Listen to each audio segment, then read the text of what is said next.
I'm a rock star. Yeah, Rock star. Ay, ay, ay. I'm a rock star, baby, I'm a rock star. I'm a rock star, I'm a rock star. I'm a rock star, panggil aku rock star. Ini kejohanan kita semua orang rock star. Kita rockstar, kita buat saja gaya kita. Makin panas apinya sudah membara. Macam mana pun ku menempuh segala. Demi negara ku buat semua bangga. Step into my world, you know I'm always in my zone. You know I got my team, no I'm never alone. Bring out my best, buat yang terbaik. Jadi juara perlahan kita Get on my way, naik. aku nak push, naik-naik jadi lebih bagus. Jadi hero, ku ada skill. Berapa banyak musuh aku dah kill. Ramai cuba mencapai, cause they envy me. Tiap game aku pasti jadi MVP. Easy. I'm a rockstar, baby, I'm a rockstar. I'm a rockstar, I'm a rockstar. I'm a rockstar, panggil aku rockstar. Ini kejohanan kita semua orang rockstar. I'm a rock star, baby, I'm a rock star. I'm a rock star, I'm a rock star. I'm a rock star, panggil aku rock star. Ini kejohanan kita semua orang rock star. Tengok nanti siapa yang juara. Ni peluang kita bawa pulang piala. This is my game, this is my time. Menang semua, everything will be mine. Kalau jatuh kau pasti kembali. Bangun balik ku tegak berdiri. Kuatkanlah tenaga, ganjaran diperoleh. Ni kejohanan kita, Malaysia memang boleh. Rise up to the top, kita buat bersama. Semangat kita kuat di bawah satu bendera. Ay. I'ma go hard for the win. Win. On the battlefield till the end. I'm trying to beat the greatest anyone has ever seen. Stand by, I'm coming in for I'm the a win. rockstar. I'm a rock star, baby, I'm a rock star. I'm a rock star, I'm a rock star. I'm a rock star, panggil aku rock star. Ini kejohanan kita semua orang rock star. I'm a rockstar, baby, I'm a rockstar. I'm a rockstar, I'm a rockstar. I'm a rockstar, panggil aku rockstar. Ini kejohanan kita semua orang rockstar.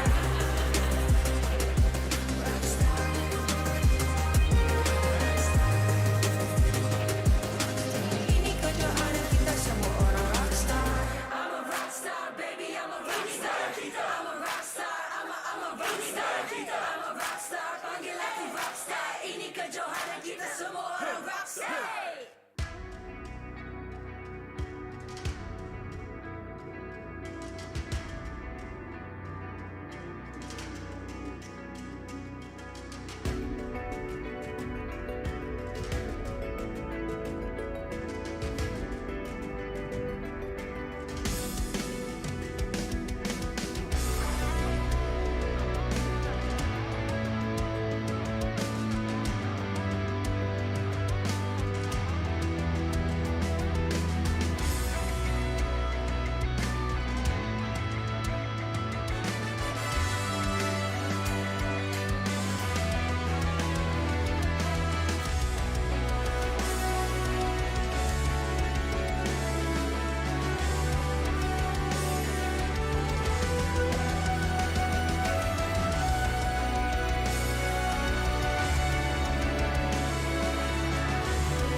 Ay. I'm a rock star. Yeah. Rockstar. Ay. I'm a rock star, baby, I'm a rock star. I'm a rock star, I'm a rock star. I'm a rock star, panggil aku rock star. Ini kejohanan kita semua orang rock star. Kita rockstar, kita buat saja gaya kita. Makin panas apinya sudah membara. Macam mana pun ku menempuh segala. Demi negara ku buat semua bangga. Step into my world, you know I'm always in my zone. You know I got my team, no I'm never alone. Bring out my best, buat yang terbaik. Jadi juara perlahan kita Get on my way, naik. aku nak push, naik-naik jadi lebih bagus. Jadi hero, ku ada skill. Berapa banyak musuh aku dah kill. kill. Ramai cuba mencabar cause they envy me. Tiap game aku pasti jadi MVP. Easy. I'm a rock star, baby, I'm a rock star. I'm a rock star, I'm a rock star. I'm a rock star, panggil aku rock star. Ini kejohanan kita semua orang rock star. I'm a rock star, baby, I'm a rock star. I'm a rock star, I'm a rock star. I'm a rock star, panggil aku rock star. Ini kejohanan kita semua orang rock star. Tengok nanti siapa yang juara. Ni peluang kita bawa pulang piala. This is my game, this is my time. Menang semua, everything will be mine. Kalau jatuh kau pasti kembali. Bangun balik ku tegak berdiri. Kuatkanlah tenaga, ganjaran diperoleh. Ni kejohanan kita, Malaysia memang boleh. Rise up to the top, kita buat bersama. Semangat kita kuat di bawah satu bendera. I'ma go hard for the win. Win. On the battlefield till the end. I'm trying to beat the greatest anyone has ever seen. Stand by, I'm coming in for the win. I'm a rock star, baby, I'm a rock star. I'm a rock star, I'm a rock star. I'm a rock star, panggil aku rock star. Ini kejohanan kita semua orang rock star. I'm a rock star, baby, I'm a rock star. I'm a rock star, I'm a rock star. I'm a rock star, panggil aku rock star. Ini kejohanan kita semua orang rock star. Rock star.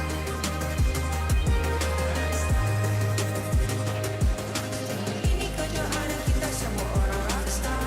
I'm a rock star, baby, I'm a rock star. I'm a rock star, I'm a rock star.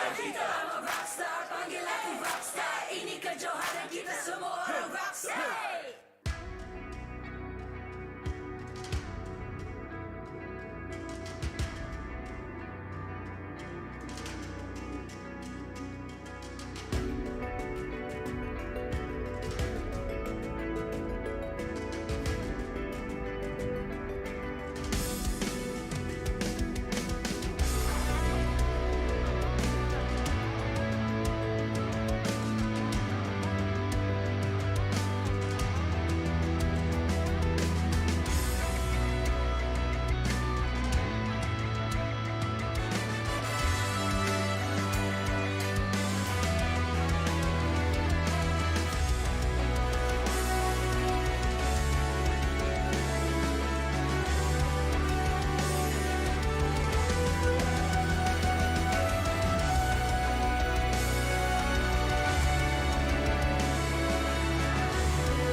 I'm a rock star. Yeah. Rock star. I'm a rock star, baby, I'm a rock star. I'm a rock star, I'm a rock star. I'm a rock star, panggil aku rock star. Ini kejohanan kita semua orang rock star. Kita rock star, kita buat saja gaya kita. Makin panas apinya sudah membara. Macam mana pun kau menempuh segala. Demi negara kau buat semua bangga. Step into my world, you know I'm always in my zone. You know I got my team, no I'm never alone. Bring out my best, buat yang terbaik. Jadi juara perlahan kita Get on my way, naik. aku nak push. Naik-naik jadi lebih bagus. Jadi hero, ku ada skill. Berapa banyak musuh aku dah kill. Ramai cuba mencabar cause they envy me. Tiap game aku pasti jadi MVP. Easy. I'm a rock star, baby, I'm a rock star. I'm a rock star, I'm a rock star. I'm a rock star, panggil aku rock star. Ini kejohanan kita semua orang rock star. I'm a rock star, baby, I'm a rock star. I'm a rock star, I'm a rock star. I'm a rock star, panggil aku rock star. Ini kejohanan kita semua orang rock star. Tengok nanti siapa yang juara. Ni peluang kita bawa pulang piala. This is my game, this is my time. Menang semua, everything will be mine. Kalau jatuh kau pasti kembali. Bangun balik ku tegak berdiri. Kuatkanlah tenaga, ganjaran diperoleh. Ni kejohanan kita, Malaysia memang boleh. Rise up to the top, kita buat bersama.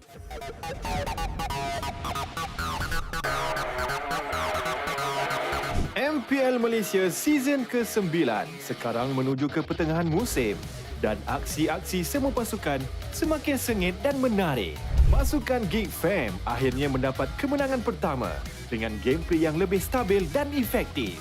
HP sangat-sangat rendah. Tinggal satu lagi. Siapa yang boleh menggunakan retribution dan apakahnya Orange Esports berjaya untuk mendapatkan Lord. Kemudian team fight diteruskan. Geek Fam berpik ke depan. HP yang sangat-sangat rendah. Killing spree diberikan kepada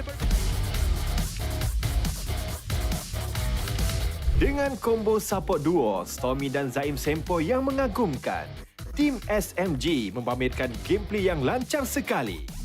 Oh, daripada arah belakang tu saja menggunakan Wave of Dragon tapi nyawanya sangat-sangat rendah. Sasa berjaya mendapatkan DB, Stormy berjaya mendapatkan DS. akan berjaya untuk mendapatkan kemenangan 2-0. Kemenangan bersih. Ini cuba untuk menghalangi tetapi tidak mampu. Toda dapat mencari rentak gameplay mereka dan menewaskan tim Karakal yang undefeated di mana Momo dan Ajit Tusok mendapatkan double mania. Ya, sekarang ni Lolia cuba untuk melarikan diri tapi Moon berjaya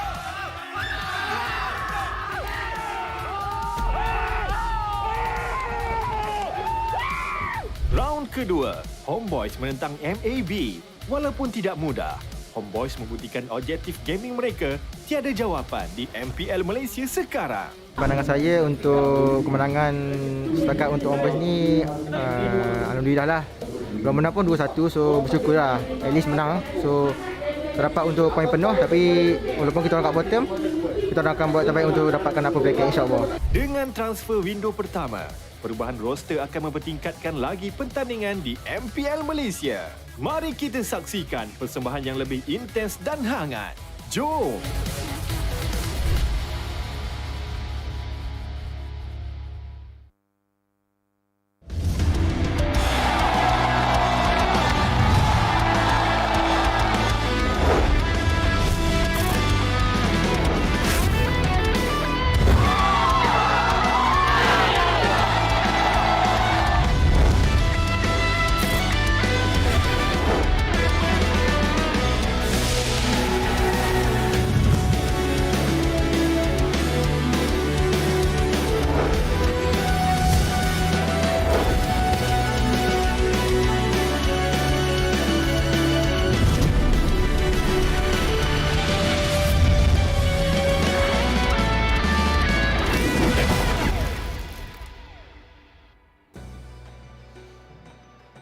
Mungkinkan Zorn akan bermain pada hari ini. Selamat datang dan Assalamualaikum ke MPL Malaysia musim yang ke-9 yang dikuasai oleh Muntun, dipersembahkan oleh McDelivery, Samsung sebagai telefon pintar rasmi kita dan diraihkan bersama Nescafe. Saya Sleepy Godzilla. Dan saya Lafel. Dan juga Syamila dan juga Gideon. Hello everybody. Hai. Apa khabar korang? Sebab I sendiri kat sini, I rasa nervous sangat. Syah rasa nervous ke? Nervousnya. Jamila macam mana? Saya okey, tapi bila nampak penonton tadi memang rasa macam nervous sikit lah. Banyak yang budak. Banyak. Budak. Gideon, how are you? I'm doing good. And obviously you guys are nervous because of the audience. I'm nervous because of the new transfer window that just happened, guys. Yes. Sebenarnya baru je nak bertanya, tapi Gideon dah mulakan dulu kan. Jadi, apa pendapat Gideon dan juga Syamila tentang transfer window, baik ke ataupun tidak untuk tim-tim yang bermain? Untuk transfer window ketika ni boleh kita katakan yang banyak pemain-pemain yang legend masuk balik. Ada Zon, kita nampak ada Ciku, Lezia keluar daripada SMU. Tapi ya, transfer window kali ini memang sangat menarik. Ya, tapi sebelum tu kita pergi ke today's schedule terlebih dahulu. Di mana pada hari ini pada pukul 3.30 Geek Fam akan berlawan dengan Red Esports dan match yang kedua SMG juga Orange Esports berlawan dengan Orange Esports. Ya, dekat sini kalau kita tengok matches memang sangat-sangat hebat. Geek dengan Red, mana satu merah yang lagi kuat, dan SMG lawan Orange, mana satu Orange yang lagi kuat. Kan Gideon? Yeah, no, honestly, I think it's a battle of colors at this point of time. And most importantly, we're already at the halfway point of the league. So, every single point and every single win is going to matter. Betul tu, boleh katakan game yang pertama pun sudah rancak-rancak. Oh, rancak. Rancak berdosa. Geek Fam menentang pasukan Red dan kita nampak macam mana penonton telah pun datang nak bagi sokongan kepada mereka. kita tahu Zon telah pun masuk dalam night. Adakah dia akan bermain hari ni? Adakah itu persoalan yang kita akan lihat lepas tu? Oh, nampak awak host. Dia yang tanya. Dia yang Tanya balik. Ya, Sebab tadi dia macam tapi kita akan cerita. Zon masuk sekali pun kita kena tengok. Bila Zon masuk, Maima juga masuk. Sama ada dia punya impact tu besar ataupun biasa-biasa je Gideon. Honestly, it's pretty crazy that they got Maima and Zorn back in. It kind of does tell everybody where Geek Fam is feeling themselves in terms of the league, and they're going to need these powerhouses back because Maima, previous seasons, has been one of the few reasons why Geek Fam continues to win. Ya, tapi sebenarnya bagaimana pasukan merancang pertukaran roster tu, Syamilo? Oh, kalau lihat pada segi pada perancangan bagaimana nak tukar pemain, kita boleh katakan ambil pemain yang dah biasa bermain dengan pasukan mereka sendiri. Contoh macam Geek Fam, masalah mereka mungkin dekat bahagian tengah. Mereka tak ada, mungkin kurang shot call. Sebelum ni biasa dengan Zon, mungkin kali ni dengan adanya MLBB agak sedikit kurang. Tapi tidak apa, kerana kemenangan yang pertama untuk pasukan Geek Fam tu sebenarnya nampak solid. Ketika ni masuk lagi Zon, adakah gameplay mereka akan menjadi berbeza ataupun Geek Fam dengan Zon sendiri mampu untuk carry? Ya, tapi sebelum tu sebenarnya ini membawa kebaikan ke ataupun tidak untuk transfer window?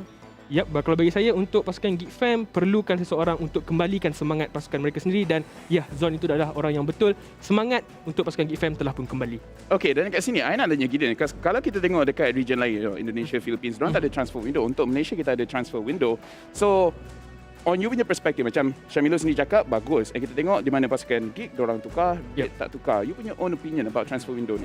Personally, I think the other regions need to step it up. Why are we the only ones doing it? It already Malaysia the tells best. us. Exactly. I would like to believe that, but we'll see, towards the end of the year whether we can really say that. But I think it's important to mention that, teams need to be able to kind of come up with creative solutions. And sometimes you can't save the roster. And I think the transfer window is actually a really good opportunity for teams to kind of boost themselves up or keep up with the momentum, as some may say. So, adakah ini bermakna sebenarnya sesuatu tim tu membuat transfer window disebabkan mereka struggle ataupun sebenarnya mereka menyusun strategi yang berbeza daripada yang sebelumnya? Yang kita tahu kita ada dua kali sebenarnya transfer window, dan untuk Red kali ni mereka tak keluarkan siapa-siapa lagi sebab mereka sebenarnya prestasi Red dah terbaik ketika ini. Boleh saya katakan dengan Zaid, dengan bagaimana Mal sangat kuat. Cumanya untuk Geek Fam, mereka perlukan seseorang untuk kembalikan mereka punya momentum seperti apa yang Gideon katakan tadi. Dan kita dah bincang banyak kali, Zon telah pun masuk ketika ini. Saya rasa ada impak yang besar Zon boleh bawa.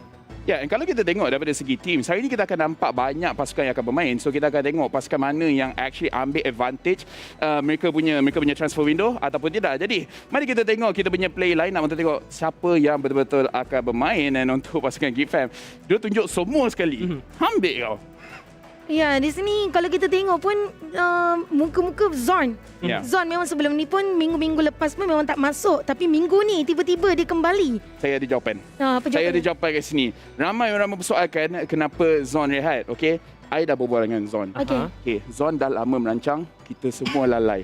Dia sengaja untuk 4 minggu pertama dia tak nak main. Kenapa? Sebab dia akan duduk kat tepi. Dia akan tengok, dia akan hafal semua habit, semua pergerakan play-play lain. Lepas tu dia bagi tahu dekat pasal Geek Fam, I dah faham dah semua. I dah tahu dah.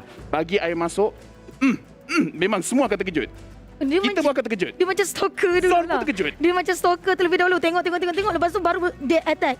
Tapi let's go kita tengok roster untuk Red Esports. So apa kata Gideon? Yeah, with Ren QT, Z4, Zaimal, Ash, Dragon Mom, honestly, I think the lineup so far has been great. I'm really interested to see how some of the other players are going to start coming up, and then I think it'll be a good time to show up. Like Dragon, we've only seen him one time. Z4 as well. Yeah, 100% win rate. Best performing player on the roster so far. Z4 as well. We haven't seen too much of him just yet. When are we going to see them? Ya, I rasa macam bila Red lawan dengan Geek Fam, especially since kita dah nampak ataupun Gideon sendiri dah cakap, ini adalah pertengahan and setiap point sangat-sangat penting. Untuk pasukan Geek Fam dan juga Red, I rasa ini momen yang kita akan tengok diorang punya best lineup, diorang punya best player. Tapi mari kita tengok mereka punya key to victory. Apa yang mereka perlu lakukan untuk berjaya dapatkan kemenangan? Ya, untuk pasukan Geek Fam sendiri, kacau Ash dan juga Mums punya tempo sebab kita tahu bagaimana dua di bahagian tengah ni sangat-sangat berbahaya. Yang kedua, secure berpace comfort hero, lebih banyak menggunakan assassin. Ya, fighter boleh guna juga seperti Pakito yang paling selesa. Kita Aulus dia mungkin agak sikit kurang, Yin dia pun mungkin tak pernah bermain lagi. Pakito dia sangat berbahaya. Untuk yang ketiga, disiplin dan jangan terlalu terburu-buru untuk melakukan team fight, dan juga berhati-hati dengan Yin ataupun Khalid pick. Jadi apa pendapat bagi Gideon?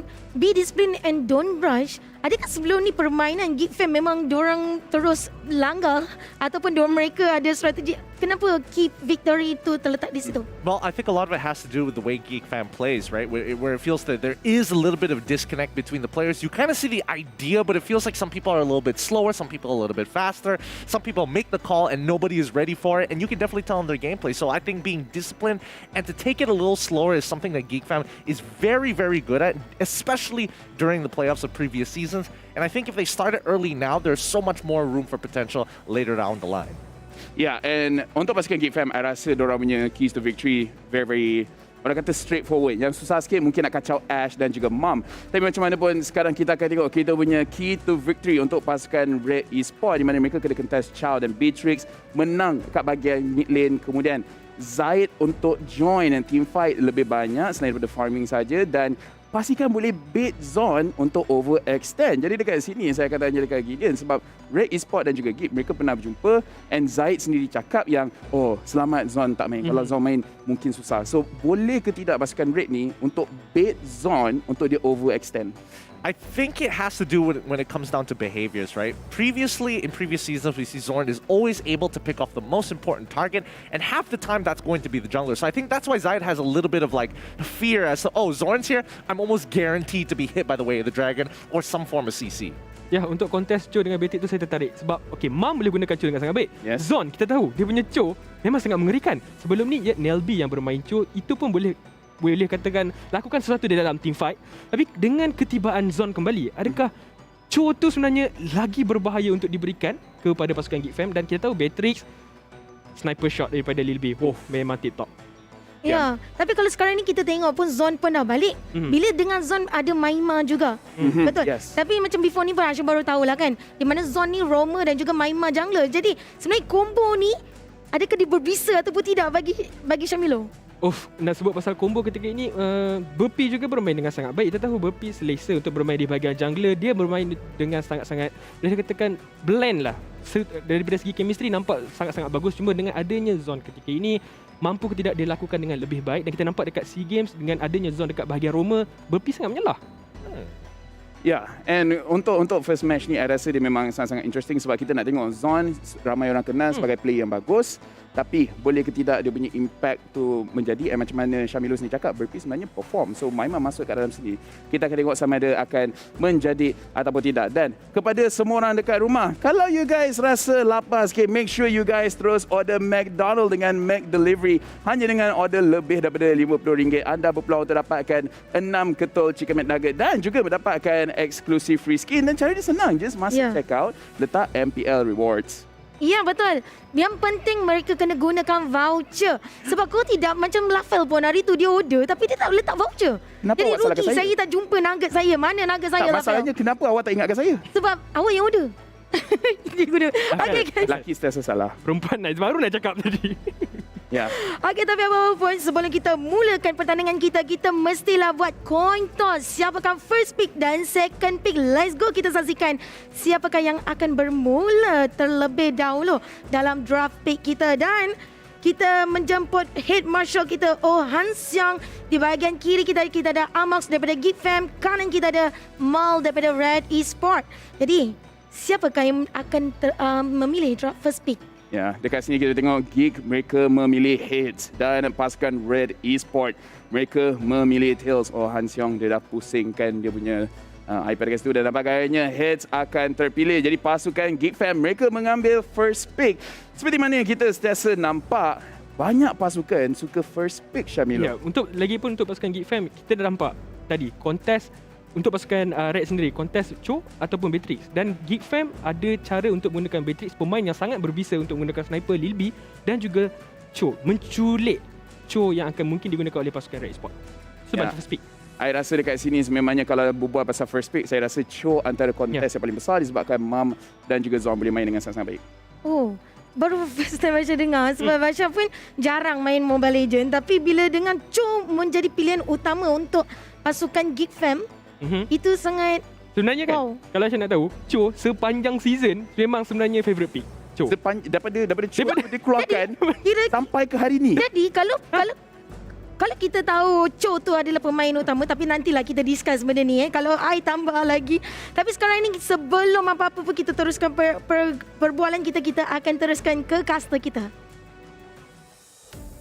Thank you so much, Sleepy Godzillas. And once again, welcome to the MPL MY Season 9. You guys are currently watching the English broadcast. My name is ICBaby12. Joining me on the desk is going to be Gideon Q, as we will be your commentators for today to take you through today's matches. And of course, shout out to our amazing sponsors here, our official gaming chair, Secret Lab, Partner in Esports, TikTok Live, Esports Chart, EGG Network, as well as our co-organizers ESI. Without these sponsors right below in the lower third, we will not have all this amazing setup. And today, we have something a little bit different here in MPL MY Season 9. We will have our live audiences joining with us today. Exactly. So whenever you see the random shots of the arena, you're going to see the fans cheering for their favorite teams. A lot of new things, in a matter of fact. Just like Icy Baby, sure, we're looking fresh, we're looking clean, and you guys can start earning rewards here today. Now, we've got share milestones. You've heard about it before. 500, 800, 1,000. Each time you hit that share, we get closer to get you guys some rewards. But we have a little bit more. Now, collectively, let us work together because we have PCU. Concurrent viewers, if we can manage to get a higher peak, you guys are going to get even more rewards. So stick and watch the show as long as you can. Hit that share while we are watching at the same time because that's most efficiently, and you guys are going to be so far ahead in terms of just in-game items, in-game rewards, and more importantly, having so many buddies to play around you and being like, wait, how do you have so many heroes? I just farmed the MPL. Exactly. Here's a little bit of fun fact as well here. As long as you're watching the entire stream as well, once we hit this PCU milestones, we are going to be giving away some exclusive skins. It may be rare, it might be lit, it might be epic as well. So be sure to stay tuned and watch the show, of course. Now, back to the question here. This upcoming match is going to be an interesting one because we are going to be starting the first match between Geek Fam as well as Red Esports. Well, it's time. Let's bring out both the teams for our first matchup of today. Geek Fam! Starting things off with Geek Fam with the return of the one and only Zorn. Aside from Burpee, Geek Fam's feels a little familiar, as some may call it. Well, with Zorn coming back in this opening match debut coming from Geek Fam, the king of emotes is going to be going up against a very, very strong opponent. Does he still have what it takes to dominate the match, or is this going to be another flop? So be sure to stay tuned and watch out because this is going to be an explosive opening coming from Geek Fam, and I'm looking forward to see how well Zorn brings the impact into the table. Red Esports. Now, with no new transfers and featuring the same lineup, Red is looking very consistent. They have been able to take away games from some of the biggest teams and making this group what it is today. Yes, exactly. Led by Mao as well as his goal late in coming from last week's performance. Red pretty much showed that they can provide plenty of surprises as well. And of course, we did talk about this during the test. Geek Fam has got to be worried about Red Esports bringing in potentially the Khalid as well as the Yin to the table. Is this going to be the new meta, or is it going to be a complete flop? Why don't you guys stick around to find out, because this is going to be a clash of the titans coming in the first week for the transfer window. Yeah, I mean, it's scary stuff personally. I mean, we don't know how Zorn's performance is going to be affected overall. Whether is he going to make as much of an impact like he did in Season 8. Some people would beg to differ. Others are like, we still love Zorn at the end of the day, but let's look at the stats and confirm it right here. Exactly. Here are the stats coming in from Geek Fam. We have Burpee, Dominus, Zorn, Lil B, as well as Arts.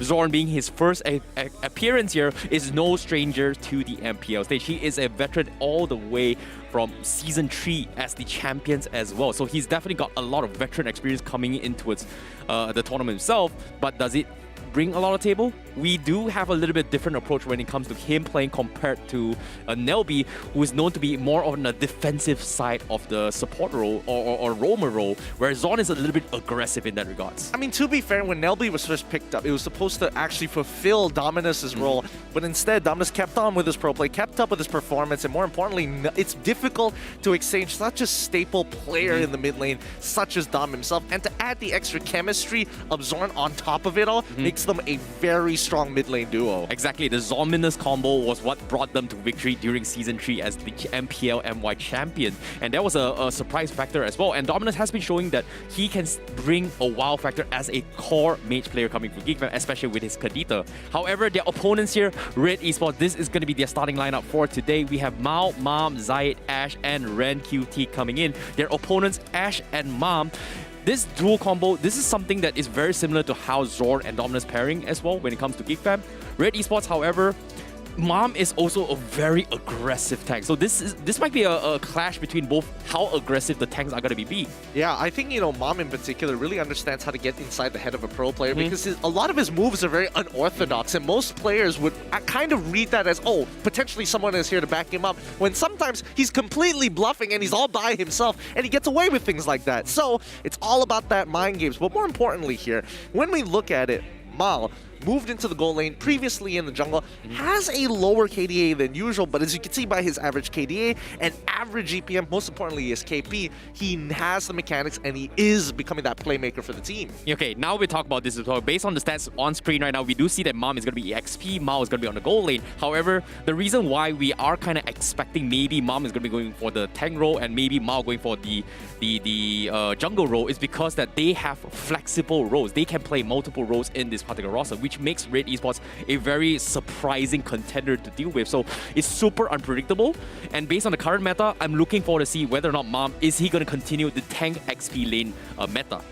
Now let's look at the head-to-head. And so far, Red Esports has been in this second round robin a game ahead of Geek Fam so far in the best of 3. This is going to be the second time that they will meet. But as you can tell by the stats, Red are looking mighty fine when it comes down to literally every stat except for First Lord rate. Yeah, let's talk a little bit more on both how this team's preferred playstyle. Based on the stats here, we do have both teams kind of have hasn't exactly have good stats when it comes to early aggression, right? Like taking objectives has been something that both Geek Fam and Red Esports kind of lacking in that regards, and it's because of their original playstyle and team composition of trying to play to mid to later stage of the game, which is completely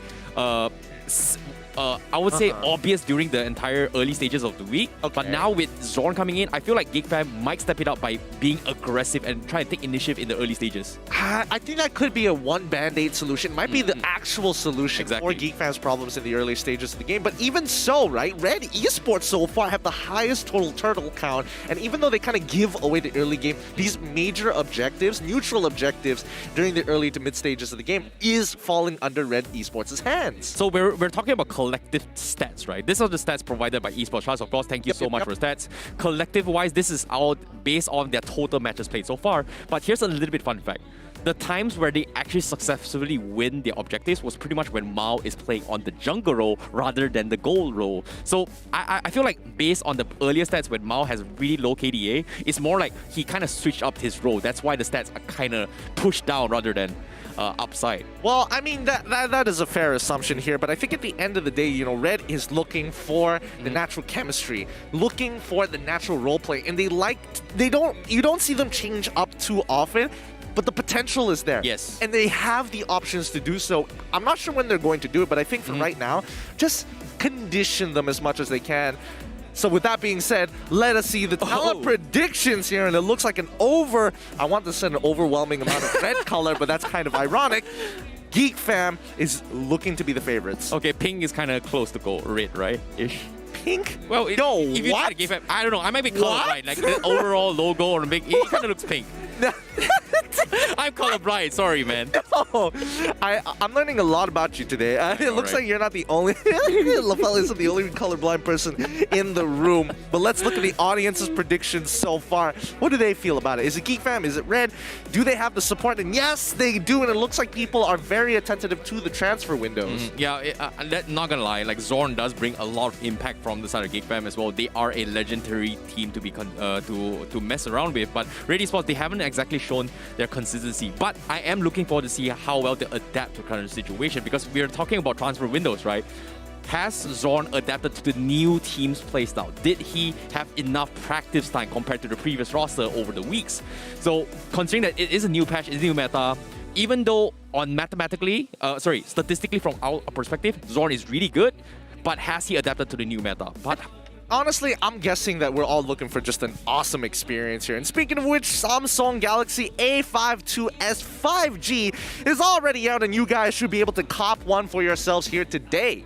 Yep, be sure to check it out, and that's gonna be a pretty fun time for you guys, especially for the audiences on stage, on the venue with us as well.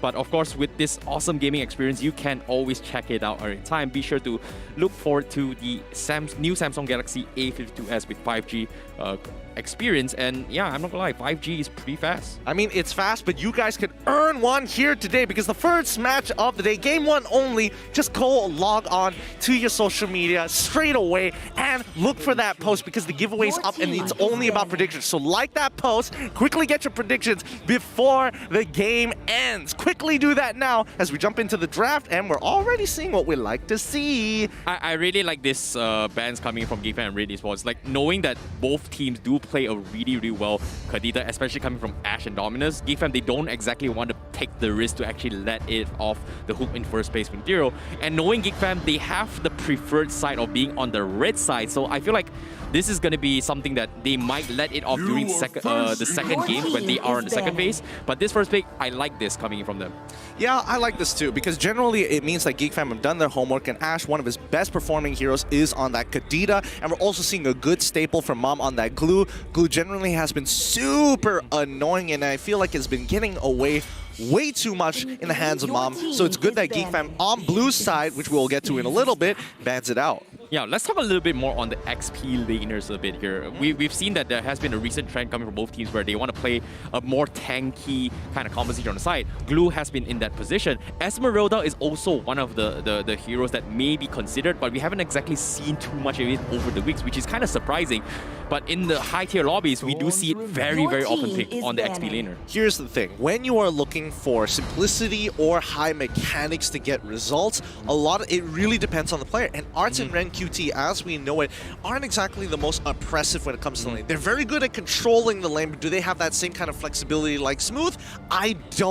Personally, I don't think so. So Paquito, I don't think is going to be an option picked up by either just yet, as we see Lancelot getting banned out by Geek Fam. Yeah, and I don't think Paquito would be flexed between both Geek Fam as well as Red Esports for jungle and XP laner, but they can keep it up for grabs. Red Esports have the tendency to actually pick it, but I feel like the first pick here, Beatrix is something that Red Esports might not want to mess around with. I'm not exactly sure whether are they going to respect ban it. However, Lancelot being banned, Fanny also being up for grabs, which is something that Zorn may pick. Oh, no, we're not going to see the tank Zorn, tank Fanny potentially. Fanny carry support? Question mark? Fanny?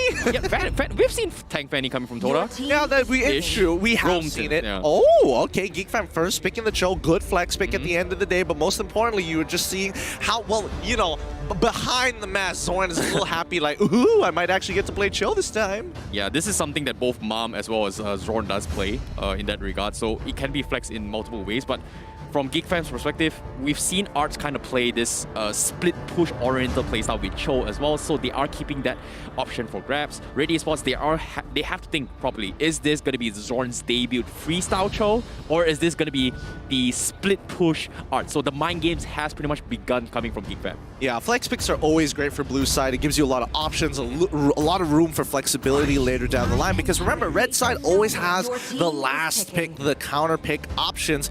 But more importantly, Beatrix, Yuzong getting picked up straight away for the side of Red Esports. And they are looking over at Rank QT and it's like, yo, you got to win this lane and you got to make sure they're able to affect the rest of the map. Now I'm a little bit curious on what's going up through Red Esports' minds, because if you think about Beatrix here, we do have teams such as Orange Esports, once upon a time, do play a Beatrix mid lane, which is oftentimes not played by multiple teams. They kind of prefer Beatrix on the goal lane. But Red Esports, Ash, during Season 8, he did play a Beatrix mid. So Red Esports might be possibly trying to big brain this play, but I feel like for safety purposes, it might be Mao just playing on the gold lane with Beatrix. I think they just want to see what the matchup is going to be looking like in the gold lane, right? I think at the end of the day, Red Esports Mao has shown that he's very capable of playing Yin in the gold lane. I still think it's extremely weird, and hopefully we get to see it again just to kind of really test that theory, you know? Put it under multiple layers of testing so that we can say for sure whether Yin can be played in the gold lane. Now, here comes the question here, Gideon. Is this a Paquito XP or a Paquito jungle? Calling it now, Paquito jungle. All right, Burpee Paquito. Yeah, I'm doing some future sight. I'm opening that third eye. That's what I'm going to call it. I could be wrong, but I'll take the bet. Now, Lunox, on the other hand, I think this is just super safe coming in from Geek Fam, and you know for a fact that, you know, Lunox doesn't exactly have a lot of early game impact, but the moment she gets 2 items and a little bit of time with the Clock of Destiny, she's really going to start shredding your opponents. Exactly, and from this side as well, considering the mages coming from Red Esports, they've got to pick the Lilia to a certain degree, but looks like they are not going to do so. Instead, they will pick the Franco, so potentially, are we going to see the new Franco meta? So far, Orange Esports has quick, very, very big success playing the meta. Maybe Red Esports feels this might be it. I think Red Esports also wants the way to kind of lock down certain heroes, and most importantly, if it's Zorn trying to jump into the backline and try to play a traditional front to back, then I guess it's one way to be to defend yourself, I suppose. I think this is a good way for them to actually potentially shut down Zorn's aggression. We did talk about it during the pre-show as well. Punish Zorn's aggression. And I think this Franco is a great way to actually shut him down. And even though you're a Cho who may have the iframes to shunpo out of the situation, you can't exactly shunpo out of the bites coming from Franco. Yeah, that's the thing. But then again, there are a lot of ways to actually deal with it. One of them being, you know, third hit of Jikundo, flicker into making sure you connect both on Franco and the target that you're looking for, and then quickly looking for a Shinpo kick. That's one answer that they have, but you know, it's Zorn, so he'll have to come up with he will have to answer these problems by himself. Geek Fam now banning out the Ling, Popo, and Kupal for the side of Red Esports, and that's what I'm talking about from Red Esports. They're focusing on getting rid of these gold laners, get a decent matchup, and if it's not a decent matchup, maybe we might throw Yin. Yeah, and on top of it all, Red Esports, they don't exactly have a mage or jungler picked up yet. Banning out the Link for safety measure in case Geek Fam, you know, as a backup plan, which is going to be the split push potential, Link can kind of disrupt the entire momentum that may be set up from Geek Fam. Good ban coming from Esmeralda from Red Esports. However, I feel like this next ban should be the Lilia coming from Geek Fam. If not, I feel like Ash might have the option to actually go for the Lilia versus Lunox matchup. Iframes-ish. I guess. I feel like Red Esports is positioning themselves so that they can actually pick up Matilda instead. Oh yeah, Matilda's pretty good as well. Yeah, because usually when you see an Esmeralda ban, they most Matilda likely... mage with a roaming Franco. Yeah, I mean, it just means that they're kind of giving up pressure over the mid lane. And more importantly, so you're seeing Lunox, right? Like, Lunox isn't exactly the greatest when it comes down to wave clear in the world. She's able to sustain very, very well. But if you have enough pressure and a lot of kill pressure, then Lunox has to play a little bit safer. Is this going to be a purified Lunox? Yep, looks like they will take away the Lilia. Coming in from Red Esports, Ash is going to be put in a very difficult spot. What is a good mage to deal with Lunox? In this case, Cecilion. Yeah, Cecilion's pretty good. As long the idea is mainly to have wave clear. They can go for Yves as well. Like the fact they have Yuzong, this again, we're not seeing too many counter picks for that as of yet from the side of Geek Fam. So a well-placed real-world manipulation could make all the difference here. And I don't think it's Purify Lunox. I think it's going to be Flicker Lunox, mainly because like the big CCs that you don't want to get hit by, you can't Purify out of. And she also has Brilliance as well. So I think that's going to be the play from Geek Fam. This is going to be a tough one here. Ash, what is he going to pick? Is he going to pick the Cecilion, play it safe, or are they going to try and flex it with Beatrix mid? Looks like they are going to go for the Aulus jungle, so they are keeping Ash's final hero up for in the open here to deal with Liu Bi and Arceus' hero. Beatrix, what is he going to play? Popo and Koopa? Oh, Popo goes banned. Yeah, so there's Brody, there's Clint. There's Brody, there's Clint. Oh, to be fair, Melissa... Wait, Melissa is in the pool as well, Melissa is in the pool this week, so now there is another option. The Melissa versus Beatrix matchup, I mean, at the end of the day, it's all about just bullying your opponent. You're not like a Popo and Koopa where you deal like significant amounts of damage to the turret to farm off of the energy shield, but at the very least, you can be like, hey, you want to come on with free XP? Smack, smack, smack, get out of here, go back to base. You can see the nervousness coming from Avox as well. Is he gonna draft the Melissa or something else? I feel like zoning wise, Geek Fam's got a pretty decent zone war coming in from them if they go for it, but looks like they will play safety, Clint and Ruby as the zoning, so they've got a lot of annoying poke heroes coming from Geek Fam, whereas Red Esports, they have a very clear objective. They are going to try and set up for this Aulus into the later stage game. So we are going to be in for a pretty draggy game, I guess, based on the composition. Yeah, I mean, there's some very clear engage tools coming in from the side of Red Esports. They have a disengage with the Aulus at the very least, because they understand that Geek Fam is trying to play a composition where they want to take front to fronts, right? You want to have your front line up against their front line, and you never want them to go into the back line. So they've got a lot of CC, a lot of peel with the Ruby, the Paquito, and as well as the Cho to kind of keep them at bay. Now I'm really oh wow, Phobius coming from Red Esports. This is a good final pick to actually deal with Geek Fam, considering that they have so much mobilities to benefit from, and I'm liking it. I was actually kind of brain out in the sense where, hey, is this going to be a tank Cho, or is this a tank Ruby, or is this a side lane Ruby, etc. But this Phobius just completely, I don't care whatever lane it is the greatest pick here coming from Red Esports. No, this is honestly so good. They knew for a fact that, you know, Zorn is most likely going to go on the Cho. The Ruby being showed allows the potential counter pick. And it's not like Ruby can't win the lane. It's the fact that Phobius just has to play safe, wait until he gets 2 items, and now he has an almost guaranteed way to punish any dash, anybody who tries to push forward to go into the back line, and he can be a substantial threat.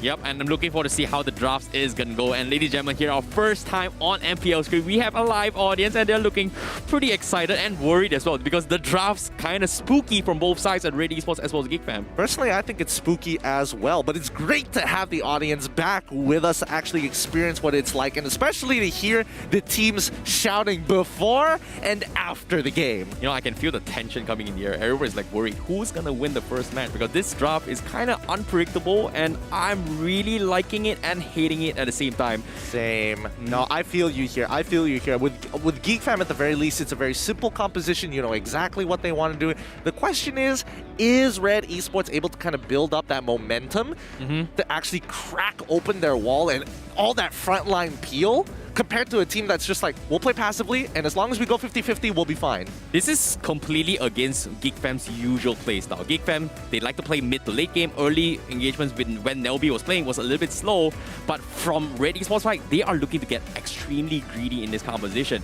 Phobius pops off in the late stage of the game. Likewise coming for the Aulus as well, which requires a lot of farming in late levels. And I'm a little bit worried here. Can Red Esports hold on to the later stage of the game, or Geek Fam just completely snowball in the first 8 minutes of the game? No, I don't think Geek Fam is going to be looking for a snowball, and if they do, they have to prioritize a lot of their resources on one lane, and my guess is that lane is going to be on top side, where they can punish the Phobius basically for free. Now, the 2 duos who will be leading that charge is going to be both Zorn and as well as Burpee on the Paquito, and as well Dominus. Paquito, no, I wouldn't say Dominus. No? Not yet. Not until it reaches mid-game, because the moment they hit level 4, expect to see a dive on top side. Expect to see a potential dive on bottom side. They're going to be leading the charge into starting off the snowball. Dominus has to just maintain his lane. Yeah, I think when it comes to that kind of stage game, we kind of agree that Sicilian is very late stage-ish kind of game, right? I feel like Lunox kind of comes up online a little bit faster compared to Sicilian, and maybe during once they hit like level 6, level 7, we will start to see Dominus a little bit more compared to an early stage game. But I agree where you stand, where they are going to funnel most of their resources in towards the gold lane. So it's going to be a lot of pressure being taken on for Arts on the XP lane to actually deal with this Red Esports composition. And that might be the go-to plan. Instead of baiting Zorn, they focus on Arts coming for Red Esports. Yeah, I mean, I don't think Red Esports is going to focus on Arts too much, mainly because it's Ruby. It's extremely difficult to deal with. Yeah, it's difficult to deal with somebody who just naturally sustains in lane and has a way to kind of counter-engage or stall the potential dive. So I think the easiest way is to actually focus down on the gold lane, where you actually have a pretty decent matchup, and more importantly, if you can unlock Beatrix from that lane, she can now start participating in lane swapping, and more importantly, so be that great team fight, proactive team fighter. Okay, I've got a little bit of fun fact coming from Red Esports, right? Uncle Chikana had this discussion with us over the weeks and also last week as well, talking about Red Esports composition. He did mention before that there were a couple of teams, I'm not going to mention which team, okay? They first picked the Phobius, which immediately got countered later on during the entire draft. Whereas in this case, they final pick, they kind of threw Geek Fam off guard a little bit, in a sense where most of Geek Fam's of heroes kind of just give Phobius a free ultimate to actually spam on, and in this case, the only one that can kind of disrupt the non-stop one-chop combo is pretty much the Ruby. If the Ruby times it well to kind of slow it down a little bit. Oh yeah, no, it shouldn't be too difficult to actually slow him down, or at the very least catch him up, because I think, you know, Fulvius, at the end of the day, who is he going to use that ult on? Oh yeah, and he's going to keep a very close eye on that Clint. The moment he uses that trapping recall, instantly, oh, he has no way to stop me, no way to lock me down and make some space for himself, we can punish. Oh, look at the fans. The fans are for Geek Fam, and I hope... Let's go! I know, like, all the talents kind of, you know, saying, Geek Fam, we're, you know, all the talents vote for Geek Fam. Geek Fam's going to take it. But after seeing this Phobias pick, I'm a little bit worried myself as well. Even though I know Geek Fam with Zorn, all things going to be good, but I feel like Red Esports, they deserve their credit as well. They are here in the MPL stage. The Phobias pick might be in for a surprise, but I'm looking forward to see how it goes. Yeah, I'm looking forward as well to see how it goes too, and hopefully the players aren't experiencing too many issues, but for now, they're going to have that resolved before they start getting into the game. The fact that their hands are positioned like that, that kind of tells you they're loading into the land of Dawn. Oh yeah, we were going to go for a banger for this game, and I'm looking forward to see how it goes. And considering that Valentina was banned, even though it's one of the most popular pickups, I'm looking forward to see how it goes. But ladies and gentlemen, without further ado, we are going to be jumping straight into the game. This is going to be Geek Fam versus Red Esports. Let's bring it! The crowd is already cheering for our very first best of 3 of today. It's Geek Fam versus Red Esports. What an opening, man. Like, you can feel the energy coming from the crowd. I'm not sure about you guys at home. Is the crowd's voice coming in from the mic, but definitely we can feel the energy coming in. But to start things off, Zorn is going to be playing the tank role, and he is looking to harass Zayed as much as he can. Look at him, he's just taunting his way through, but Mom is going to be here on the tank role for the Franco, as he's going to try and assist his teammate. Yep, and I think this is the important thing. It's about mid-lane control, because guaranteed, we know for a fact Yuzong is not going to be able to win that matchup down on side of the gold lane, but it's all about buying that time. It's holding on to the lane to allow your mid lane to do what they want to make the decision. If you have to bite the bullet, you just have to bite the bullet. Yep, as of now, Geek Fam, they will have a little bit of lead in the sense where Burpee does get their little wonder. However, Hook comes in, Zorn's going to be A-okay, but he's going to constantly apply a little bit of check pressure onto a Zayed, and there's nothing Mom can do it as of yet, but he's level 2 now. Hopefully they are going to be able to do something about it. Zen QT is there. Zorn is going to try and put them on edge. It seems like Red Esports, they are getting pressured very hard by Zorn's presence right now. Yeah, that's the idea. Zorn is trying to make sure they get into the heads of Red Esports. But Mom, he doesn't seem too stressed out about it. He knows how they play, and especially since they have very similar play styles, they understand what they're trying to do. It's about who cracks first and who slips up and makes the first mistake. Uh-oh, Zorn almost in a position where he overextends, but Red Esports, they're looking for a setup. Seems like they do find him, but Zorn, he's going to go for it, and Ash is going to be on the side of going for the check. However, he does not have his level 4, so Zorn is going to be A-okay. The hook doesn't connect as well, as Geek Fam is looking to regroup for the turtle fight, and looks like they are going to force Mom to flicker out of there, and that's going to be an opportunity for turtle for Geek Fam. Yep, but look at the rotations. Down bot side, Allus isn't going to be participating in the fight. He's going to be looking for any ways he can farm, so Red Esports just pretending like they care about this turtle. But honestly, okay, I'm not sure why that hook is allowed to land. Oh but no, now Mom, he's going to die. A lot of trouble. Yeah, Arts, he's just going to walk him down. He's got level, he's hit level 4. No, he I'm offended. Where's the I'm offended? No, it looks like he used it much earlier on into that fight, but that's fine. But they already find that first blood onto Ash. Oh, that is huge coming from Geek Fam. They managed to punish Red Esports' fake here in that sense, and because of that, they get a freebie up on Ash. Ash playing the mid lane, not exactly going too well in this regards. However, that is going to be the first blood bounty. Sound of the horn. And be sure to check out the codes down below. Yeah, honestly, this is to be expected here. Geek Fam had the stronger level 4s at this point of time. Oh, yeah. And even though some of Red Esports, they've got great ultimates here, but I don't think it's really going to matter. But now Zorn making the play on top of Mon to lock him down. They find the kill with the help of Dominus. Burpee trying to die for Ash. Ash is going to burn out. No, Dominus helps secure this kill with a quick darkening as well as a flicker. Well played to Geek Fam. Great momentums coming from Geek Fam. This is the snowbally aggression that we have been eyeing for a very, very long time coming from Zorn, and it is paying off. However, Red Esports, their comeback here is to play this late. However, Mao in a very awkward position. He's going to be fine. Mom is going to provide a little bit of assistance, so that's going to be a reset coming in. But Zorn looks like his half HP and he wants to try and catch Zai. He does have the Wave of the Dragon and he's going to go for it as well. Zai, does he catch it? Here comes the Jikundo. He connects, but can he get the Wave of the Dragon? He does. He goes for the set and here comes the rest of Geek Fam. The Alta coming in for Beatrix, coming for Red. It will shut him down, but they will get Dominus in the process. So that's going to be a 2-for-1 trade-off. Yep, and that's the thing. Even though Aulus did die, Dominus and Zorn gave up their life. And right now, Burpee, yes, he is going to be ahead. But honestly, does Zai care about dying here? No. His team is getting more out of this at the end of the day. And he knows he wants to play for level 12. So dying early one time, okay, big deal. Hopefully it doesn't happen again.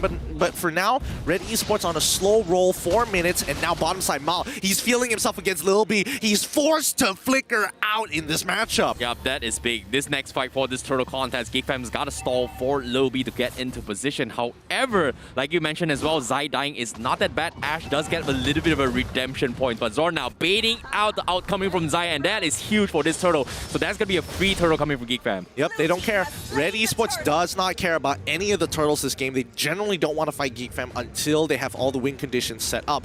I'm more surprised that Mal is actually winning out in this lane up against Lil B. He is a level down, but he's not completely losing. Yep, and Zorn now going to be checking in as well. They do scout out 2 members coming from Red Esports, whereas Beatrix has showed in the mid lane. So this is going to be Geek Fam taking a free tier 1 down bottom for absolutely free. And Dominus, he's actually pushing Ash back, and this is not good for Red Esports. They've just lost 2 lanes of pressure. I mean, let's not forget, Dominus has 2 kills in his belt. Zai, he just has the hard farm, and everybody else just needs to hold on for as long as possible. Ash, he's going to recall right here. Zorn continuing to make space, and Mom just mirroring him everywhere he goes. Like, Geek Fam is just completely putting on full aggression and by just getting so much map control in this first early 5 minutes of the game. Red Esports, they need Mom to do something to slow this down, and it's extremely difficult if he does not hit those hooks.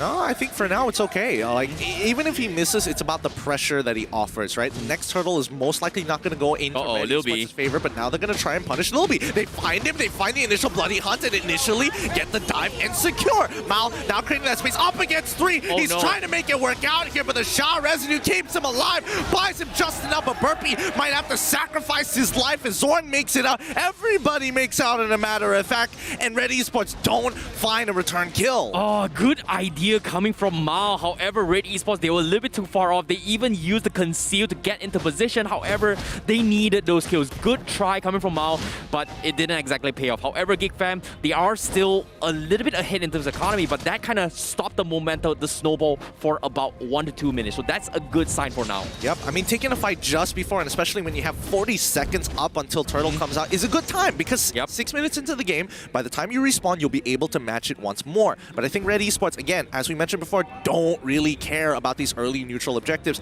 They've got a late game to play for, and they're going to invest everything in it. And I think even Geek Fam understand this too. Exactly. This third turtle is going to be an important factor coming from both teams. Can they contest it? Geek Fam, they are going to try and start this out. Red Esports, they're regrouping for this next setup. Side is going to be there. He pops the ultimate. Can he steal it? No, he does not. So Geek Fam will secure the turtle zone. However, looking to punish some sort of aggression, but he is a little bit disciplined. He's just standing there, and he's going to back off, and he's going to be A-okay. He's baiting Ren QT out. He's getting his ultimate and forcing them into a situation they might not be able to win, and that's what we're looking for. Arts finds the initial I'm offended. The brilliance perfectly coming out. Ren QT pays the price for his sins, and Mao jumps into the backline, but they find the initial kick. They end up training Dominus, though. He can't do much. Zorn's in trouble. He's going to go, but he manages to shunt Poe to safety as Burpee cleans off the backline here. Geek Fam find an opening. The mind games coming from Zorn to bait Red Esports coming in towards this fight, and they took the bait. Geek Fam completely outflushes them, and what a play coming from Zorn. And this is the mind games that we are talking about as well. The king of emotes shutting down Red Esports. Huge, so huge for Geek Fam. That's going to put them ahead, and now they've got some real gold to push behind their momentum. Burpee is doing a phenomenal job at utilizing Zorn's bait to get into that backline, and Zorn once again play makes like an absolute boss, securing the kill onto Mom as they start pushing into the enemy jungle. Oh, the perfect setup coming in from Geek Fam as they continue to snowball out of control. Red Esports, they need to buy a little bit more time. Zaid is only level 10. He's very close to his online timing, but can they buy enough time? Because this is going to be the tier 2 up top getting taken out from Geek Fam. Nope, Red Esports, now they have to play for the 13-minute mark. At this point of time, Geek Fam will have control for for the next 4 minutes of the game. Red Esports very clearly behind here, but they can turn it all around. Hearts, he gets hit by the Bennett's Rage as well, but Zorn managing to get Ash out of position, so without him, he doesn't have that follow-up damage. But look at all this, still scraping gold from all sides of the map. Oh my goodness, because of that play, Geek Fam, they're immediately full retreat out of this in case Aulus decides to get a little bit greedy from Zai. So that's a little bit of plus points coming from Red Esports. But Geek Fam, once again, they're looking for objectives. However, Red Esports, they are setting up for the Lord catch in this regards. And Geek Fam, somehow they're just not doing anything. They're going to wait out for Burpee to get up his buffs first. Yeah, I think it's a better idea because at this point, fighting for Lord and especially it's not a Luminous Lord, it's very manageable for a Geek Fam. And with the lead that they have, it's not that big of a deal, and I think only sacrificing 1 or 2 is only going to be the issue. It's about finding the catch, right? How many key targets can Arts get in one fell swoop? And now Zorn, he's making his way, and Red Esports realize this. They're moving back, but Zayed's now in trouble as Burpee plays it perfectly. Mega kill coming out of this Paquito. 4-0-3. The snowball is huge from this jungler. Oh, they're so afraid of Zorn potentially coming from a flank. They completely left Zayed unchecked, and because of that, Burpee saw that opportunity going for a snipe. A very cheeky little play, and this is huge for Geek Fam. Red Esports, this is going to be tough. This is going to be tough. It really is. Geek Fam needs to choke them out with this snowball on. The Lord is going to be big for them, able to crack open tier 2s, and if they can crack open an inhibitor, they're setting themselves up for checkmate against Red Esports. Oh, look at Zorn. He doesn't care. The confidence. The confidence from Zorn. Look at him. He knows Red Esports is afraid of the way of the dragon. He catches them off by surprise. And this time, because of this play, Burpee is going to get another freebie, and the Lord is going to be pushing out from top. They are sinking the waves in sync coming from Geek Fam. Red Esports, what can they do? Oh, they can't do much. He finds it. Well done to Mom. They secure a kill. It's going to be 4v5 for this next push. But I think Geek Fam have taken all that they've wanted to. Looks like it's going to be no inhibitor turret. Oh, Burpee getting very close to killing Maul. That is very close indeed. But this time they are going to take everything to shut down this Lord. And because of that takedown on the Arts, they do get a little bit of room to work with. Zorn, however, is going to try and bait out a little bit situation. He's a little bit too tanky. Here comes Rage coming in. But the hook comes in. They hatch onto his Dominus, but he brilliance out of there as well. Dominus going to be in some trouble as they pick them apart. Red Esports punish Geek Fam's over-aggression, and everyone from Geek Fam, they have to run for their lives. Big mistake coming in for the side of Geek Fam. They need to remember that Mal as well as Rank QT are still very, very strong in this game. They can't exactly run away from a Phoveus when every ability they have allows them to dash. So well played to Red Esports. But now the question is whether or not Red Esports can hold out until that 14th minute and come back as themselves stronger than ever. Zayed, he's level 13. He's going to get that third item. And when he does, he becomes an actual hero. Exactly. Red Esports, they needed Mom to pull the big one with this Franco, and he done it for the team. And this is exactly what Red Esports needs right now. However, Arts gonna be face checking a little bit. The hook doesn't connect again, but if that hit, that would have been a disastrous situation for Geek Fam to be in. You hate to see it. Pro players, how they fake each other out is by walking in straight lines and not juking, because naturally pro players are conditioned to think, okay, he's gonna juke it. He's gonna turn left or turn right. But if they walk in a straight line, it's like, okay, I guess I wasn't prepared for that. Obviously, but at the same time, this is going to be as close as it gets. Even though economy-wise, Geek Fam is a little bit ahead of Red Esports, but Aulus is very close to 15, and Zayed is going to be the key weakening factor coming from Red Esports. And Mom, however, looking for another hook again. Zorn is looking to go for the catch, but surprise, he's only all by himself, and this might be aggression here. Red Esports, do they take the bite? No, they don't. See, that's the thing. Zorn plays just like Mom. He goes way out of his position to threaten the opponent, but the opponent, if they don't see anybody up on the map, they just assume that somebody is going to back up Zorn. Mind games being played from Geek Fam, and Red Esports, they are very disciplined now. They want Zayed to hit this 50. They want Ash to get some items, and Zorn, he's going to get chucked away. He might die. Here comes the Phoveus. Can he go for the dunk as well? Red QT is going for the punish as well. Can he get the kill? No, they cannot, because the rest of Geek Fam is busy faking the Lord, and they won't secure it, but they have to run for their lives. Red Esports, they are going to try and get kills here. They won't get Lilby. However, Burpee now from the back. They don't get the kill. Dominus won't get picked apart. Red Esports, they completely outclass them. They lose Zayed, but And what cost? 2-for-1 trade here. Red Esports makes a really good decision. They fell for the Geek Fam bait, but they managed to recover the situation by picking up 2 kills along the way to stop this initial Lord push. So now, what Geek Fam was trying to accomplish has utterly failed. Exactly, Red Esports, this is the timing that they have been looking forward to. They wanted to play late. This is where we're going to Red Esports territory. Geek Fam, winning points, they got the Lord.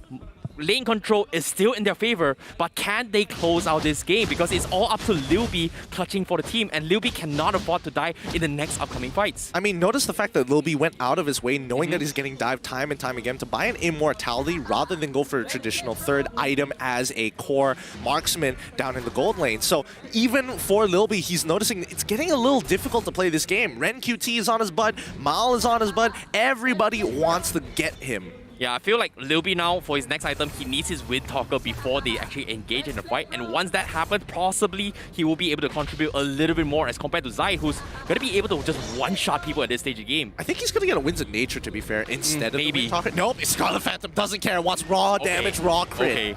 That definitely caught me off guard. However, now they're trying to poke on the inhibitors. Red Esports doing a fantastic job defending for now. 80 seconds next on the Lord, and Red Esports, they are very disciplined in the sense to not take Zorn's bait. Once again, Zorn, he's gonna be over aggression. Do they punish this? No, they don't. See, look at the map. Look at the map. Red Esports noticed that nobody has shown themselves. Wait until somebody shows themselves, and then they will start to punish Zorn. See, you see Dominus and LIVESTREAM, they're not showing themselves. Zorn is utilizing this lack of information to disrespect Red. I really like what Geek Fam is doing as well. They're not intentionally shoving the lane so that they actually deny XP and gold from Red Esports. Just by doing nothing, they're just starving Red Esports before the next Lord fight. And even though this is happening, Red Esports, they still need more farms.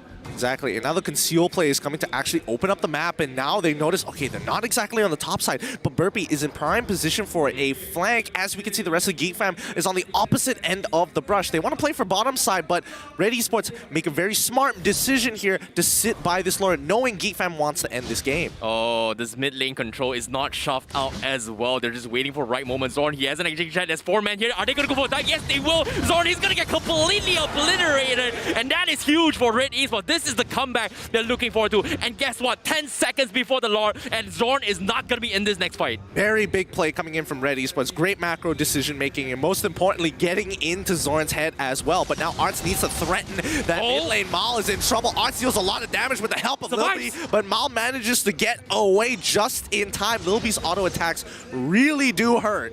Ooh, that was a scary, scary matchup. Geek Fam might have actually lost it, but at the same time, that bought enough time to Zorn as he is 8 seconds left before he actually respawns. However, Geek Fam, they're taking full control in this fight. So that was a great timing to catch Ash off guard. This is great for Red Esports because the longer this game drags out, the better the odds are in Red Esports' favor. So now they're utilizing this Luminous Lord that they know that Geek Fam wants as a way to make them group together, make them take a 5v5 fight, which Red Esports is feeling themselves and are extremely confident. Yeah, Mom going to be checking the brushes as well. Zorn's going to try and stop this out, but the Lord is quickly going down as well. They're going to force the issue. Here comes the Black Dragon coming in. He's going to try and stop it out. Burpee's in front of him. Who gets the Lord? No idea, but that's going to be all a stealing the pay as Red Esports, they turn the tides. They force Geek Fam out of the fight, and here comes the hook coming from he catches LIVESTREAM running for his dear life. Ash going to go in for the kill. He takes him down. That's going to be first immortality. Burpee trying to do something about it, but the Rockets completely shut him down. Monster kill for Ash. He completely goes out of the way to take them all out. Geek Fam is losing their minds. They're losing their members. They're dropping bodies as Red Esports calls for a bloody fight. Now they're going to end it. They're looking to crack open an inhibitor to secure this game. Number 1 in this best of 3. Tier 2s shall fall. They find the hook, and that's going to be game over right here. The only members coming up is Arts, and he can't do anything. Even Dominus can't withstand the weight of Red Esports' tidal wave. Oh, the comebacks coming from Red Esports. They pulled the miracle run, and look at the hype coming in from the crowds and the players themselves. What a play coming from Mom on that Franco. Honestly, just look at the faces of Red Esports. They don't even have to celebrate. They just knew, cold, calm, calculated. This was the expected result. Oh my goodness, so disciplined coming from Red Esports. They needed that timing and they brought it. Geek Fam, I'm sorry to say it's back to the drawing board, but still a very, very strong start coming from Geek Fam. Huge start coming out from the side of both teams here, Geek Fam as well as Red Esports. I think they need to hit the drawing board once again. Let's break this down one more time. Oh, GG, well played to Red Esports. Yep. This is crazy. I'm not gonna lie, that is pretty insane. Like, who would have thought here, with our first day with our audiences, the games are this intense? I'm not just... is it me? Or is it the crowd just, you know, rallying up for the teams as well? Because I can feel the pressure and the intensity coming from the games itself. I mean, the atmosphere is absolutely amazing here at the arena. And hopefully you guys get those tickets when you can to watch your favorite teams. And honestly, they have a seasonal pass for this, don't they? Yeah, talking about seasonal pass, right? If you purchase your team seasonal pass, let's say you purchase a Geek Fam seasonal pass, every single time Geek Fam is playing up on stage, you get to watch it. And it's only 80 ringgit. Including playoffs? Including playoffs. That's a huge deal. That is a huge deal. And Geek Fam, we always know, they always make it to playoffs. They always do. So, but keep that's your eyes the thing, open. Right? But that's about Geek Fam. What about Red Esports? Red Esports, you can also buy their pass every single time Red Esports plays. You can also watch all their match. And guess what? Including playoffs. Wait, so that means every single team has their own team? Yes. Okay, that's value. That's cash money. Exactly. Some people like compared to say. just buying one ticket to watch one match, which is 15 ringgit, you get to watch one match, and that's about it. You know. Value. Value. You guys are getting some sweet deals here at the MPL MY, and hopefully you stick around. Now let's talk about the item builds so far in this particular game, because there are some things that I don't particularly enjoy. And now, number one, let's look at Lil B's build, right? When I am looking for Endless Battle, okay, that's expected. Berserker's Fury, all right, sure. Scarlet Phantom, that's when I have a big issue with the build. I feel like based on the crit build damage, he was looking for a little bit of a glass cannon build coming from Lil B. But for me, I feel like based on the timings coming from Geek Fam and Red Esports is that Geek Fam, they need to close out the game by 12 minutes. And Red Esports, their job was to stall as long as they can. So what really threw them off guard was none other than Mom. Mom has been missing all his hooks in the entire early stage of the game, and one good solid hook onto Azaz pretty much stopped Geek Fam's aggression moment, or in this case, their momentum. I mean, that's the beauty of Franco, right? He helps kind of press your advantage, especially when you're winning and the opponents are clearly running away. Franco can maybe snatch away and fish one or two team members of the enemy team back into you to really press for more. And I think this is a beautiful game to kind of explain that nicely, right? Personally, I think Lil B didn't exactly play too well, especially when it came to his lane. I think Mal had a good idea how to play it, but he shouldn't have been able to walk out. Yeah, I definitely agree. And that's, I think, when it comes to the difference of perspective as well, if we talk about another team such as Team Karakal, Suhas Esports, who likes to play two fighters on the side lanes. For Red Esports, they managed to win this because of the fact that Beatrix was on the mid lane. And not gonna lie, they were losing out so much in early percentage, but their key objective is make sure Zaid gets his farm, Ash gets his farm, they will pop up in the later stage game, which we kind of saw.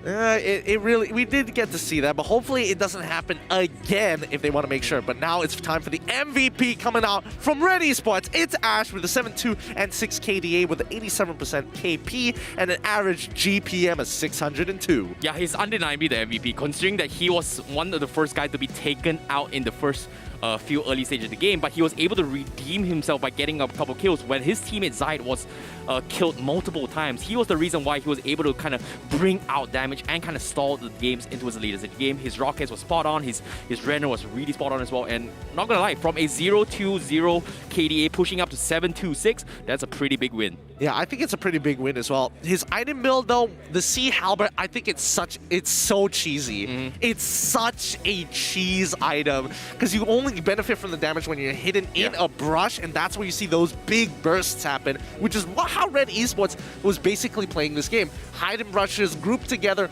wait for the right moment to punish Mom. Yeah, the Blade Blitzes brings so much value for teamfight potential, and on top of it all, You've got a Yu Jong who kind of benefits of it as well, AoE damage all the way through. So I'm looking forward to see how the highlights as well. And the reason why we say that this is a big play coming from them, let's take a look at the highlights brought to you by Samsung Galaxy A series, where you can see Geek Fam, they were completely dominating the early stage game with Zorn, making a strong statement that he's one of the most aggressive roamers, and he's made multiple times. As you can see, every single time he's there, everyone from Red Esports is so afraid of him. Yeah, I think it's about this. His setups have been flawless by far, but it really comes down to whether Dominus can actually pair up with him nicely. And I think with the Lunox, it's a little difficult because yes, he does have that burst damage, but he's got bigger things to worry about. He has to play for the rest of the team rather than these small individual skirmishes. Yeah, and Liu Bi being caught out, nothing that Geek Fam can actually do as well. Mao is actually trying his best to stall the momentum, and every single time the Black Dragon comes in, you can see Mao is trying to buy time for Geek Fam, and Geek Fam arguably supposed to win this fight,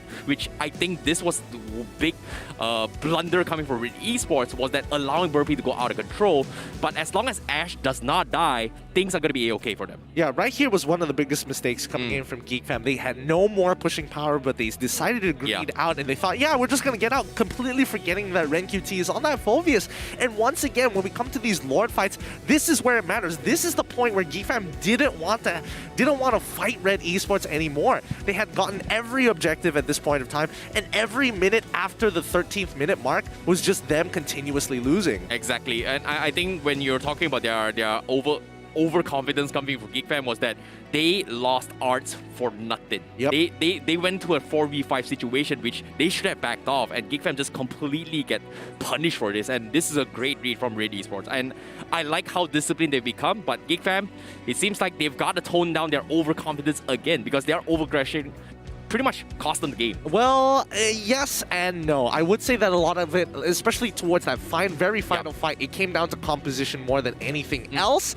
I do think that people need to keep in mind Franco's Iron Hook. Yes, he doesn't scale as well as other tanks in the meta as of right now, but that Iron Hook is always going to stay relevant. It's kind of like how Kaja once upon a time, Divine Judgment just completely takes out one player from the game. So we're back in the different version of Kaja. It's going to be the Franco meta, and I'm not going to lie, I did not expect to see that Franco might be, you know, the new meta.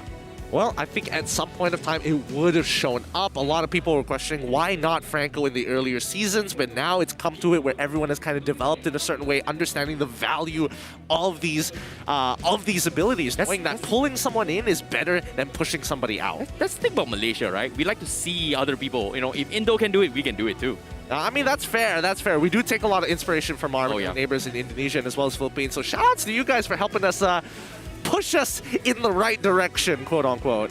I'm not gonna lie, you know, this new adaptation here coming from Red Esports kind of caught us by surprise. Orange Esports pretty much won most of the games with their Franco pickup. Yeah. And I wouldn't be surprised that a lot of teams will try and adapt to this. And that's the beauty about regular season, right? It's all about practice, it's all about consistency, it's all about trial and errors before making it to the playoffs. Yeah, I mean, they've got to try as much as they can because this is the best time to do so. If they don't do it any other time, I think it's just a missed opportunity. Agreed. So get them fresh, make sure that they start early, make sure that they're not fresh anymore, get comfortable with the stage, and most importantly, with an audience behind them. I think that the pressure is just going to be even more. Exactly. But now, I want to talk a little bit more about Geek Fam. This is actually Geek Fam's pretty good opening, but however, wait, what is that something? Yeah, it looks like we've already hit 500 shares. You guys have hit the very first milestone here today. Don't worry, we have two more, 800 and 1,000, but we've got momentum. You guys saw that game. It's about that snowball, so let's keep rolling with those shares. Thank you guys so much. We are looking to hit even more, but first game, we're 500 shares. That's crazy. Are we going to expect a full game 3? I don't know. Personally, when it comes to Red Esports and Geek Fam, it's a little tough to say. Here's the insider info, right? Insider info? Okay. Even though we casters, we like short games, we want to go home early, etc., right? Predictions is every single game today might be 3 games. Wow. Predictions. Where are you getting this information, Mr. Stone? Mr. Tell Sif. me. Sif predicted it. So Sif is Mr. WikiLeaks. Got you. Hello, FBI. We found the man. We found our guy. We found our dude. He's the rat. He's the we're just calling Sith out for like no reason, apparent reason. Best part, we're on the English broadcast. We can't do anything about it. He's literally right across from us. So hopefully, Sorry, we keep Sith. this under wraps. Hopefully, it stays here between you and us. Okay, guys. With that being said, we have to give a big shout out and to celebrate these moments, especially with you in the audience. It's Nescafe. Exactly. Be sure to scan the QR code right now. With a no minimum spend, you get 30% off on any purchase, capped out, of course, at 20 ringgit with the code NESMPL30. But all things considered, we are going to be celebrating moments right now because Red Esports, they are one game away from taking the series against Geek Fam. And based on statistics, Red Esports has won one entire series against Geek Fam before Zorn came in. Yeah. Zorn, coming into this first game, they had a strong start. And I feel like Geek Fam, they have kind of worked a lot of their usual composition and their playstyle. This is a complete new Geek Fam compared to the previous weeks. And I'm liking it, but is it fine-tuned yet?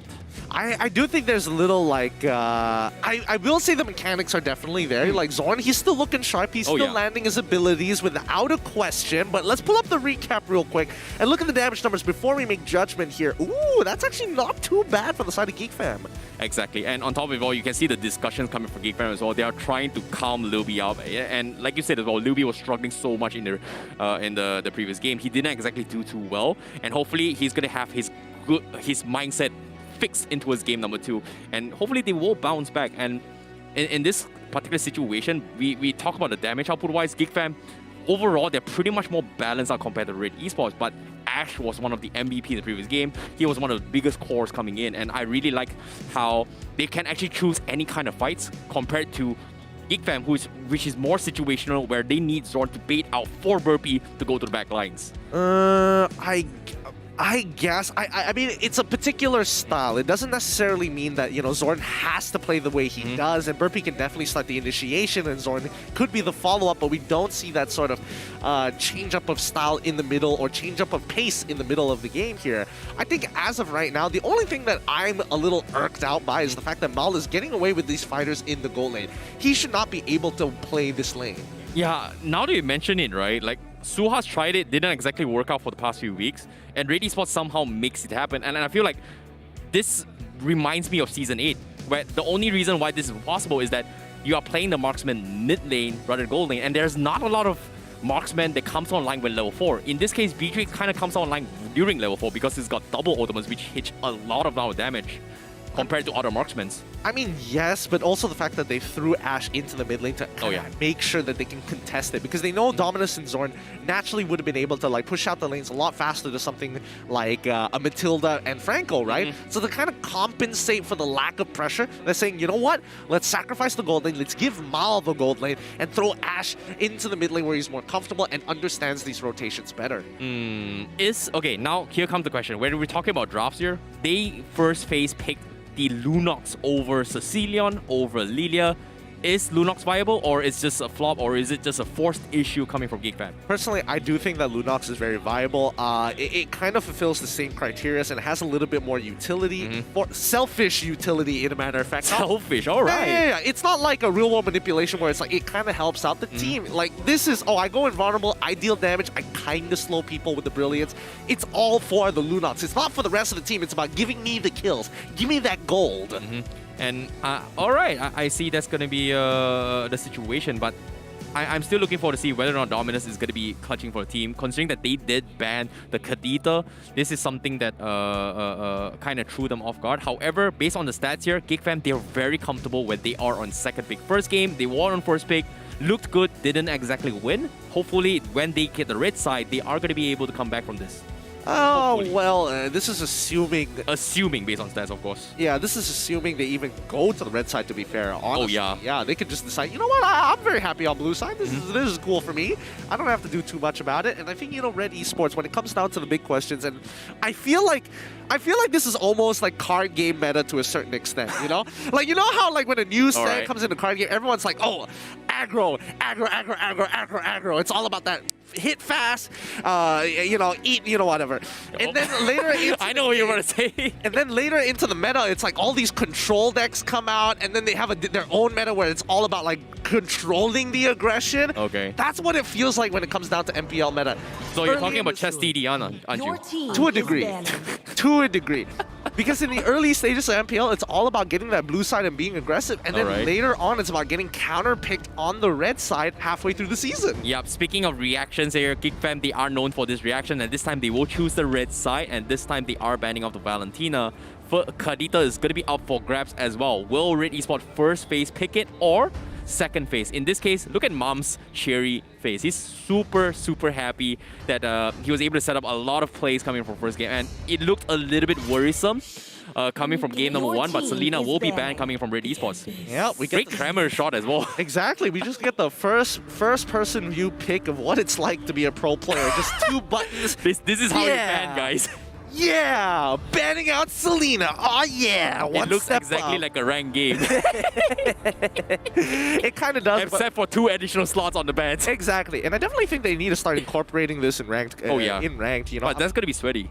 yeah. I Okay, mean, if you ranked think about it, is right? sweaty. What are you Ranked, talking ranked about? with 6 bans takes about, what, 10-ish minutes to ban? 6 bans. When did we get 6 bans? We only have 5 3 here. left, 3 right. Oh, total 3 left, bans. 3 I total thought you were bans talking about each in person ranked gets game. 6. But imagine if it's 5-5, that's going to even take longer before we actually start a game. I mean, it's better. It improves the quality of game All right. overall. It'll just be a little bit. It more just shows you competitive. the game's going to be even more sweaty, isn't it? Yeah, no, it actually makes people think about the draft for once.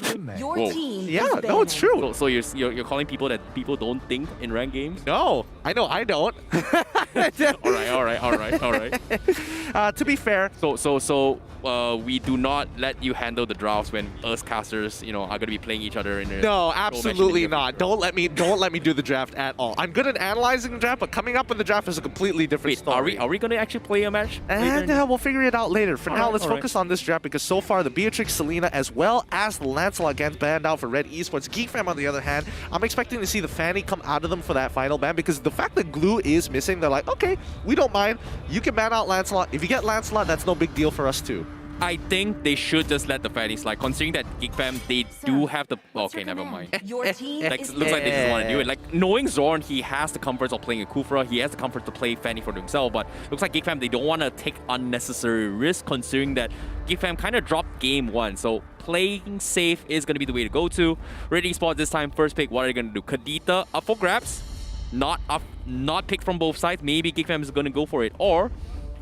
And I don't know, Beatrix being banned from Red Esports is kind of smart. I like it. But what is open actually? Hayabusa? Your team No, is Cho. Okay, Cho. Okay, to be fair, Zorn was quite a menace last game, so kind of restricting his hero pool is always fun to see. Doesn't mean that he doesn't have other heroes. Kufra is still available, but the question is whether or not it's even viable for this upcoming draft. Now, Geek Fam get 2 picks this time. I was expecting maybe a tank Ruby in the previous game. That's why it's a little bit mind-boggling for me, but they still stuck with the Cho tank instead from Geek Fam. It still worked out, but this time, what is Zorn going to play? Like, is he going to force like a Tigreal play in that regards? But nope, they are going to go Edith. Yes, Edith, we completely forgotten how annoying this hero is. Yeah, I think Edith is generally good. It just means that your mid lane doesn't necessarily have to have strong wave clear because Edith does a great job at helping out the wave push. I've actually tried Edith tank as well. To my surprise, it's kind of annoying and it hits really hard, even to the later stage of the game. And I can see why it's called a tank/marksman. Early game, it's tanky. Late game, he hurts a lot. I think what's really unfair is the fact that when you're in that in the Phalanx armor, that all of your abilities, except for your ultimate, scale up with your HP instead of just having to have raw attack damage. So it makes your build very easy. It's like, I don't need attack damage. Give me all tank items and I will hurt. Kind of like Aldos, right? Only difference is Yeah, not right? max HP for Aldos, but Aldos gains this damage through getting last hits and stacks. Exactly. That's the general idea. But coming in from Red Esports, Yuzong as well as Popo and Koopa this time, they've got a great gold lane matchup. Doesn't matter what it's going to be, they've got a bully on their side with Yuzong as well, which kind of tells Geek Fam, hey, if you want to pick Eve, that might not be the most fun thing in the world. Now, the question here is Geek Fam gonna pick the Melissa?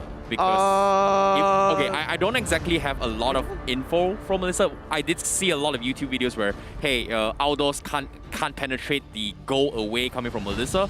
But can the Black Dragon go through the go away? Black Dragon can actually penetrate it. Oh no. Because you can't be CC'd when you're in the Black Dragon form, so you can just ram right on through. Oh no, that's that. Then Melissa is not a good pick for Geek Fam. Yeah, and even so, against Popo and Koopa, even though her passive ability does extra damage to like quote-unquote puppets and summon units. Summon units and sentient AIs.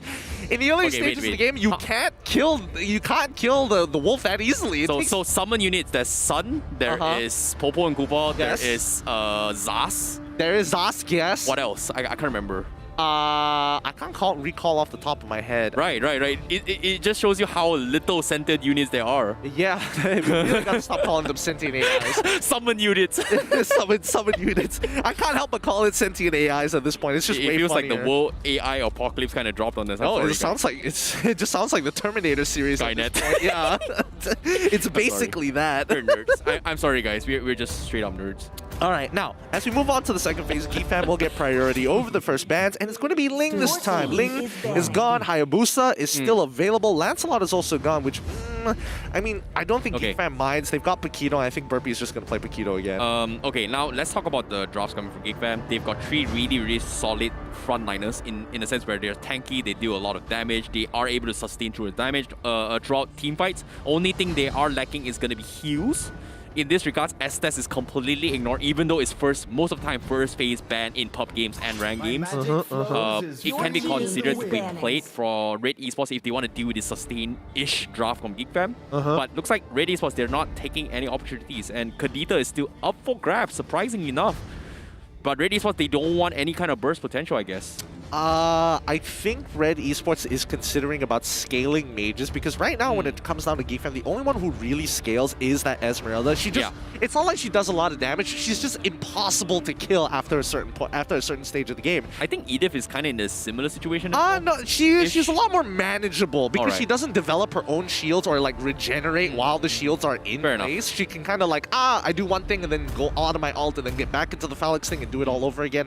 It's just kind of annoying, to be fair. Okay, now let's talk about mages here. Aulus, Geek Fam, they are going to respect Zayed's Aulus previous game. However, Hayabusa is still in the pockets for Red Esports, and Hayabusa is okay with the fighting against Paquito, okay with Esmeralda, except for Edith. Edith is a little bit hard, but all in all, great bans coming from Geek Fam. They are going to force Zayed to play something that doesn't exactly do too much, except for split push, I guess. To a certain degree. No, that's great, because I think Geek Fam generally want to play a team fight composition, and the fact that they have such a beefy lineup, like if you have a Hayabusa, you're not going to kill multiple people, and chunking down one takes way too much time. If I'm not mistaken, this second phase of Red, they are going to get the 4th pick first, so Kadita is going to be out for grabs. Red Esports, do they want to ban it away, or will Dominus get his Kadita? Because Kadita is going to one-shot people, but looks like they are going to ban off the Clint. Lil B is going to be forced to play something else. In this case, what? Melissa, Moskov, Brody. I feel like he's going to play Moskov because at least he can dodge away from... I think he played Moskov before, right? He's played Moskov before, yeah. I think at this point, Geek Fam is probably going to go for something along the lines of Lunox, something that can scale for the late game, and they need a marksman down in gold lane that can actually scale, so... Kadita. I think they should have picked the Kadita right now from Geek Fam. Kadita? No. Yeah, for Dominus. No. They need some sort of burst one-shot. No, I'm not all about it, because if you do get something like Kadita, Red Esports goes for something like Eve, and then it's... Oh no! What? What? Wait, what? Wait. Okay. All right, it's just... you just gotta give him respect. What else can you say? Like, you know, we've got 3 really annoying frontline tankers. If anyone's trouble, I'm gonna laser them out of the game. All right. I haven't seen God in a very, very long time. I don't know if he's going to be that good, to be fair. He is going to get chased down by, like, Yuzong. And I'm pretty sure Red at this point are thinking, like, actually, Hayabusa doesn't sound too bad now. Yeah, but still, I didn't expect it at all. But the lasers kind of do a lot of damage to the Black Dragon. It's almost impossible for you to miss, but easily disruptible. So... kind of risky, not gonna lie. Kind of risky. I agree as well, but now Red Esports now getting their 2 picks is going to be Eve as well as the Hayabusa. Very much expected here. I'm okay with this. I'm very okay with this. At least Gord, with his abilities, can actually stop the Eve no matter how far she is by just bouncing his little energy ball to get the initial stun and cancel it. So I think there is a little bit of counterplay at the end of the day. I haven't seen Gord in a very, very long time. I'm not sure what Geek Fam's thinking about this draft. The Mystic Gush gonna be dishing out a lot of damage. When was the last time we saw a Gord on MPL MY? Like Season 3, Season 2? Season 3, yeah. That was a very, very long time. That's because there weren't any better mages, and even if there was, they usually got banned out. True. Oh, that time was like the Harith meta. Harith Lunox, yeah. Oh yeah, that was the time. Those were rough times. Those were the dark ages. Now, let's see. Yep, there we go. Moscow coming in from Geek Fam. So they have scaling. They have scaling on their side. They have almost a guaranteed late game, but I think it's kind of rough here. Okay, so the way I see it right now from Geek Fam is they're hoping for Gord to set up a really, really long-range airball stun to set up with the Edith. Really? It's kind of like a Selena arrow. Only difference is that it's a bouncing ball rather than an arrow. Well, I mean, the audience seems to be loving it here. Madland Amox does it again with another interesting draft from Geek Fam side. You can never count them out during the draft. Yes, definitely as well. And Geek Fam, this is going to be them playing into his game 2 with a very, very unique draft. First time ever here in MPL MY Season 9.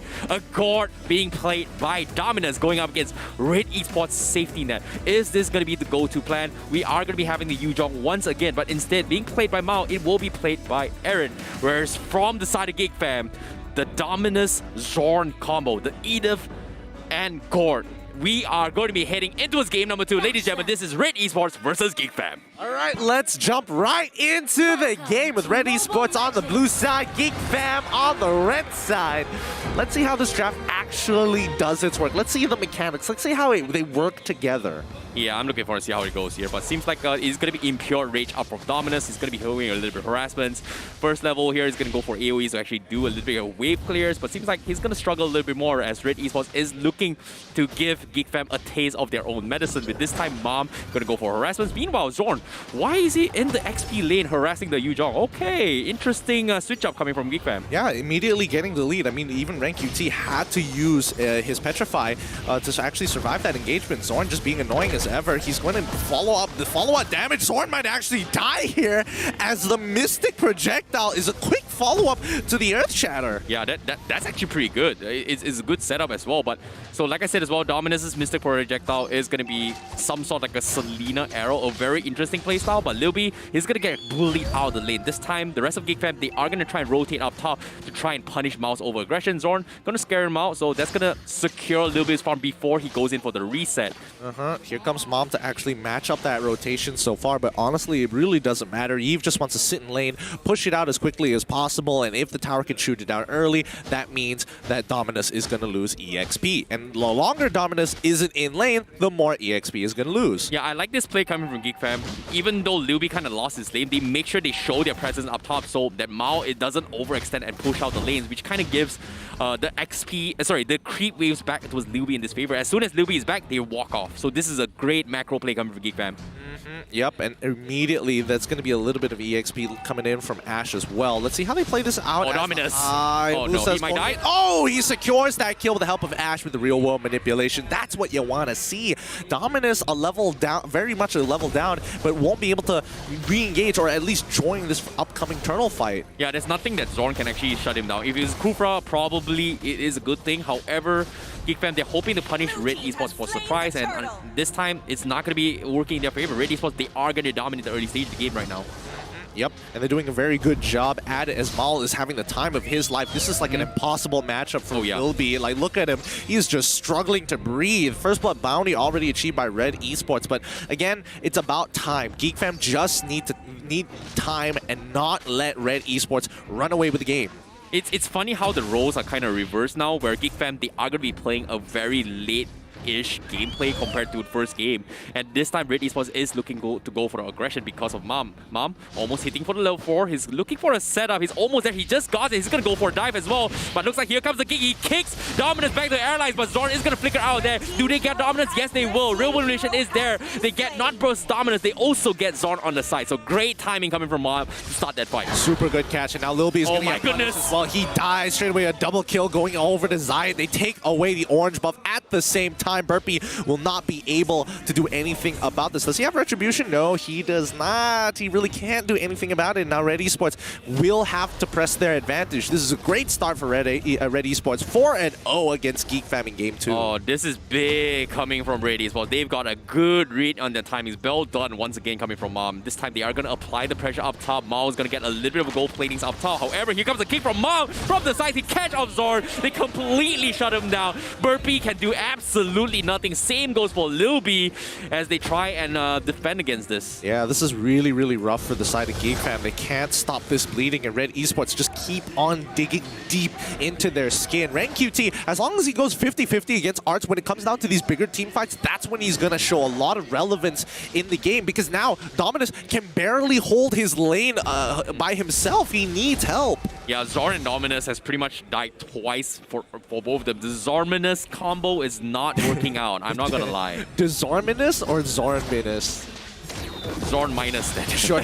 Zorn minus, we'll take it. We'll take it. But now Arts, he's realizing his role to play. He needs to keep Yuzong into this fight because he's the only one who can turn this around for the side of Geek Fam. It's going to be Spear of Destruction coming out as Red Esports instantly take away the turtle once more. Arts is here. They're looking for a fight, and they're going to find Bob. Good chain CC coming out from the side of Geek Fam to bring it back to their side. Yeah, this is the catch that Geek Fam has been looking forward to as well. It's kind of like a replacement of how Franco is being played. You hook and then you go for stand up. Instead of going for hook, you are going to go for the wombo combo. So this is big, but considering that Dominus Ultimate has a relatively long cooldown, you can only do it once per fight. So you are looking for one pickoffs at a time rather than a full-fledged 3v3. In this case, Geek Fam needs a little bit more time on Arts before they can actually commit for a full-fledged fight.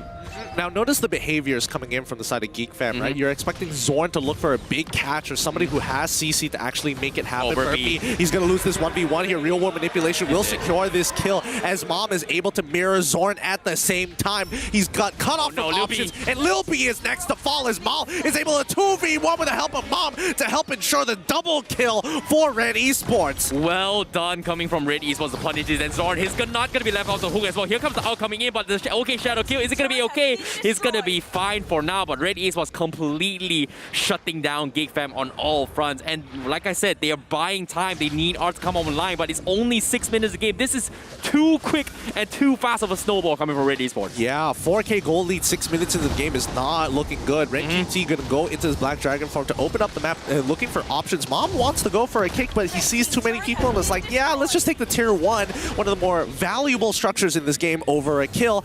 Now, Red Esports, I feel like it's almost checkmate for Geek Fam here. Sorry, for Red Esports. Like, they have the nuts. They've got the best hand possible that you can be dealt here. And Geek Fam, unfortunately, unless Red Esports makes a mistake, I don't think they're going to win. Yeah, I guess if you put it that way, it's pretty much pocket aces against the wild card. So, yeah, we're looking for the river in that sense. And in this case, here comes the jump. They will catch onto his mouth. Do they get the kill? Yes, they will. And this is huge. However, another fight is about to break out. Mom is looking for the Way of Dragon. Zorn looking for the catch, and Mom, he sidesteps his way through. Zorn completely missing the catch. Now that's what Geek Fam is looking for. Get over aggressive, get very, very confident, push up in lanes that you don't have to, especially when you don't have the backup to do so. Red Esports, you need to make sure you cover the angle so that Geek Fam don't get free kills like that. Exactly. However, once again, Geek Fam, they are going to try and stick S4 to try and go for the flash. However, we are going to see an okay shadow kill down towards the purple buff. Did Zahid steal the purple buff? Not exactly sure, but he did put Lil B a little bit down to force him to recall. So that's going to be him out of the picture for this next fight as they take the tier 2 up top. Yeah, at this point, this is what I'm predicting. Red Esports, I'm going to give you a weather forecast of what this game is going to look like. Red Esports, they basically win every single fight here. They don't have to do anything. They're going to take all the outer turrets, push Geek Fam back to their inhibitors, and then the big question comes, can Red Esports end the game by cracking open an inhibitor? Because Geek Fam can play with the help of this Gore to push out and have a strong high ground defense. Oh yeah, they've got a pretty decent wave clear in that sense, if you put it that way. However, like I said as well, the wild card coming from Geek Fam is going to be Arts. Can he get his items this time? So far, he's got an Enchanted Talisman and a Dominance Eyes. He needs his Oracle. He needs at least the Ice Queen one, or maybe even the Brute Force Breastplate before can he actually do a lot of harassments in this next team fight. And considering the way he's going as well, look at Zorn. He is going to be trying to stalling time for Dominance, but the rest rest of Geek Fam is so far away. They need to make a run for it. And Dominus, he's going to get caught up. Luby is going to be exposed as well. As the rest of Red Esports are looking to chase him off. And that is going to be another one that bites the dust.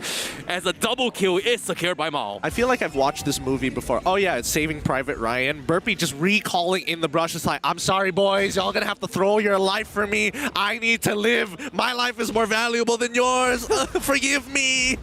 See you later, boys. But as of now, Arts is going to be online for now. He does have the tankiness. However, the rest of his team is pretty much paid the price. Red Esports playing objectively, taking all the outer inhibitors, all turrets first before making the next push. Lord is going to be up in 10 seconds. As you can see, the rest of Red Esports, they're pushing the lanes bottom and they are rotating in, thinking about heading for the Lord right now. Yeah, the only way I see Red Esports actually losing this game is if Ren QT like over-engages, Ash gets potentially stopped, his real world manipulation gets stopped by the mystical projectile coming, sorry, oh mystic no, projectile Luby, slow, no. He's fine, he's got dashes, he'll be okay, don't worry, he's playing defensively. Plus, if, you know, worst come to worst, Zorn turns around to try to buy that space. Yeah, I think the winning condition for Geek Fam is that they get a 3-man stun setup and just completely wipe Red Esports with the off the map. That's like the same, that's just like saying like, you know, Red Esports. Mom. No, they're fine. Mom's gonna open up the map first, but, ooh, great Shunpo initially, but now the rest of the team is going to get his damage on, but still not enough, and even Spirit of Destruction not even getting close to Mom. Oh, Zorn debated whether or not he wanted to go for the setup, but they actually do have enough damage to shut him down. However, because of that play, he's going to be forced to recall back, and they are still 5-man healthy, while the Lord is still sitting in the mid lane, ready to be pushed. But Red Esports looks like they're playing it safe. They're just conceding the Lord push. And that's going to be a free defense coming from Geek Fam. Yeah, I mean, the first Lord isn't very strong, and you're not guaranteed, and you're not getting a Luminous at any point in time. If you drag out this game till a Luminous Lord, it's a bit of a waste of time and inefficient use of time for Red Esports. Yeah, Mom looking for the setup. Does he bait Zorn in? Here comes the Black Dragon to isolate the fight. Well, Real Illumination has been used. Geek Fam cannot attack this, but Zorn, he's going to die potentially. Zai looking for the kill. However, he's going to be A-okay. They do secure the inhibitor as Red Esports will continue for the next one as well. Arts Corners try and stall him out, but the Eve slows are just a little bit too annoying to deal with. Beautiful coming in from Red Esports. They're saying they sacrifice the first initial Lord. We'll wait for the second Lord-empowered minion wave to come through, have our full team stacked on bottom side so we can play for Siege, and they did it perfectly. Now, Mom, he's going to take a good amount of damage, but as you can see, it's not going to mean too much. He's way too far ahead, and Geek Fam just have to play high ground defense. Oh, they force out the out on Dominus, means Red Esports has an opportunity to go in for the fight. Look at this, Mom is so confident, and yes, the inhibitor will be secured by Red Esports now. Yeah, that's what I'm saying. Red Esports basically have won this game. Geek Fam don't have any outs as long as Red Esports plays it generally okay. They have a really good siege composition, and Geek Fam has no real way of breaking it except for Dominus, and the fact that he's 0-4 really doesn't help the argument. Yeah, it's really difficult to actually hold down the line. You can see how far away when he paused his ultimate, but Red Esports is like, you know what, I'm not going to dive into that. That's crazy talk. Exactly, right? Like, Red Esports, they've built enough investment in the early game to actually have a good time towards the mid to late stages of the game as we're going into that transition right now. Yeah, we're talking about outrange when it comes to mage, right? Once upon a time, Yves and Forza is going to be the top level play in terms of range when it comes to bursting down. Yves does outrange the Gord by a lot, not gonna lie. Yeah, by a lot. Like they have no way of stopping it. I don't think that Geek Fam have any outs at this point other than Arts, as we mentioned before. But even now, at this point where Red Esports are 8K ahead, 12 minutes into the game, 11-2, the odds are kind of stacked against them. Just a little. A little bit. Black Dragon to scout the vicinity, so the next fight here, the Black Dragon is not going to be available. However, 10 seconds left on the clock for the Lord. Geek Fam, they have to push out, but economy-wise, not really healthy from Geek Fam. Yeah, this is a good time to punish, and Red Esports, they know it. They're using this Lord. They know that Geek Fam can't afford to take care of a Luminous Lord now, as Zorn as well as Arts open up the map. Oh no, Arts. Figure it out, but now Arts is getting dropped straight away. Mom kicks Zorn back into the real world manipulation, and they back away. That's what you want to see out of Red Esports. Esports. Yeah, good bait coming in from them. However, they do have the damage. Geek Fam cannot afford to back off completely. They have to force the issue. Black Dragon is going to be up online very, very soon. It's still on cooldown, and the Lord is down to his last tick as well. Geek Fam, they need this Lord. Arts is going to be taking a little bit of damage. Here comes the Black Dragon just in the nick of time. Red kind of disrupts them a little bit, but they do chunk him out, and Stamina sits in the bush and completely shuts them out. The Lord will be secured from the side of Red Esports, and now Geek Fam, they have to back up. Mom will catch up the remaining members of Geek Fam, and it's going to be full retreat. And Mom flickers forward and catches Dominus. Oh, no, tries to survive, but he's dead as well. It's a wipeout for Red Esports. GG, well played. That's Red Esports taking a clean 2-0 against Geek Fam. This has been a great game, but compositions just tell you all you need to know. Well done to Red Esports with a 2-0 victory against Geek Fam. Very, very clean win coming from Red Esports. Red is my blood, ladies and gentlemen. What a game coming in from this game. Yep, I mean, well done indeed. Gord just was not able to do enough in that matchup, and more importantly so, I mean, you gotta give credit where credit is due. Oh boy, beautiful game coming out from Red Esports. GG, well played. Let's listen to their comms in the mic check. Dapat. Dia nak ambil tahu mid, Go mid. Diorang 4 orang kau. Tak apa. Nak gas. Gas. Go sekarang. Nyok dulu, gas. Sekarang. Gas. Menang ke T5. Dapat. Nice. Kena. Boleh N eh? Boleh N, dah kuasa. Luno tak tahu aku ada cerita. Boleh. Nice. Mantap. Aku pula idea. Ada begitu. Aku tak dapat. Boleh dia kalau kau nak pick off sebab ada Zaid dekat tu. Jom dip. Aku ada. Kau seorang dip. Zone. Dapat ni. Kau. Nampak aku kau? Dah. Kau aku cakap pasal kalau orang mirror tu. Ya. Kalau gol ke atas, Omal, diorang akan kasih SP lah. Ya. Kalau turtle tu aman kan, korang gas di bawah. Zaid, go Zaid. Ni. Aku zone ni Lilby, nampak kan? Nampak. Dapat. Mantap. Nak ambil atas tak? Nak atas. Aku dalti. Hati cik. Go tak dalti. Dah dapat back. Back. Mantap. Dah balok. Ratakan. Boleh. Ya. Perlawanan yang hebat di antara pasukan Geek Fam lawan dengan Red Esports, di mana pasukan Red berjaya untuk menang. Bersama dengan saya sini adalah Mal, apa khabar? Baik Khabar baik. Okay, so Mal, first of all, kita boleh tengok di mana pasukan Red Esports main dengan baik depan penonton dekat sini. So macam mana perasaan Mal main dekat depan fans? Perasaan saya tak rasa nervous apa-apa pun sebab saya dah pernah ada experience sebelum ni main depan audience, so biasa je lah. Ya, and bila kita tengok perlawanan pasukan Red Esports lawan dengan Geek Fam, game pertama nampak macam pasukan Geek Fam nak menang. Macam mana shot call tu menyebabkan you guys dapat balik comeback? So yang first game tu kita orang just sabar sebab kita orang main Aulus kan, hero late game. So kita orang memang dah expect lah memang akan kalah early game sebabkan hero kita orang. So kita orang just bertahan je lah. And then bila dah sampai power spike kita orang cuba turn balik lah. Ya, boleh nampak you guys punya disiplin sangat-sangat tinggi. Tunggu untuk power spike dulu baru lawan balik. Dan soalan terakhir dekat sini, Mal. Ramai orang kenalkan Mal sebagai marksman player. Tapi kebelakangan ni ada pakai Yin, ada pakai Yuzong. Siapa buat keputusan tu? Mal sendiri yang nak main fighter ataupun keputusan satu tim?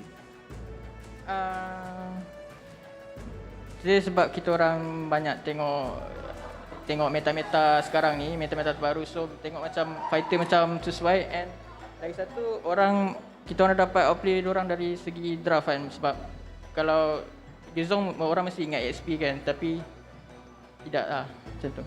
Ya, dekat sini kita boleh tengok di mana pasukan Red mereka menggunakan expectation enemy. Diorang mungkin rasa Yuzong akan bagi XP, tapi bila dah bagi gold, dah rosakkan mereka punya strategi. Mal, sebelum saya lepaskan Mal, ada tak apa-apa yang Mal nak cakap kepada semua fans Red Esports? Kepada semua fan Red Esports, saya ucapkan terima kasih sebab support kita orang and terus sokong kita orang. Terima kasih. Alright, thank you very much, Man. Thank you juga kepada audience bagi support yang sangat-sangat besar. Tetapi kepada semua orang yang tengah tengok, kita akan dengar lagi sambungan analisis. Jadi, tanpa membuang masa, kita akan pass balik kepada Sleepy Godzilla Syamilo. Take it away. Terima kasih Lafel. Red Esports mendominasi di match yang pertama pada hari ini. Jadi Syamilo dan juga Gideon, apa pendapat you guys tentang permainan sebentar tadi, Gideon? Personally, I think that matchup was as good as it could get for Red Esports. I mean, after seeing that second draft, like, that Gord pick, really? Sure, I get... Good. Dia menarik, tapi dalam masa yang sama dia macam kita boleh pertikaikan adakah berfungsi dalam team fight. Sebab kita nampak tadi God tak boleh nak buat apa-apa. Dia soalan macam, okay, dia buka ulti, lepas tu ada orang datang macam itu sebenarnya persoalan yang saya nak tanya kepada Gideon dan juga Syamilo, tapi kita fokus kepada Syamilo terlebih dahulu. Kenapa Dominance menggunakan Gore? Okay, di sini ada logiknya. Dia ingin kombokan dengan AD, di mana kita tahu bagaimana combo AD skill 2, skill 1 memang tak bergerak. Kemudian dengan adanya skill 1 daripada God akan menambahkan lagi stun dan mudah untuk gunakan ulti. Tapi strategi tersebut gagal untuk digunakan sebab dengan adanya banyak hero beli bahagian backline. Macam ada Hayabusa, adanya Yuzong. Jadi untuk tahu dengan lebih lanjut, kita akan lihatkan terlebih dahulu itemization yang disiapkan oleh kedua-dua pasukan. Kita akan bercerita ketika ini God dengan menyiapkan dengan adanya Enchanted Talisman dan juga Ice Queen Wand, 2 item sahaja. Dan 2 item ni bukanlah dari mage punya item. Dia more tu kepada memberikan cooldown dan juga ada slow effect. Nak kata damage, dia perlu siapkan, mungkin dia kena siapkan Lightning Truncheon, dia kena siapkan Genius Wand untuk menambahkan damage. Tapi dengan ada 2 item ni, dia hanya untuk memberikan slow effect dan juga cepat untuk menggunakan dia punya skill. Agak sedikit sukar untuk God burst siapa-siapa kat sini sebab adanya pasukan daripada Red Esports, banyak hero yang boleh dash, Gideon. Yeah, I think at the end of the day, it really comes down to the lane matchups and how you kind of control this priority, right? I think Ash on his Eve was able to go head-to-head against Gord, and Dominus obviously can't really do too much in the lane without the help of Zorn. So whenever you see Zorn, you're expected to see Dominus alongside because they go pair hand in hand. They follow up with each other's combos, finish each other's sentences, eat each other's sandwiches. I don't know what they do in the background. That's what I've heard so far. But more importantly so is the fact that once Dominus starts to fall behind by 1 kill, there's no way for him to recover unless somebody helps him out, which is either Burpee or arguably Arts in this situation.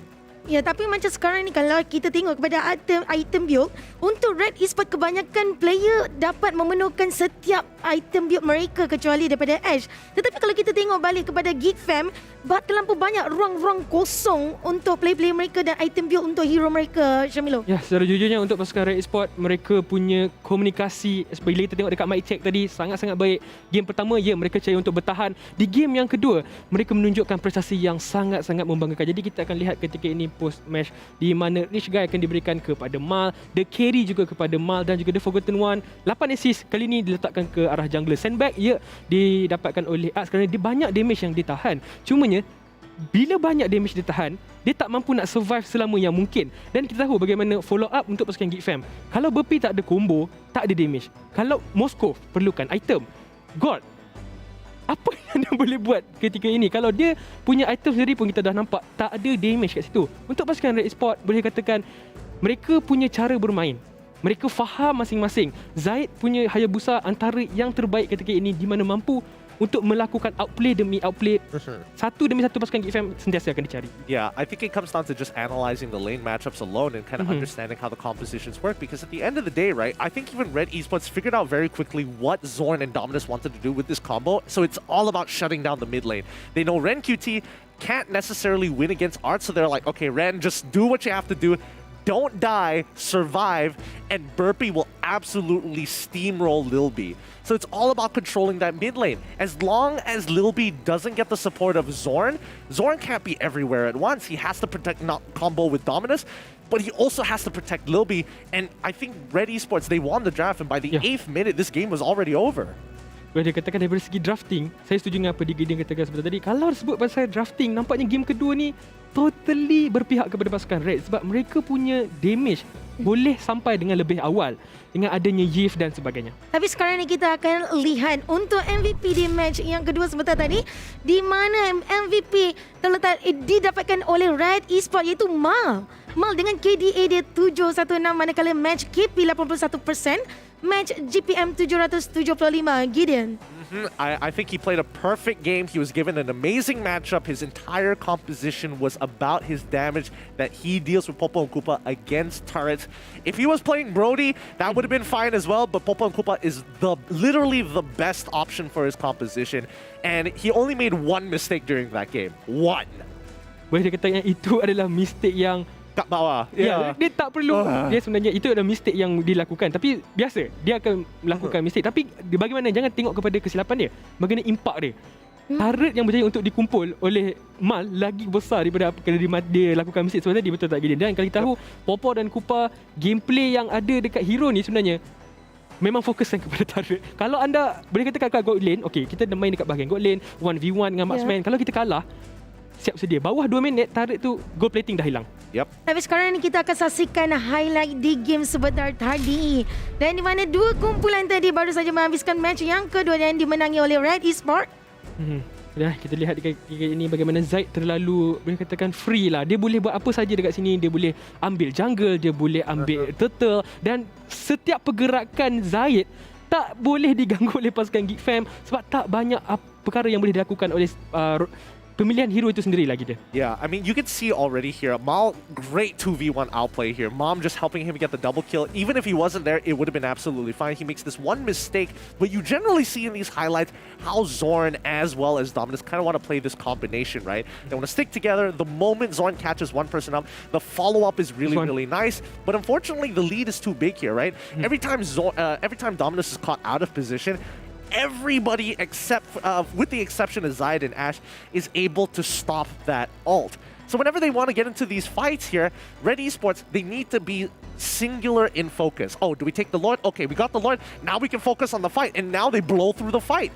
So it really depends on where they put their priorities on. Ya, betul tu. Dan itulah dia momen-momen di mana pasukan Red Esports boleh memenangkan game. Setiap kali God nak buka ulti, okay, kita dah bincang. Ada Zong, ada Black Dragon Form boleh cari di bahagian backline. Tapi jangan lupa, Ash dengan real world manipulation, kalau God tu buka ulti, lagi besar ulti gift boleh keluarkan. Jadi itu menyebabkan kenapa pasukan Geek Fam tak boleh nak lakukan sesuatu perkara yang besar menggunakan God. Tapi sekarang ni inilah kedudukan kumpulan di grup B di tempat yang pertama Red Esports di tempat yang pertama dengan poinnya 11 poin, di tempat yang kedua Tudak dengan 9 poin, RSG di tempat yang ketiga 9 poin, di tempat keempat Team Karakal 6 poin, Geek Fam di tempat yang kelima 4 poin. Apa yang kita boleh tengok daripada sini, Gideon?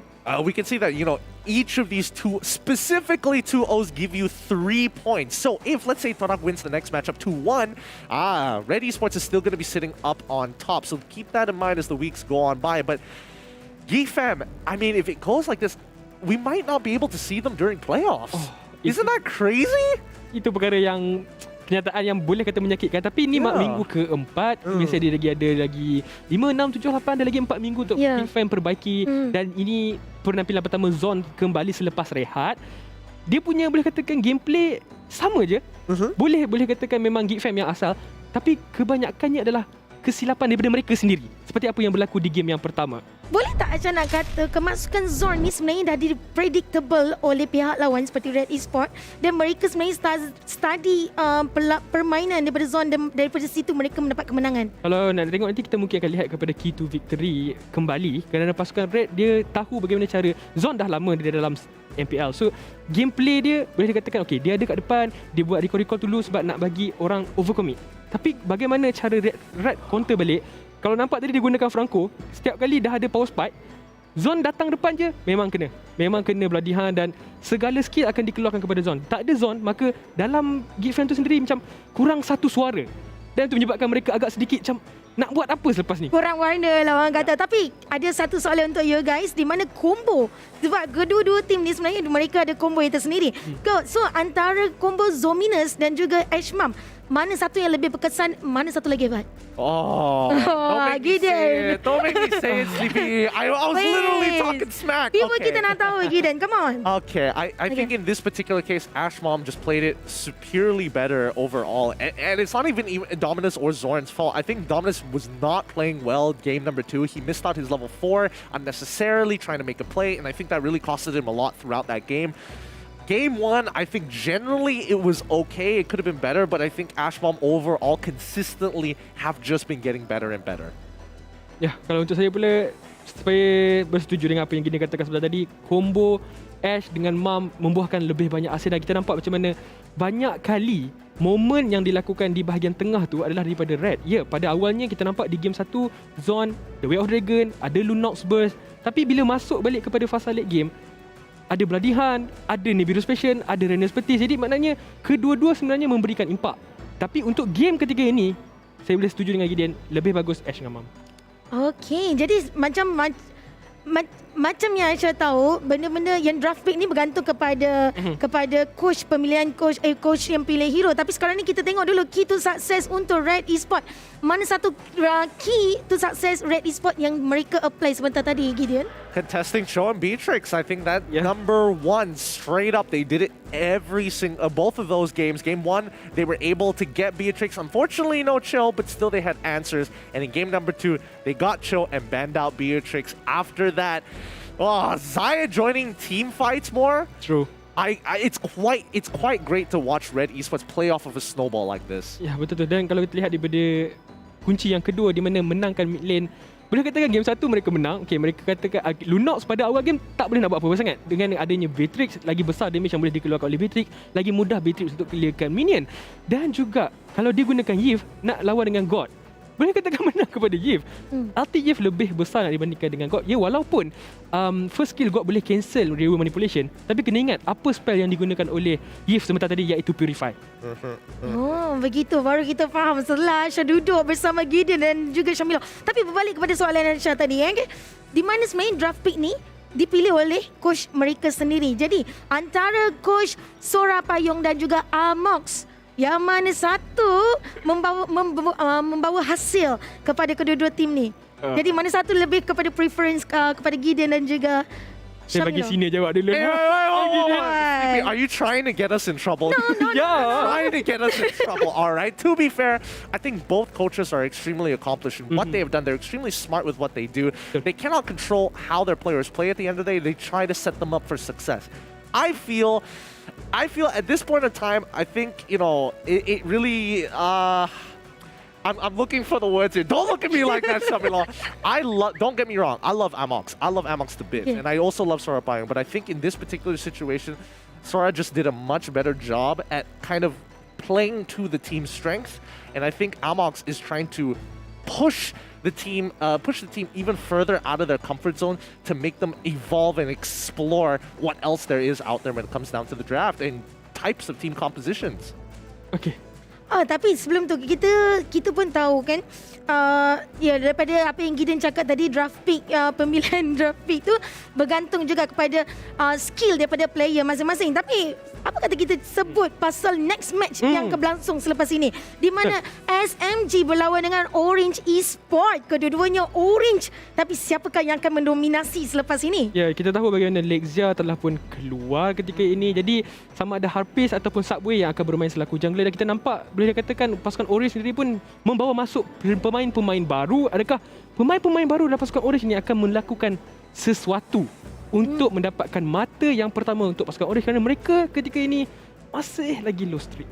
Yeah, I think Orange Esports is definitely starting to look a little desperate when it comes down to their standings, overall standings. And I think with the addition of new players, maybe it could help them. It could be, there is an argument whether it is too late to bring in people now, and hopefully they win throughout the rest of the season. But personally, I think that Orange Esports is doing the best that they can to try to make do with the situation. And if they are bringing, ex-pros, or if they want to bring in people from the semi-professional scene, it's always good. They need the exposure and they need that valuable experience up on stage. Oh, tapi sekarang ni walaupun perbezaan mereka rank antara SMG dengan Orange Esports sangat berbeza, tapi dengan ketiadaan Lezia, adakah Sasa menjadi tumpuan bagi Orange Esports memenangi mata? Sebab kadang-kadang macam before ni, dengan ketiadaan Lezia, Sasa menjadi fokus attention untuk mereka menyerang. Tapi bila ada Lezia, mereka punya fokus tu dah terbagi kepada dua.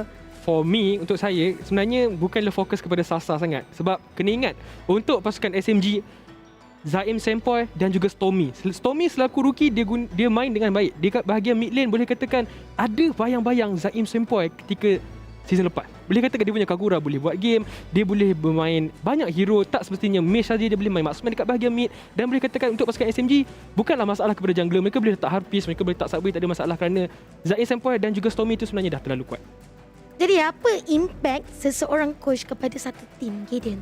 I think a coach has a lot of impact because not only is he going to a coach has to do a lot of things. Not only does he have to work on the draft, understand the opponents, analyze for the teams while the teams are scrimming, but he also has to make sure that the team is working cohesively, that one person's mistakes doesn't affect everybody else, and to make sure that the team, all 5 individual players, are playing at their peak. Ya, kalau untuk saya pula, coach penting adalah untuk membantu pemain-pemain dia yakin untuk pemilihan hero mereka. Tapi selebihnya adalah memfokuskan kepada gameplay pemain itu sendiri. Coach akan sediakan sesuatu untuk player-player dia confident bermain, tapi dalam gameplay itu semuanya kepada pemain dah. Alright, jadi sekarang ni kita akan belajar MPL learning kepada viewers. Sekarang ni kita tengok hero manakah yang mempunyai kadar KDA tertinggi pada musim ini. Estes, Dairot ataupun Alucard. Yang penting gunakan semua caps lock, huruf yang besar. Jadi, siapa sebenarnya? Siapakah yang sebenarnya? Bolehkah kita bagi clue Syamilo dan juga Gideon kepada viewer kita? Siap. Sekarang ni saya confused. Dairot, tim yang guna dia Suhas je. Yeah. Untuk Alucard yang guna dia Karakal. Estes Todak. Yeah. So susah lah soalan ni. Yeah, this question is really hard. Yeah. What the heck? I know they all have like 100% win rates, I think, if I remember correctly. So what's the difference? I'm trying to figure, is it the number of games as well? I don't think so, right? Wait, was there, I'm pretty sure, okay. Daroff, maybe not. Maybe not. I think there's one game that he was playing in the EXP lane against Esmeralda, and that's about it. That's all I can give you guys. Kalau KDA tinggi maknanya dia akan bergantung kepada dia punya kill dan dia bergantung kepada dia punya assist. Kalau kill, boleh kata Alucard. Jarang Estes kita nampak banyak kill. Kalau untuk dari segi assist, Estes. Ya, itu sebab sedikit daripada Syamilo dan juga Gideon. Tadi mereka pun sebenarnya dah bagi dah sikit-sikit clue untuk anda. Dan jangan lupa teruskan QR code. Tapi sekarang ni kita tengok TikTok campaign shout out. Tunjukkan semangat anda untuk MPL Malaysia Season 9. Sertai hashtag ini gaya kita dengan video TikTok paling kreatif dan menangi telefon pintar rasmi Samsung A Series, kerusi Secret Lab M3 eksklusif ataupun MLBB Diamond setiap minggu. Kemain lagi. Buat TikTok je dengan kreatif dan menang. Lain macam. That's all we got here. Those are all the dances we know. We don't know any else. Itulah dia. Sebab apa? Kalau kita tengok pun TikTok sekarang ni semakin trend kan. Tapi itulah MPL pun sekarang ni pun mereka ada menggunakan hashtag untuk MPL. Ini gaya kita. Ini gaya kita ni, maknanya kita buat cara kita sendiri. Jadi macam mana korang, you guys dekat viewer luar sana, macam mana korang tunjukkan video anda dengan gaya yang tersendiri? Ya betul, tak semestinya menari. Anda boleh beli tiket dan datang ke MPL. Boleh buat konten dengan mungkin talent, mungkin player, mungkin boleh buat konten dengan lebih menarik. Jadi sebab ini dia macam ni je. Ini gaya kita, buat je apa je. Buat je. Janji hashtag. Tapi sebelum itu kita dah tahu match yang pertama kita dah habis. Red Esports pun dah menominasi. Tapi sekarang ni kita berehat terlebih dahulu dan memberi ruang kepada player-player kita untuk match yang kedua. Bersiap sedia.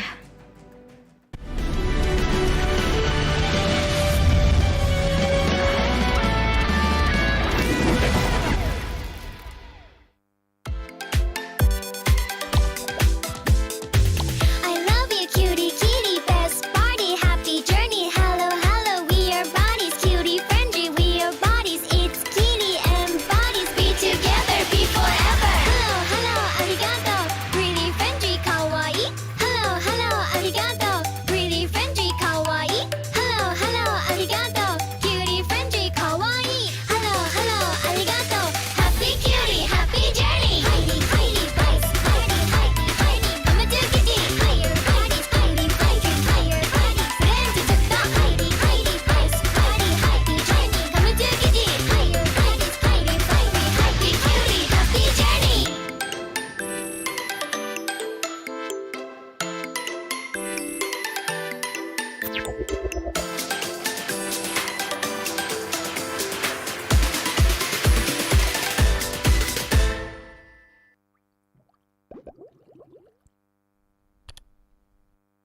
What's up, everyone? Welcome back to another episode of Hero Spotlight, featuring the second hero of the Forsaken Light series, Melissa. With the help of her beloved dolls, Melissa can easily melt her foes from an unreachable spot. Hero skills. First skill, falling. Melissa dashes in the target direction and gains extra attack speed for a while. She'll also pull Muddles and Cuddles toward her when the two are on the field. Falling is Melissa's mobility tool that allows her to maneuver around the map and adjust the position of her dolls. The extra attack speed, on the other hand, grants her decent burst potential. Killing spree. Second skill, go Muddles! Melissa throws Muddles in the target direction, which will stop upon hitting an enemy hero or reaching the maximum distance and bind itself to all nearby enemy heroes. For the duration, Melissa will summon Giggles on each of her basic attacks to shoot an extra cursed needle at Muddles, and can also use the attack minion button to attack Muddles directly. All the damage taken by Muddles within the duration will be transferred to the bound victims. Each needle thrown by Giggles will also reduce part of the cooldown of Melissa's first skill. Go Muddles is Melissa's primary damage source. Ultimate. Cuddles, protect me! Melissa orders Cuddles to release the field of protection, damaging and pushing away nearby enemies while blocking them from entering the field for a while. The field will disappear early if Melissa moves too far away. Cuddles, protect me! Is Melissa's main defense measure against melee heroes. Passive. Doll Buster. Melissa deals extra damage to summoned units, including Muddles and all units summoned by the enemy. Pro tips. Pro tip number 1. Move Muddles flexibly with falling to avoid losing the enemies bound by Go Muddles. Didn't your mother ever tell you? Never get too close to needles. Pro tip number 2. Cast Cuddles Protect Me to knock back approaching enemies, and then falling to move the field and block or restrict the enemy's movement. Skill combos. Laning phase. During the laning phase, cast Falling to quickly approach the enemy. Bind them to Muddles using Go Muddles, and then poke them with basic attacks.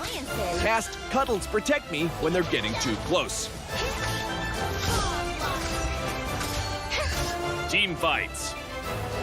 During team fights, look for the right opportunity to engage using Falling, cast Go Muddles to bind Muddles to multiple enemies, then spam basic attacks. Cast Cuddles Protect Me to block approaching enemies, and use Falling when it's up again to adjust your position and increase your attack speed for higher burst damage. Tactics. Mid-game. With her excellent mobility and solid ultimate mechanism, Melissa plays a big role in small-scale teamfights in the mid-game. Late game.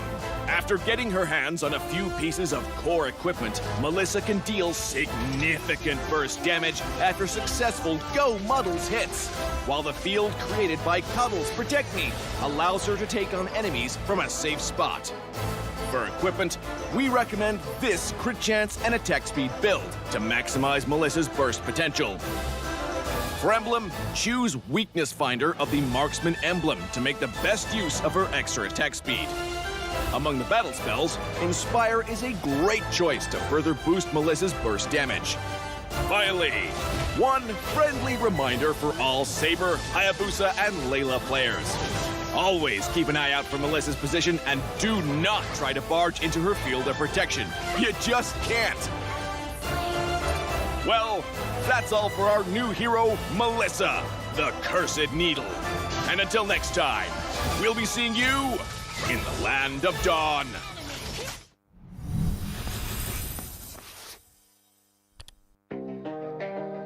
Ay, ay. I'm a rock star. Yeah, rock star. Ay, ay, ay. I'm a rock star, baby. I'm a rock star. I'm a rock star. I'm a rock star. I'm a rock star. Panggil aku rock star. Ini kejohanan kita semua orang rock star. Kita rockstar, kita buat saja gaya kita. Makin panas apinya sudah membara. Macam mana pun kau menempuh segala demi negara.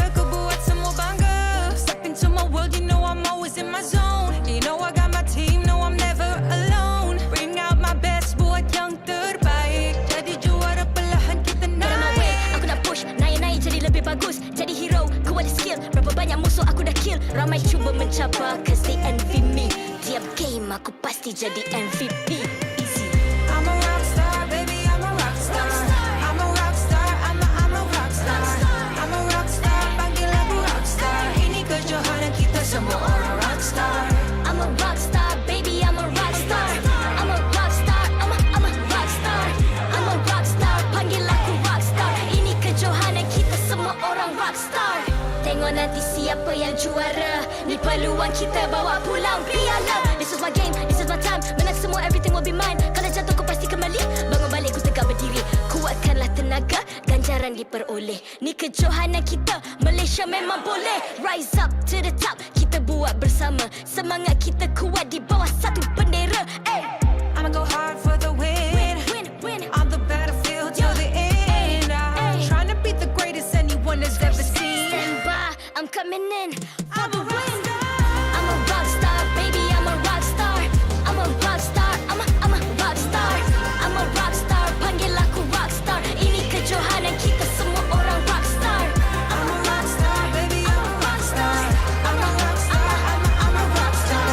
I'm a rock star, panggil aku rock star. Ini kejohanan kita semua orang rock star. Rock star.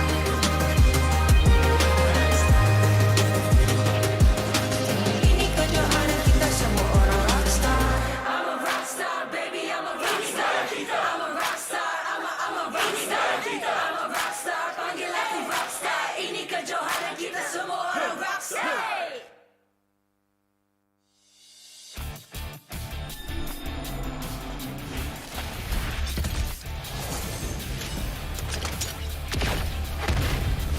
Time and tide wait for no man nor girl. Monster kill. An enemy has been slain. Airgun enemy has been slain.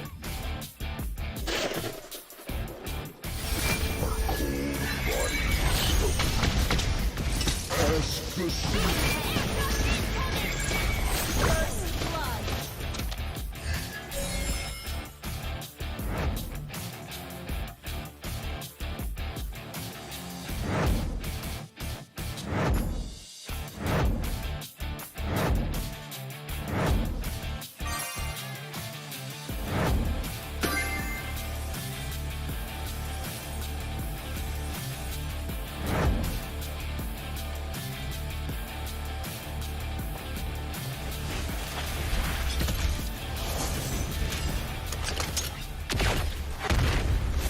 Time and tide wait for no man nor girl.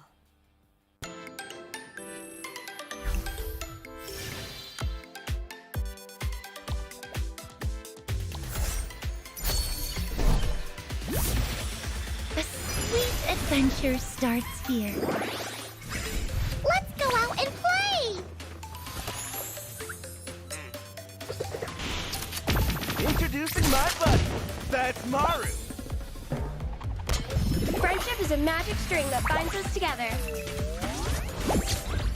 Are you ready for a super cute adventure?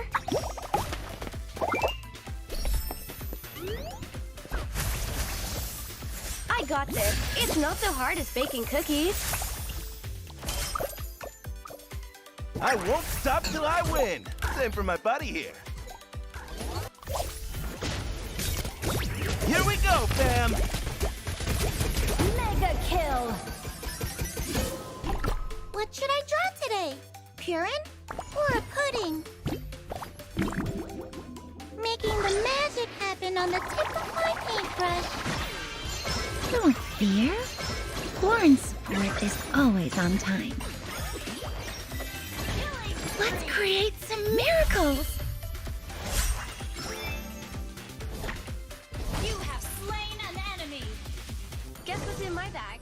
A homemade Monster kill. cinnamon is no ordinary touch.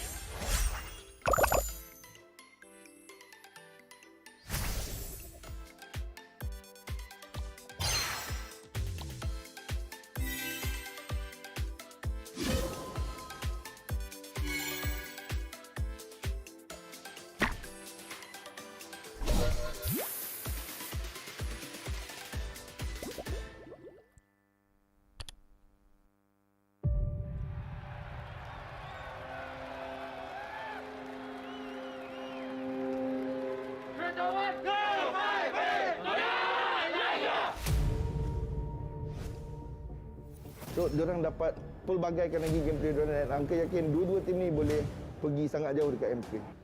He actually pushed everyone to harder, could be more stressful. Pushes the limit of Mobile Legends in terms of meta, in terms of players' mentality, in terms of stamina. This is how you be a professional player. Esme OT, skill satu dia dah mati, Mas. Terus ini for apa? Malaysian meta is very taste the dopamine sort of meta. You perlu telan rasa pahit tu supaya you boleh rasa kemanisan yang akan datang. Our meta is more focusing on helping or contributing dekat marksman supaya dia boleh orang kata istilah fat untuk win the game. Pergi mana-mana region, any part of the world, kita orang boleh perform.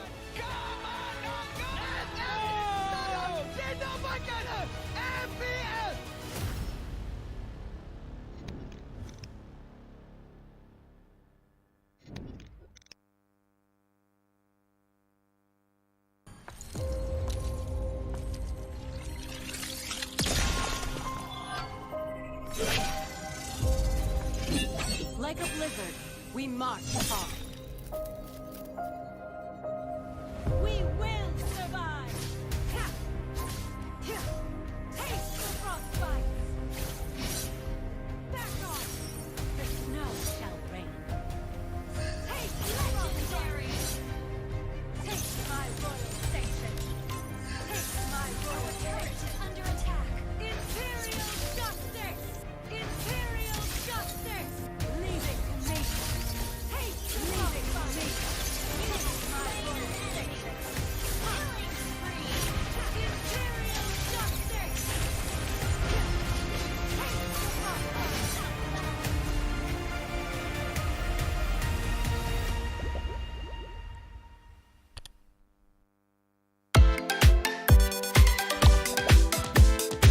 I love you, cutie, kitty, best party, happy journey. Hello, hello, we are bodies, cutie, friendly, we are bodies. It's kitty and bodies, be together, be forever. Hello, hello, arigato, really friendly, kawaii. Hello, hello, arigato, really friendly, kawaii. Hello, hello, arigato, cutie, friendly, kawaii. Hello, hello, arigato, happy cutie, happy journey. Heidi, Heidi, Bryce, Heidi, Heidi, Heidi, come to kitty, higher bodies, Heidi, Heidi, higher bodies. Then to the Heidi, Heidi, Bryce, Heidi, Heidi, journey, come to kitty, higher bodies, Heidi, Heidi, happy cutie, happy journey.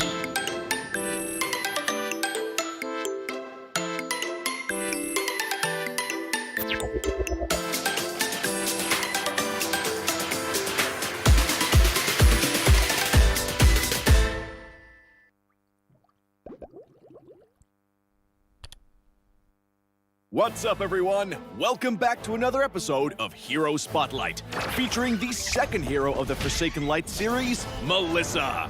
With the help of her beloved dolls, Melissa can easily melt her foes from an unreachable spot. Hero skills. First skill, falling. Melissa dashes in the target direction and gains extra attack speed for a while. She'll also pull Muddles and Cuddles toward her when the two are on the field. Falling is Melissa's mobility tool that allows her to maneuver around the map and adjust the position of her dolls. The extra attack speed, on the other hand, grants her decent burst potential. Killing spree! Second skill, go, Muddles! Melissa throws Muddles in the target direction, which will stop upon hitting an enemy hero or reaching the maximum distance and bind itself to all nearby enemy heroes. For the duration, Melissa will summon Giggles on each of her basic attacks to shoot an extra cursed needle at Muddles, and can also use the attack minion button to attack Muddles directly. All the damage taken by Muddles within the duration will be transferred to the bound victims. Each needle thrown by Giggles will also reduce part of the cooldown of Melissa's first skill. Go, Muddles! Is Melissa's primary damage source. Ultimate. Cuddles, protect me! Melissa orders Cuddles to release the field of protection, damaging and pushing away nearby enemies while blocking them from entering the field for a while. The field will disappear early if Melissa moves too far away. Cuddles, protect me! Is Melissa's main defense measure against melee heroes.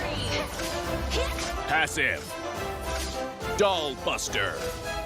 Melissa deals extra damage to summoned units, including models and all units summoned by the enemy. Pro tips. Pro tip number 1. Move models flexibly with falling to avoid losing the enemies bound by go models. Didn't your mother ever tell you? Never get too close to needles. Pro tip number 2. Cast Cuddles Protect Me to knock back approaching enemies and then falling to move the field and block or restrict the enemy's movement. Skill combos. Laning phase. During the laning phase, cast Falling to quickly approach the enemy. Bind them to muddles using go muddles and then poke them with basic attacks. Cast Cuddles Protect Me when they're getting too close. Team fights. During team fights, look for the right opportunity to engage using falling, cast go muddles to bind muddles to multiple enemies, then spam basic attacks. Cast Cuddles Protect Me to block approaching enemies, and use falling when it's up again to adjust your position and increase your attack speed for higher burst damage. Tactics. Mid-game. With her excellent mobility and solid ultimate mechanism, Melissa plays a big role in small-scale teamfights in the mid-game. Late game. After getting her hands on a few pieces of core equipment, Melissa can deal significant burst damage after successful Go Muddles hits, while the field created by Cuddles Protect Me allows her to take on enemies from a safe spot. For equipment, we recommend this crit chance and attack speed build to maximize Melissa's burst potential. For emblem, choose Weakness Finder of the Marksman emblem to make the best use of her extra attack speed. Among the battle spells, Inspire is a great choice to further boost Melissa's burst damage. Finally, one friendly reminder for all Saber, Hayabusa, and Layla players. Always keep an eye out for Melissa's position and do not try to barge into her field of protection. You just can't. Well, that's all for our new hero, Melissa, the Cursed Needle. And until next time, we'll be seeing you in the Land of Dawn.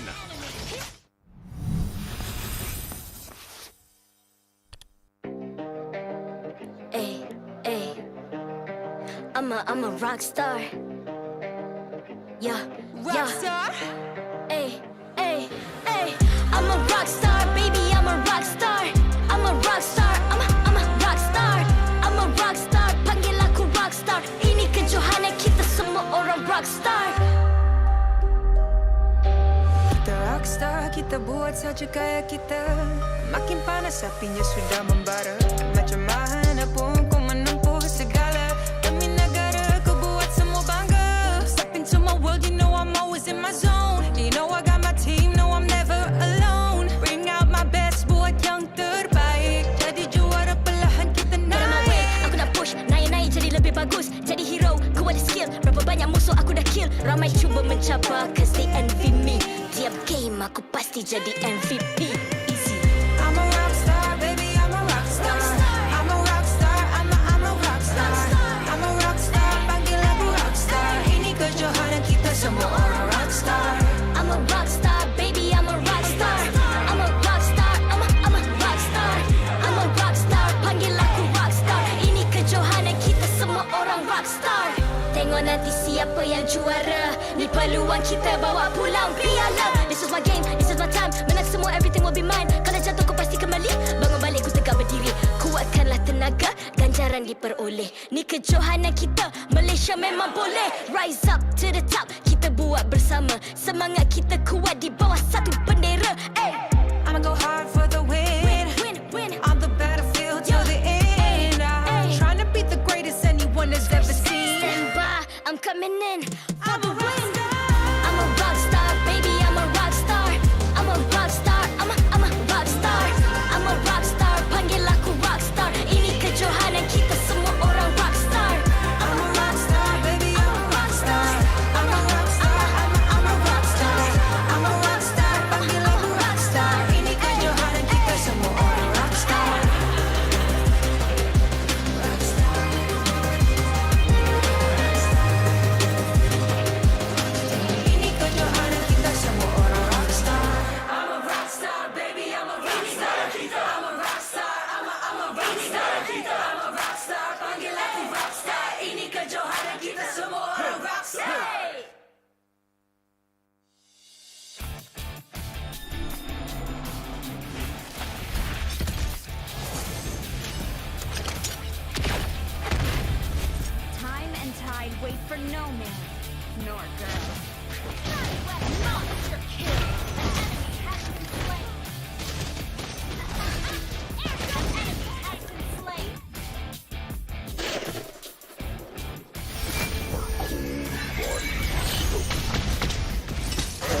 Time and tide wait for no man, nor girl.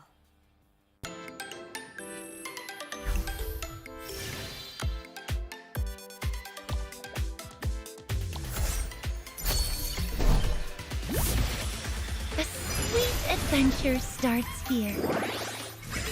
Let's go out and play! Introducing my buddy. That's Maru.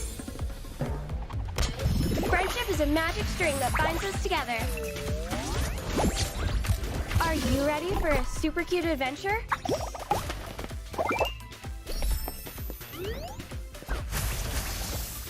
I got this. It's not so hard as baking cookies. I won't stop till I win. Same for my buddy here.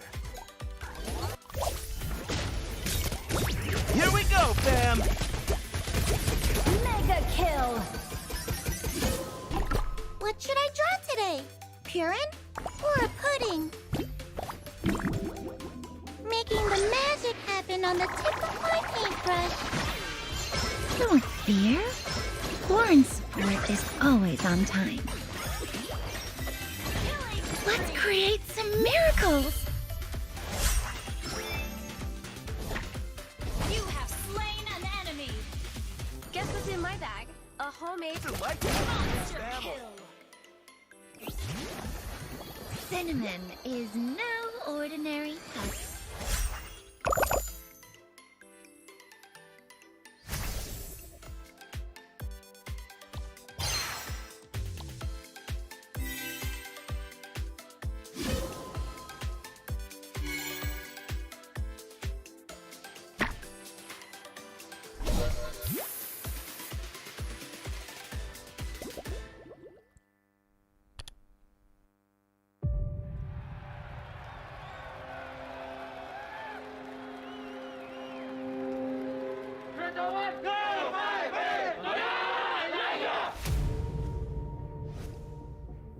So, diorang dapat pelbagaikan lagi gameplay diorang dan Angka yakin dua-dua tim ni boleh pergi sangat jauh dekat MPL.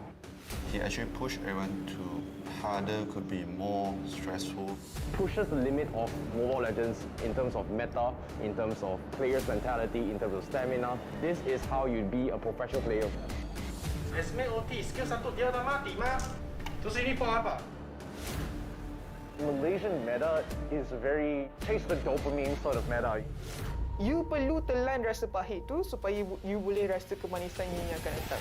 Our meta is more focusing on helping or contributing dekat marksman supaya dia boleh, orang kata istilah fat, untuk win the game.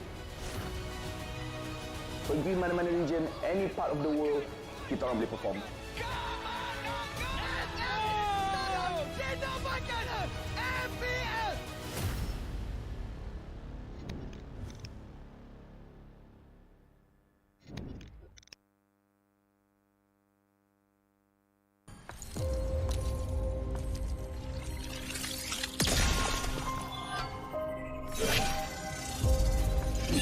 Like a blizzard, we march on. We will survive!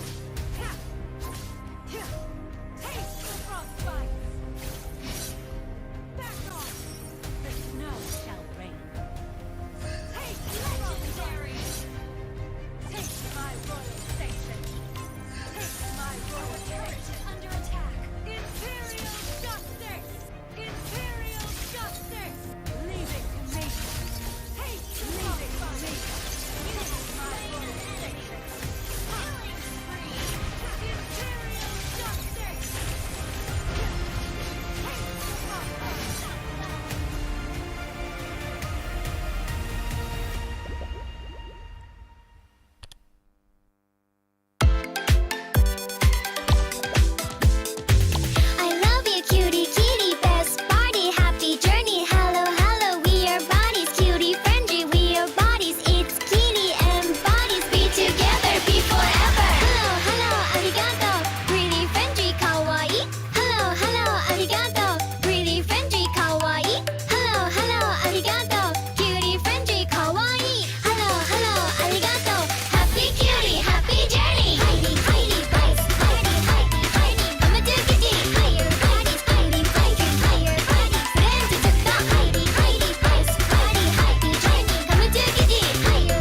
What's up, everyone? Welcome back to another episode of Hero Spotlight, featuring the second hero of the Forsaken Light series, Melissa. With the help of her beloved dolls, Melissa can easily melt her foes from an unreachable spot. Hero skills. First skill, falling. Melissa dashes in the target direction and gains extra attack speed for a while. She'll also pull Muddles and Cuddles toward her when the two are on the field. Falling is Melissa's mobility tool that allows her to maneuver around the map and adjust the position of her dolls. The extra attack speed, on the other hand, grants her decent burst potential. Killing spree. Second skill, go Muddles!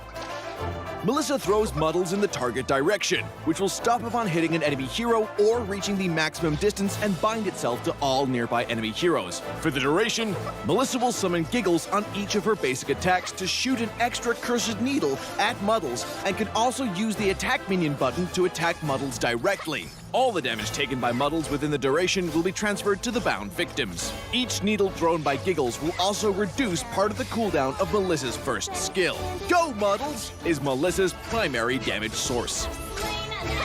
Ultimate. Cuddles, protect me! Melissa orders Cuddles to release the field of protection, damaging and pushing away nearby enemies while blocking them from entering the field for a while.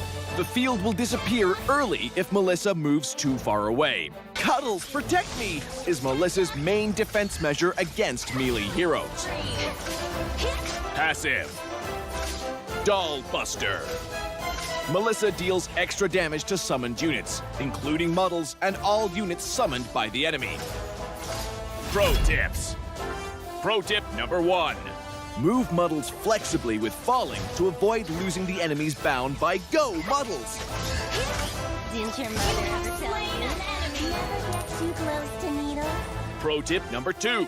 Cast Cuddles Protect Me to knock back approaching enemies, and then falling to move the field and block or restrict the enemy's movement. Skill combos. Laning phase. During the laning phase, cast Falling to quickly approach the enemy. Bind them to Muddles using Go Muddles, and then poke them with basic attacks. Cast Cuddles Protect Me when they're getting too close. Team fights. During team fights, look for the right opportunity to engage using Falling, cast Go Muddles to bind Muddles to multiple enemies, then spam basic attacks. Cast Cuddles Protect Me to block approaching enemies, and use Falling when it's up again to adjust your position and increase your attack speed for higher burst damage. Tactics. Mid-game. With her excellent mobility and solid ultimate mechanism, Melissa plays a big role in small-scale teamfights in the mid-game. Late game. After getting her hands on a few pieces of core equipment, Melissa can deal significant burst damage after successful Go Muddles hits, while the field created by Cuddles Protect Me allows her to take on enemies from a safe spot. For equipment, we recommend this crit chance and attack speed build to maximize Melissa's burst potential. For emblem, choose Weakness Finder of the Marksman emblem to make the best use of her extra attack speed. Among the battle spells, Inspire is a great choice to further boost Melissa's burst damage. Finally, one friendly reminder for all Saber, Hayabusa, and Layla players. Always keep an eye out for Melissa's position and do not try to barge into her field of protection. You just can't. Well, that's all for our new hero, Melissa, the Cursed Needle. And until next time, we'll be seeing you in the Land of Dawn.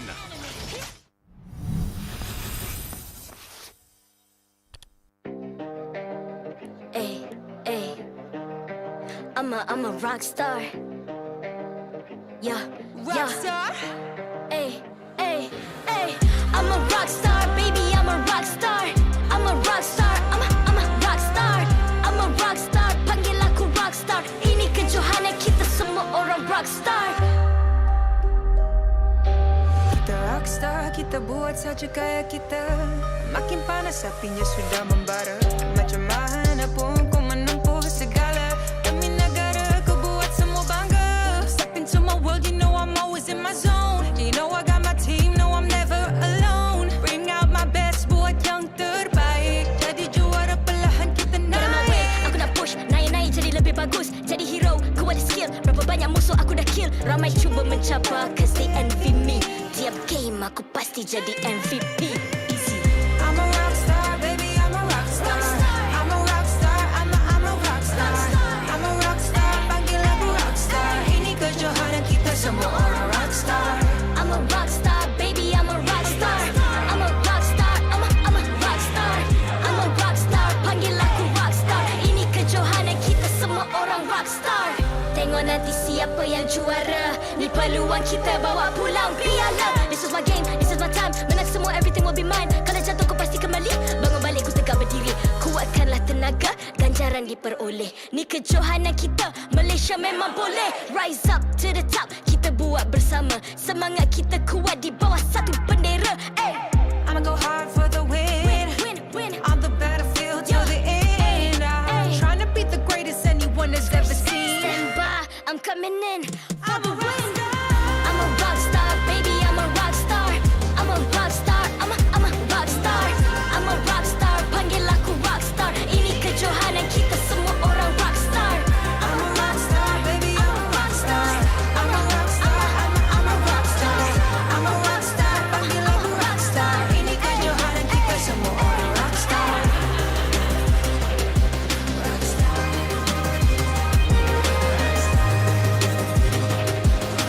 Ini kejohanan kita semua orang rock star. I'm a rock star, baby, I'm a rock star. I'm a rock star, I'm a rock star. I'm a rock star, panggil aku rock star. Ini kejohanan kita semua orang rock star.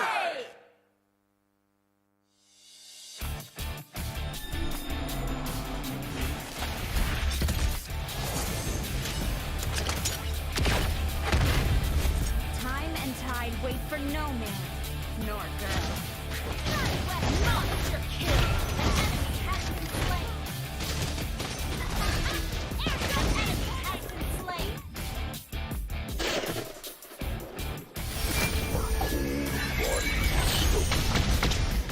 First blood.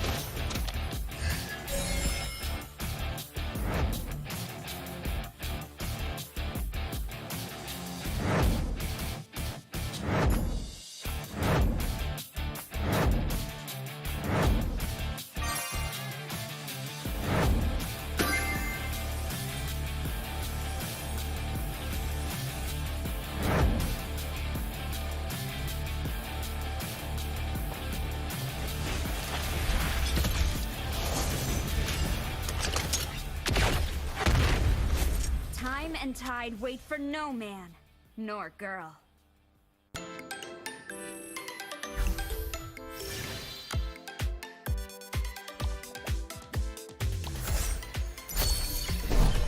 The sweet adventure starts here. Let's go out and play! Introducing my buddy. That's Maru. Friendship is a magic string that binds us together. Are you ready for a super cute adventure?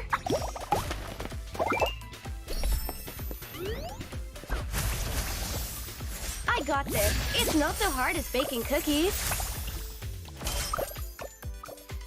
I won't stop till I win. Same for my buddy here. Here we go, fam. Mega kill. What should I draw today? Purin or a pudding? Making the magic happen on the tip of my paintbrush. Don't fear. Lauren's support is always on time. Let's create some miracles. You have slain an enemy. Guess what's in my bag? A homemade monster kill. Cinnamon is no ordinary husk.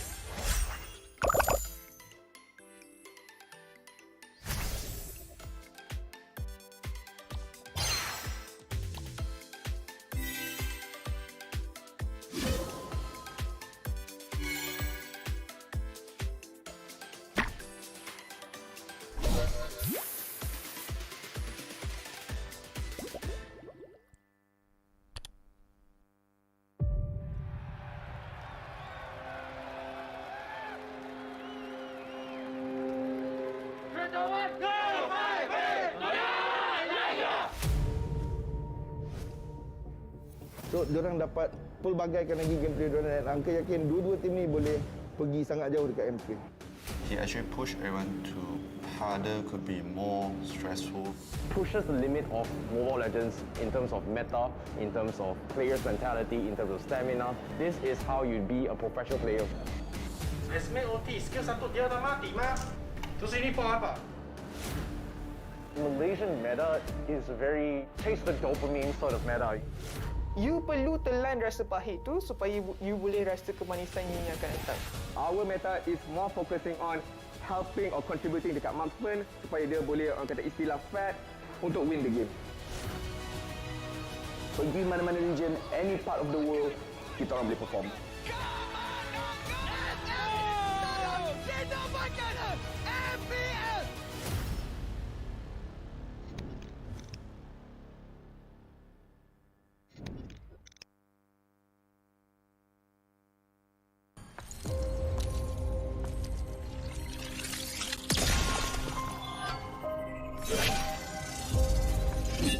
Like a blizzard, we march on. We will survive. Taste the frostbite. Back off. The snow shall rain. Taste legendary. Taste my royal station. Taste my royal heritage under attack. Imperial justice. Imperial justice. Leaving to me. Taste leaving to me. Taste my royal station. Killing spree. Imperial justice.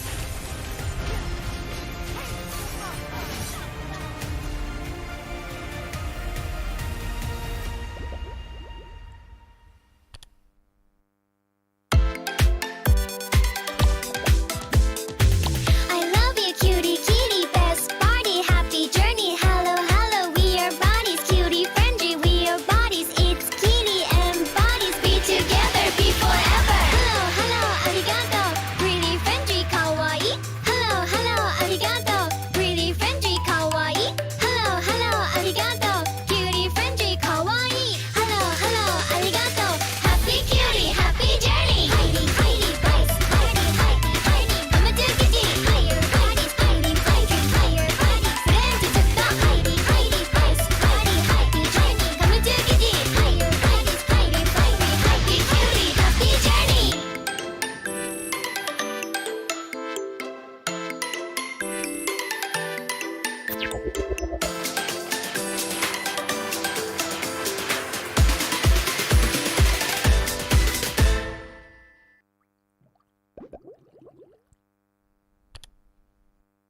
What's up, everyone? Welcome back to another episode of Hero Spotlight, featuring the second hero of the Forsaken Light series, Melissa. With the help of her beloved dolls, Melissa can easily melt her foes from an unreachable spot. Hero skills. First skill, falling. Melissa dashes in the target direction and gains extra attack speed for a while. She'll also pull Muddles and Cuddles toward her when the two are on the field. Falling is Melissa's mobility tool that allows her to maneuver around the map and adjust the position of her dolls. The extra attack speed, on the other hand, grants her decent burst potential. Killing spree. Second skill, go Muddles! Melissa throws Muddles in the target direction, which will stop upon hitting an enemy hero or reaching the maximum distance and bind itself to all nearby enemy heroes. For the duration, Melissa will summon Giggles on each of her basic attacks to shoot an extra Cursed Needle at Muddles, and can also use the attack minion button to attack Muddles directly. All the damage taken by Muddles within the duration will be transferred to the bound victims. Each needle thrown by Giggles will also reduce part of the cooldown of Melissa's first skill. Go Muddles is Melissa's primary damage source. Ultimate. Cuddles, protect me! Melissa orders Cuddles to release the field of protection, damaging and pushing away nearby enemies while blocking them from entering the field for a while. The field will disappear early if Melissa moves too far away. Cuddles, protect me! Is Melissa's main defense measure against melee heroes. Passive. Doll Buster. Melissa deals extra damage to summoned units, including models and all units summoned by the enemy. Pro tips. Pro tip number 1. Move models flexibly with falling to avoid losing the enemies bound by go models. Didn't your mother ever tell you? Never get too close to needles. Pro tip number 2. Cast Cuddles Protect Me to knock back approaching enemies and then falling to move the field and block or restrict the enemy's movement. Skill combos. Laning phase. During the laning phase, cast Falling to quickly approach the enemy. Bind them to muddles using go muddles and then poke them with basic attacks. Cast Cuddles Protect Me when they're getting too close. Team fights. During team fights, look for the right opportunity to engage using Falling, cast Go Muddles to bind muddles to multiple enemies, then spam basic attacks. Cast Cuddles Protect Me to block approaching enemies, and use Falling when it's up again to adjust your position and increase your attack speed for higher burst damage. Tactics. Mid-game. With her excellent mobility and solid ultimate mechanism, Melissa plays a big role in small-scale teamfights in the mid-game. Late game. After getting her hands on a few pieces of core equipment, Melissa can deal significant burst damage after successful Go Muddles hits, while the field created by Cuddles Protect Me allows her to take on enemies from a safe spot. For equipment, we recommend this crit chance and attack speed build to maximize Melissa's burst potential. For emblem, choose Weakness Finder of the Marksman emblem to make the best use of her extra attack speed. Among the battle spells, Inspire is a great choice to further boost Melissa's burst damage. Finally, one friendly reminder for all Saber, Hayabusa, and Layla players. Always keep an eye out for Melissa's position and do not try to barge into her field of protection. You just can't. Well, that's all for our new hero, Melissa, the Cursed Needle. And until next time, we'll be seeing you in the Land of Dawn.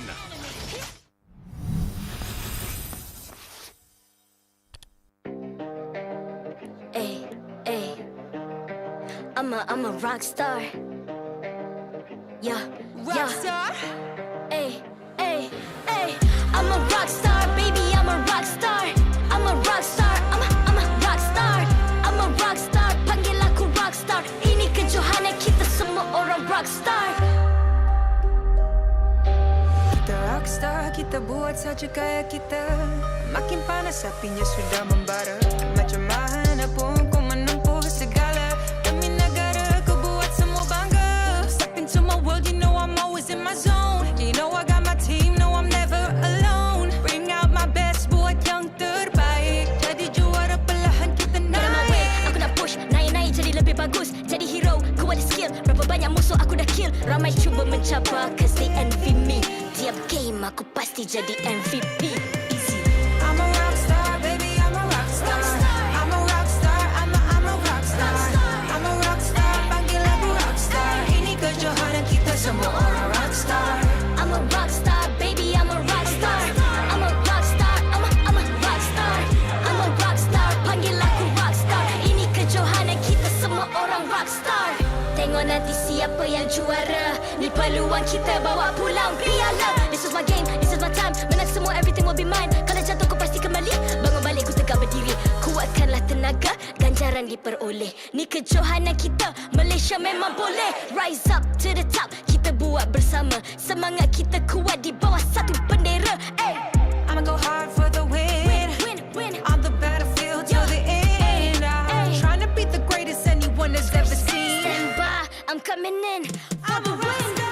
I'm a rock star, baby, I'm a rock star. I'm a rock star, I'm a rock star. I'm a rock star, panggil aku rock star. Ini kejohanan kita semua orang rock star. I'm a rockstar, baby, I'm a rockstar.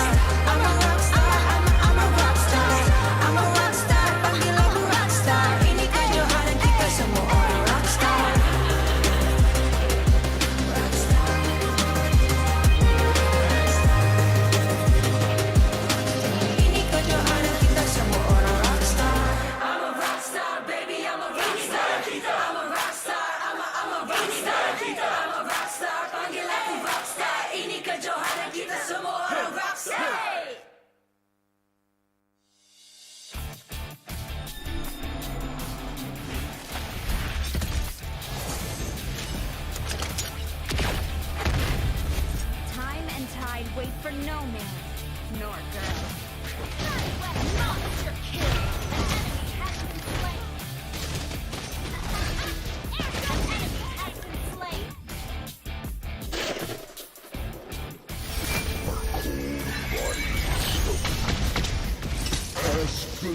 and tide wait for no man, nor girl.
I'm a rock star. Yeah, rock star. Ay, ay, ay. I'm a rock star, baby. I'm a rock star. I'm a rock star. I'm a rock star. I'm a rock star. Panggil aku rock star. Ini kejohanan kita semua orang rock star. Kita rockstar, kita buat saja gaya kita. Makin panas apinya sudah membara. Macam mana pun kau menempuh segala. Demi negara kau buat semua bangga. Step into my world, you know I'm always in my zone. You know I got my team, no I'm never alone. Bring out my best, buat yang terbaik. Jadi juara perlahan kita naik. Get on my way, aku nak push. Naik-naik jadi lebih bagus. Jadi hero, ku ada skill. Berapa banyak musuh aku dah kill. Ramai cuba mencapai, cause they envy me. Tiap game aku pasti jadi MVP. Easy. I'm a rockstar, baby, I'm a rockstar. I'm a rockstar, I'm a rockstar. I'm a rockstar, panggil aku rockstar. Ini kejohanan kita semua orang rockstar. I'm a rockstar, baby, I'm a rockstar. I'm a rockstar, I'm a rockstar. I'm a rockstar, panggil aku rockstar. Ini kejohanan kita semua orang rockstar. Tengok nanti siapa yang juara. Ni peluang kita bawa pulang piala. This is my game, this is my time. Menang semua, everything will be mine. Kalau jatuh kau pasti kembali. Bangun balik ku tegak berdiri. Kuatkanlah tenaga, ganjaran diperoleh. Ni kejohanan kita, Malaysia memang boleh. Rise up to the top, kita buat bersama. Semangat kita kuat di bawah satu bendera. Ay. I'ma go hard for the win. Win. On the battlefield till the end. I'm trying to beat the greatest anyone has ever seen. Stand by, I'm coming in for the win. I'm a rock star, baby, I'm a rock star. I'm a rock star, I'm a rock star. I'm a rock star, panggil aku rock star. Ini kejohanan kita semua orang rock star. I'm a rock star, baby, I'm a rock star. I'm a rock star, I'm a rock star. I'm a rock star, panggil aku rock star. Ini kejohanan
I'm a rock star. Yeah, Rockstar? Ay, ay, ay. I'm a rock star, baby, I'm a rock star. I'm a rock star, I'm a rock star. I'm a rock star, panggil aku rock star. Ini kejohanan kita semua orang rock star. Kita rockstar, kita buat saja gaya kita. Makin panas apinya sudah membara. Macam mana pun kau menempuh segala. Demi negara kau buat semua bangga. Step into my world, you know I'm always in my zone. You know I got my team, no I'm never alone. Bring out my best, buat yang terbaik. Jadi juara perlahan kita naik. Aku nak push, naik-naik jadi lebih bagus. Jadi hero, ku ada skill. Berapa banyak musuh aku dah kill. Ramai cuba mencabar, cause they envy me. Tiap game aku pasti jadi MVP. I'm a rockstar, baby, I'm a rockstar. I'm a rockstar, I'm a rockstar.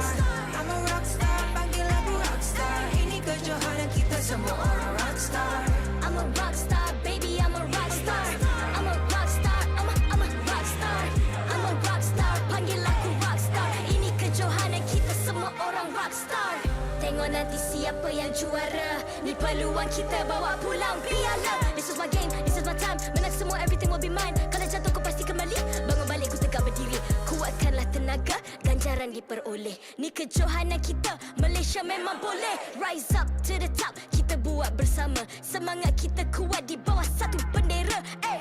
I'ma go hard for the win. Win. On the battlefield till the end. I'm trying to beat the greatest anyone has ever seen. Stand by, I'm coming in for the win. I'm a rock star, baby, I'm a rock star. I'm a rock star, I'm a rock star. I'm a rock star, panggil aku rock star. Ini kejohanan kita semua orang rock star.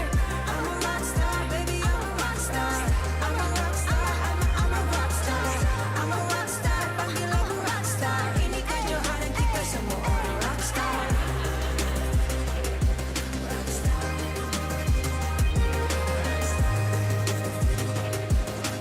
Ini kejohanan kita semua orang rockstar. I'm a rockstar, baby, I'm a rockstar. I'm a rockstar, I'm a rockstar. I'm a rockstar, panggil aku rockstar. Ini kejohanan kita semua orang rockstar.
I'm a rock star.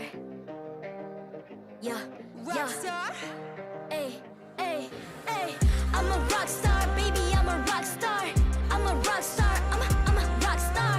I'm a rock star, panggil aku rock star. Ini kejohanan.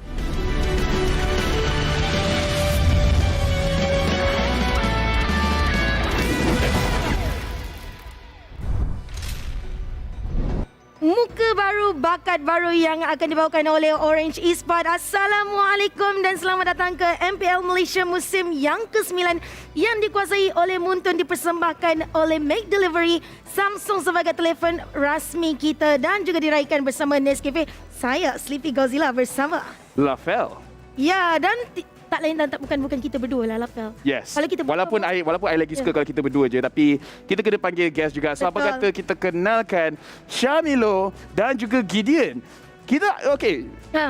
I suka, I tak suka lah kalau you guys ada kat sini. Tapi alang-alang dah ada kat sini.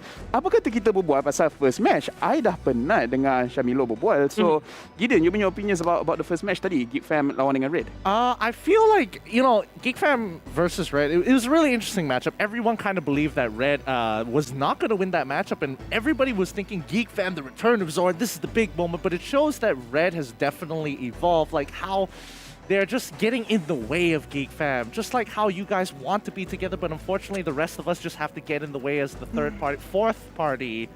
Yeah. Oh boy.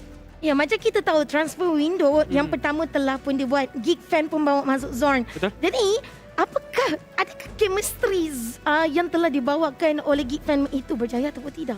Kalau nak sebut pasal berjaya ataupun tak, ya nampak gameplay Geek Fam okey. Yang first game nampak okey.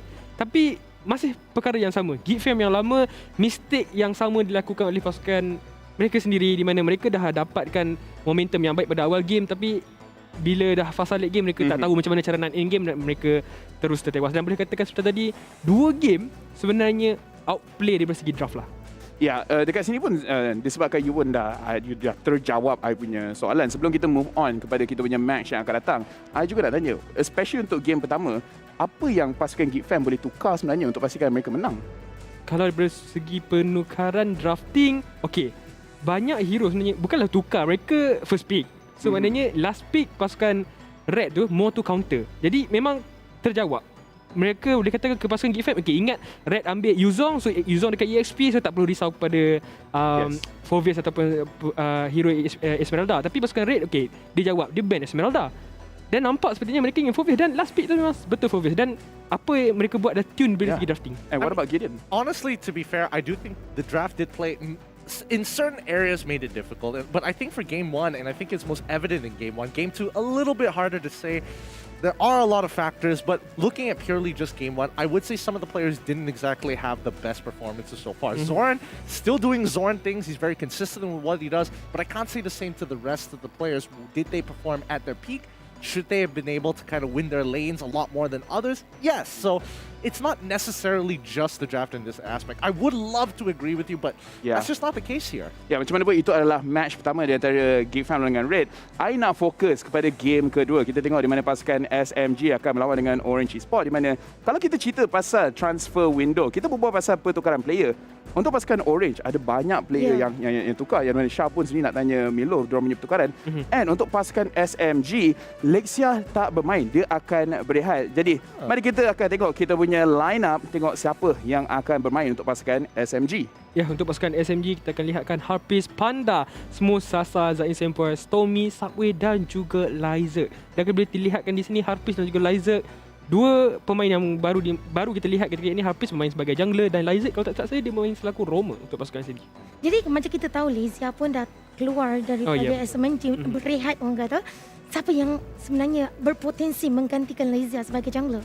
Boleh saya katakan di sini dengan ketiadaan Lexia, ya, untuk peminat mungkin akan rasa sedikit kehilangan, tetapi sebenarnya ketiadaan Lexia pun pasukan SMG boleh katakan bermain dengan sangat baik. Dengan adanya Harpies, dengan Subway bermain di bahagian jungler, boleh dikatakan memenuhi syarat pasukan SMG untuk mendapatkan kemenangan. Dengan bukan sahaja di bahagian jungler mereka function, sebab adanya Smooth kat bahagian EXP boleh menangkan lane dengan mudah. Kemudian ada Zain Sempoi dan juga tak dilupakan rookie Stormy. I mean, to be fair, I do agree with you that yes, obviously it's not going to be too big of a deal at the end of the day, but it is a big name, Lexia, right? So I'm waiting to see whether Subway or Harpies, 2 extremely disciplined players, to say no to the rest of the team. I want to look cool, I want to do something awesome, and maybe they can really start flexing their muscles and flexing their hero pools. Jadi ini menunjukkan setiap player daripada SMG berpotensi dan ada skill yang tersendiri yang membolehkan kejayaan tim SMG. Tapi seterusnya kita akan lihat line up daripada Orange Esports, di mana yang kita tahu dia ada membawa masuk 3 orang pemain baru. Dan kita lihatkan ada Blade CZ, ada Born, kemudian dengan ketibaan Gary, 3 pemain baru.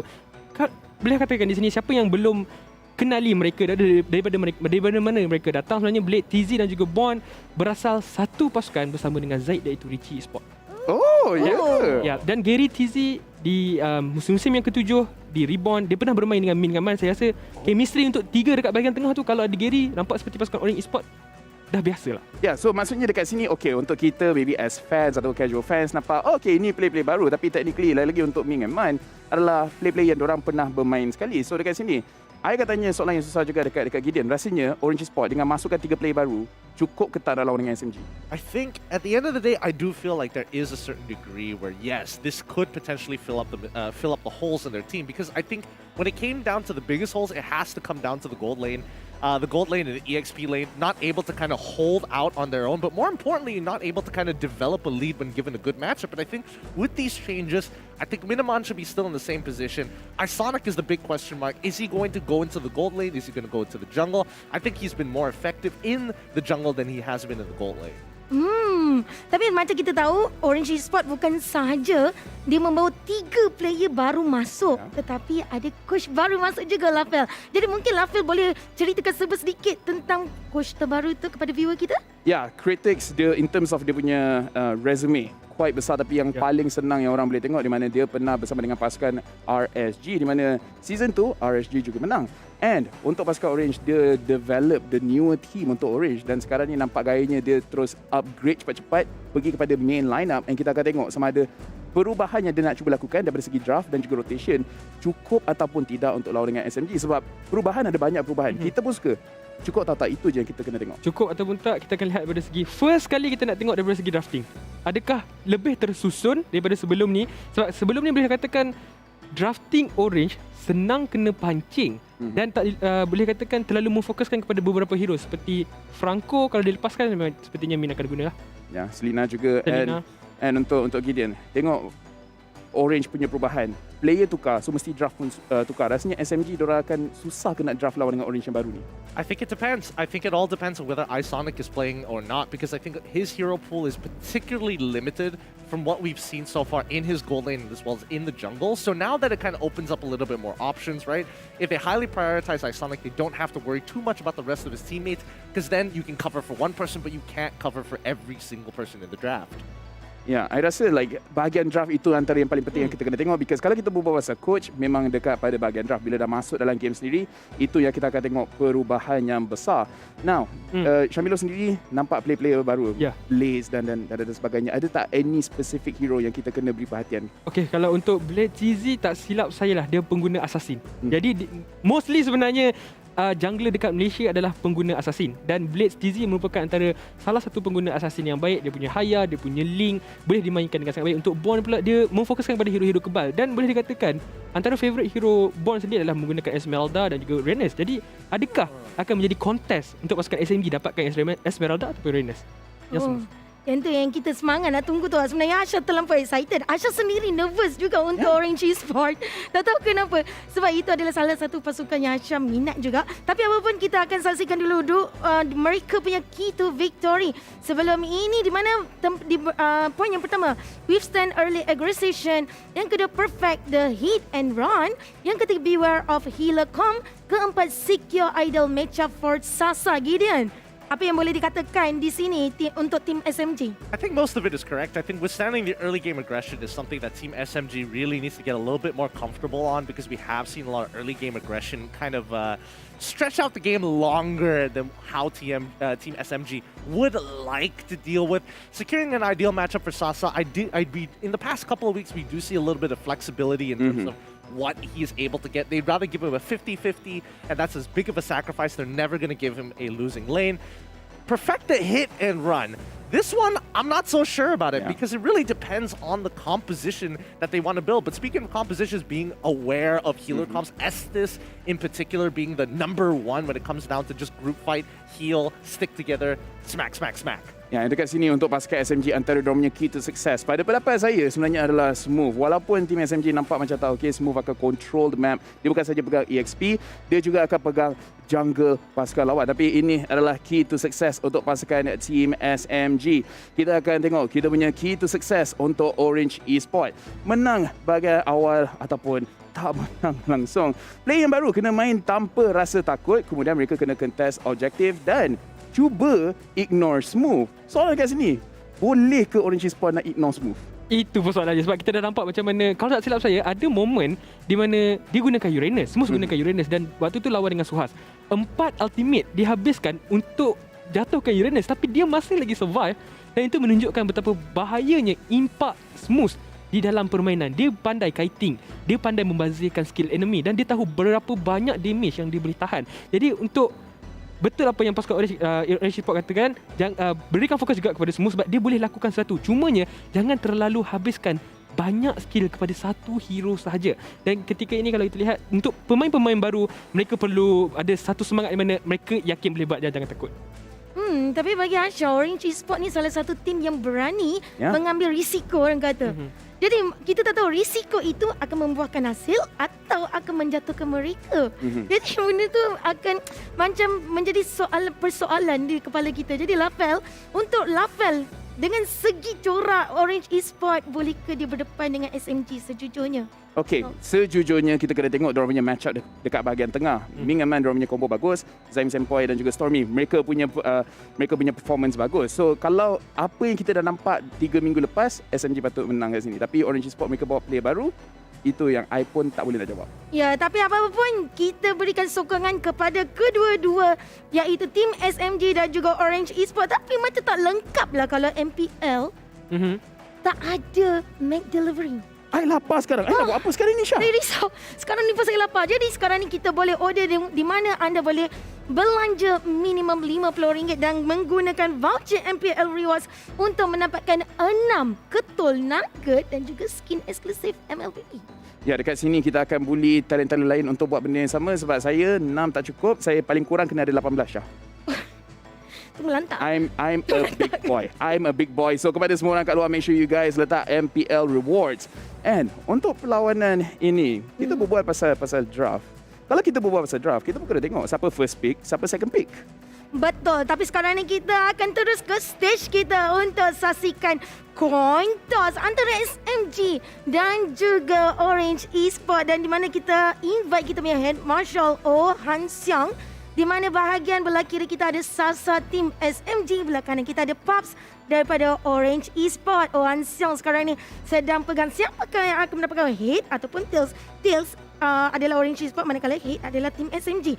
Siapa yang mendapatkan first pick dan second pick, itulah menjadi persoalan dan pertanyaan di mana sekarang ni kita sedang saksikan satu pergulingan antara tails, iaitu Orange Esports memilih first draft pick, manakala second draft pick tim SMG. Ya, dekat sini lagi sekali dah tak terkejut dah nampak gayanya kepada semua orang dekat rumah. Diorang pun mesti pernah tanya diorang punya favourite coach. Macam kita sebenarnya nak kena pilih mana, first pick ataupun second pick. Buat masa sekarang ni nampak ramai suka first pick, Syamilo. Ya, sebab banyak kelebihan yang ada dekat first pick ni, sebab mereka boleh ambil dulu hero apa yang mereka nak kan. Untuk pasukan Orange Esports mungkin nak ambil Franco dulu, mungkin nak ambil Selena dulu, sebab antara hero yang sukar untuk dilepaskan. Kalau ada peluang, cepat-cepat kita nak ambil. Itu kelebihan untuk pasukan first pick. Cumanya kelemahan dia, sebab kalau ada kelebihan mesti ada kelemahan dia. Dan kelemahan dia adalah senang kena pancing untuk first pick. Senang kena pancing. Sebab second pick dia more to counter draft. Tapi kalau Asha sendirilah, bagi Asha akan fikir akan ambil second pick. Oh, kenapa? Sebab apa? Daripada situ Asha akan tengok daripada jauh, oh dia ni pakai hero ni. Walaupun saya tak tahu banyak hero. Wow. Saya impresif. Ya, macam sebelum Asha masuk sini, Asha tengok Lafel ni macam mana, dan Asha ke counter Lafel. Wow. Walaupun I tak adalah hebat macam item dia, I tak tahu sangat kan. Tak apa, you memang sangat hebat. Kalau kita 1v1, I rasa you pun akan menang. Ya, tapi sekarang ni sebelum kita lebih ke laut, kita akan teruskan program kita di mana kita akan berikan kepada caster kita. Let's go! Thank you so much, Lafel, as well as Sleepy Godzillas. Once again, welcome back to MPL MY Season 9. You guys are currently watching the English broadcast. My name is ICBB12. Joining with me on this is going to be Gideon from the pre-show segment. Now, this upcoming match is going to be a pretty exciting one, especially coming from Orange Esports, as they are here with new bloods coming onto the table, a new roster change coming in to face up against the Titans SMG. Yep, it's going to be a tough matchup, but before we get even close to it, we got to thank all of our sponsors for making this happen here. Starting off with our official gaming chair, Secret Lab, our partners in esports, TikTok, Esports Charts, EGG Network, and not to mention our co-organizers, ESI, for making this all happen. Thank you very much, sponsors, for making all this happen for us here, because without you guys, we will not have this amazing setup. And of course, now, talking shop here. will Orange Esports be able to do it? Because you know what I know is happening? Because we have finally hit 800 shares right now up on screen. There is going to be the code for you. Thank you guys so much for helping us achieve this, and this is a reward for you guys. Thank you so much. Of course, we do also have the 1,000 share milestone, so come on, you know, if you want more, better start sharing. Yep, a little bit more, 200 more shares, and you've already hit the 1,000. We're already so close. Might as well go all the way through. Don't forget that we're also having our peak viewership milestones ahead. So if you are a fan of this team, if you know fans and they don't realize it's happening right now, get them to watch, because when we hit that milestone, you guys get more rewards. Now, back to what we were talking about just now, and especially with Orange Esports bringing in those new players. Wait. Oh, speaking of which, 30k PCU already achieved. You guys, look, manifest the energy and it happens. You guys at home are doing absolutely great. And remember, redemption code already up on screen. Grab it while you still can. We need 20 more K to hit our next one and another 20k after that to hit our final 70k viewership. So well done. You guys are making this show amazing. But I'm not gonna lie, you know, if you hit all these things, you are gonna be giving him skins. Redeem this code right now. It is a skin. It is a skin. It is a skin. It is a skin. We're not joking about this. You have a time? 3, 2, 1. All right. Now, Orange Esports, right? Yeah. I don't know whether this is going to be enough for them, because at the end of the day, it was a lot of it had to do with the draft and what the team was comfortable with. Yeah. And it revolves around 1 or 2 players getting what they like, but eventually the lane matchups just we didn't see the meta main matchups. Okay, let's talk a little bit based on the statistics and their drafts over the weeks, right? Okay. Games that they actually won was pretty much Min and Man playing their Franco thing. Their whole team kind of struggled a little bit more. Hopefully this new roster is gonna do a little bit better. But because now we are gonna be inviting both these teams now. This is Orange Esports as well as SMG. Team SMG. Well, Team SMG, previous winners of last season, officially announcing the departure of Lexia. Harpus will be the jungler of today. Yes, and of course, Team SMG currently has one of the highest team KDA and also determined to maintain it this way despite the departure of Lexia. Now, this is going to be a proving ground coming from Harpus. Can he live up to the expectations being brought off the brand of SMG, considering their track record in M3 as well as the previous MPL? I mean, he seems to be a disciplined jungler, but we don't know where his skills actually lie, so hopefully today we get to see that. Orange Esports. Orange Esports with 3 new players and a new coach in Critics. The one who won the crown for our SGMY in Season 7. Can he do it again halfway throughout Season 9? Yeah, I'm looking forward to see whether or not Critics can pick up the pieces that Orange Esports has been struggling over the weeks. With this new addition and roster change, this is going to be a very, very important match for Orange Esports. Whether or not their players can keep up with the pros or not. And of course, during the pre-show, we did talk about this as well. Can the new players play in front of a live audience? And this is one of the biggest obstacles that Orange Esports needs to tackle right now with a live audience here live at the event.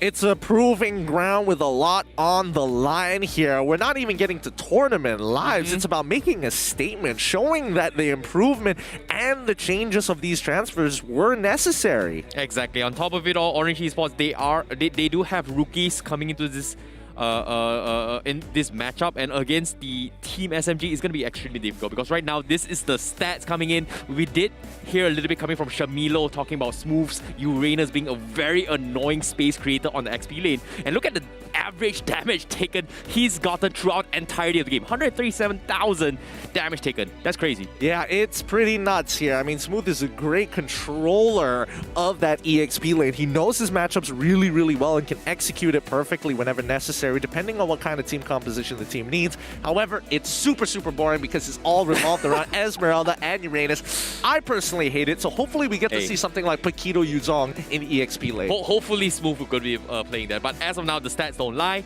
Being a tank on the side lane with an average KD of 7.1.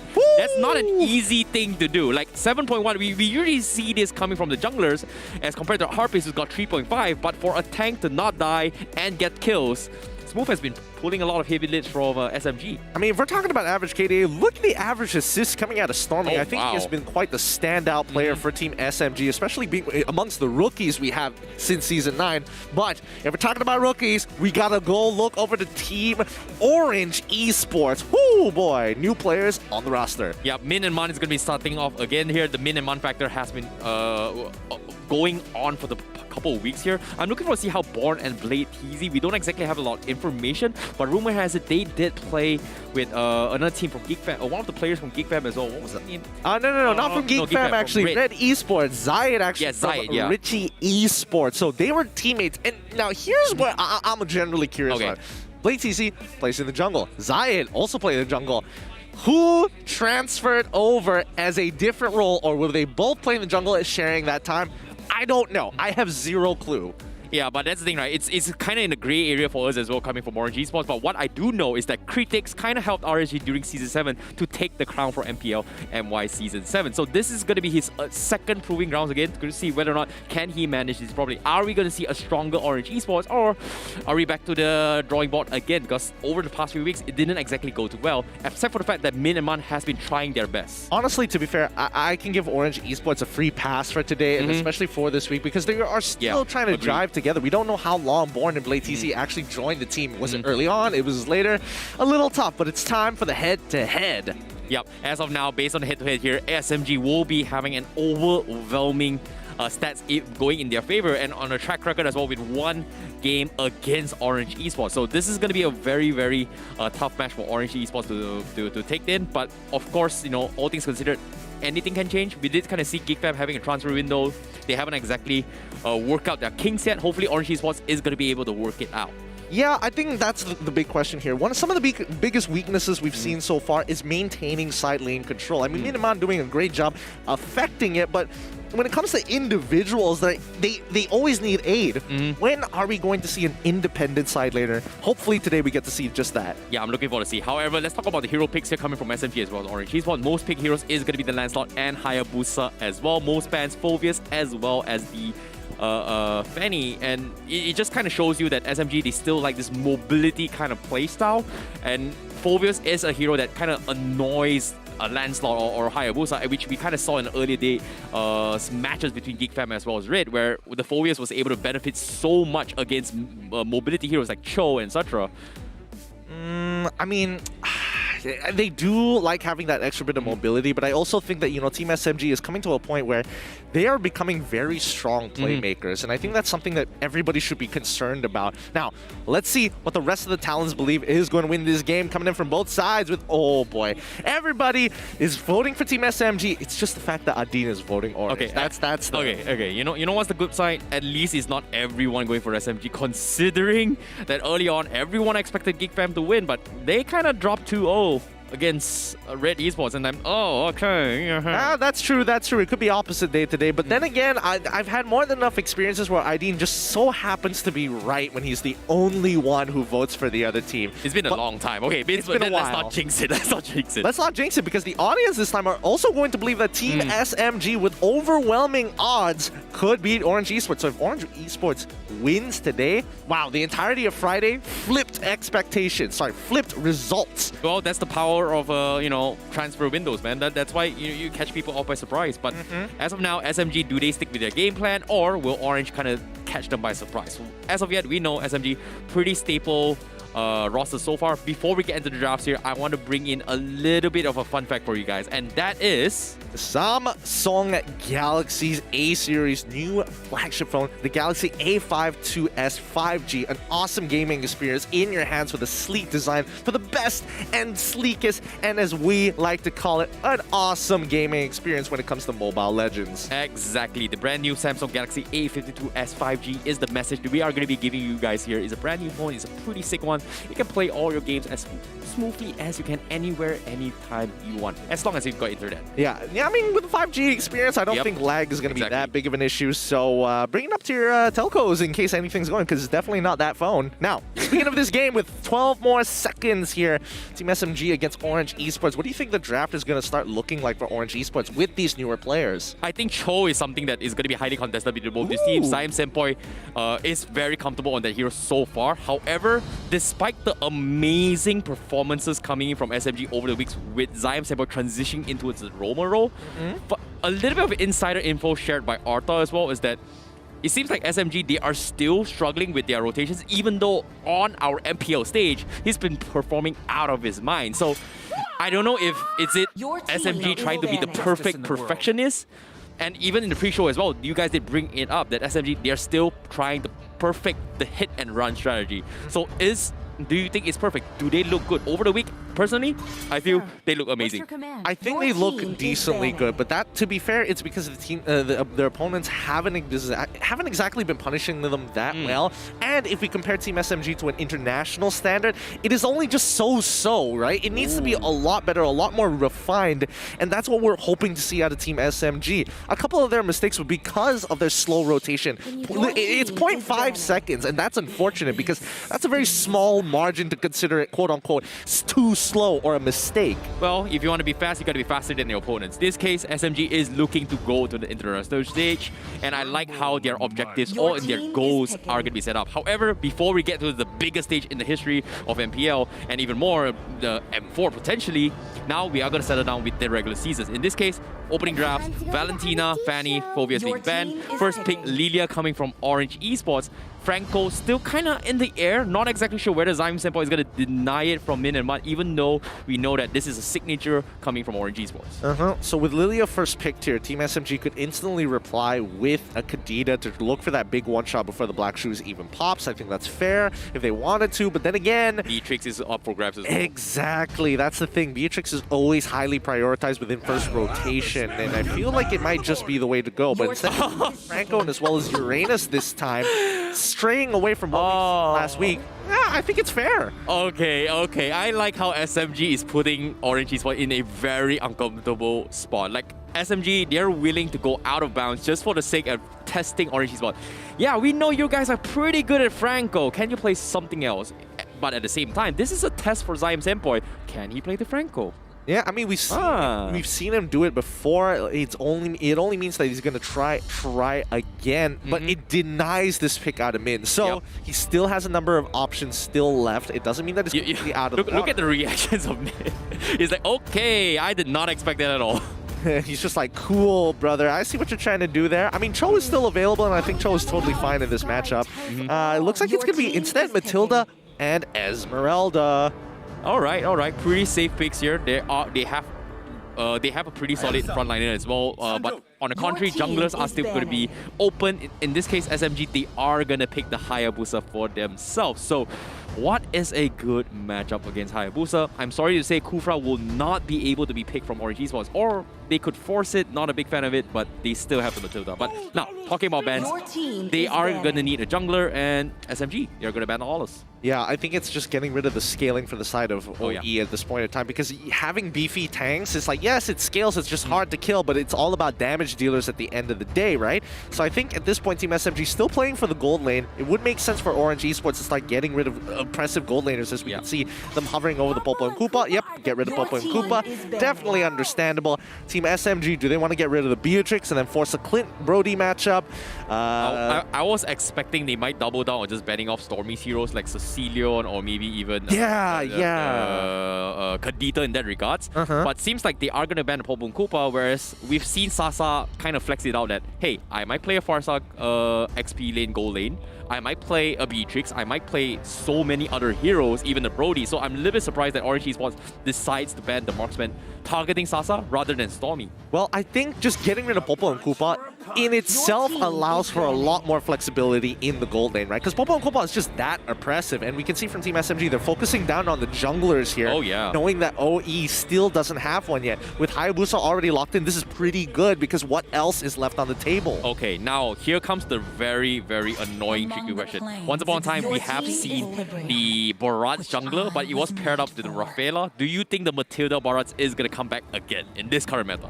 Tough to say, because then they really need somebody who can scale strongly in the gold lane. And even then, I'm looking at the lineup from Team SMG. I guess Claude is probably going to win the matchup, which is great for Sasa, but terrible for Orange Esports in lane. And I think even Team SMG kind of recognize that. They lock in the Beatrix here. If Orange Esports decides to go for Clint, he has to go for like a full crit build just to stay relevant and keep up with the damage. Yeah, I'm surprised they actually let the Beatrix slide all the way far back towards the second phase. But all in all, good things for SMG. I'm liking the drafts. Still a little bit hesitant on how the Franco is going to be able to make space, but considering the amount of damage Beatrix is going to be bringing to the table, not that much of a worry. I'm a little bit curious. Is this going to be mid Beatrix or gold lane Beatrix? I think Stormy played one game with Beatrix, if I'm not mistaken, if I do recall.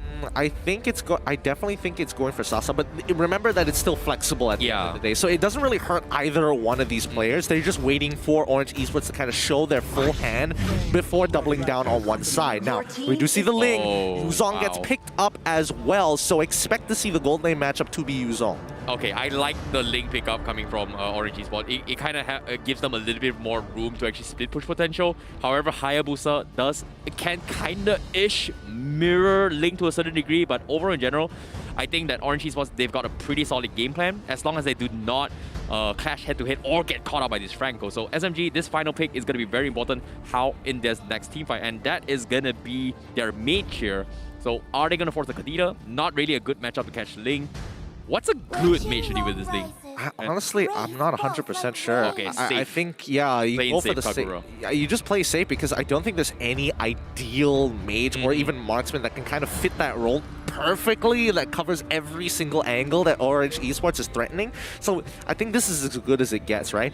Beatrix into this Yuzong. Yuzong should not be able to play the lane at all unless he gets a good engagement early on with a potential petrify, something that Sasa needs to be extremely careful of level 1, level 2. Looks like it is going to be a repeat again coming from this series where we are going to see Yuzong in towards the gold lane. Is Orange Esports going to be able to overcome this challenge, or will SMG come on top? Ladies and gentlemen, we're heading in towards the land of the drawn. Draft is set. This is game 1's draft. Quick predictions here. Orange Esports going up for a very, very unique playstyle. Their first upcoming roster going up against the Titans, SMG, known to dominate the entire regular season thus far. Game 1, the draft has been spent.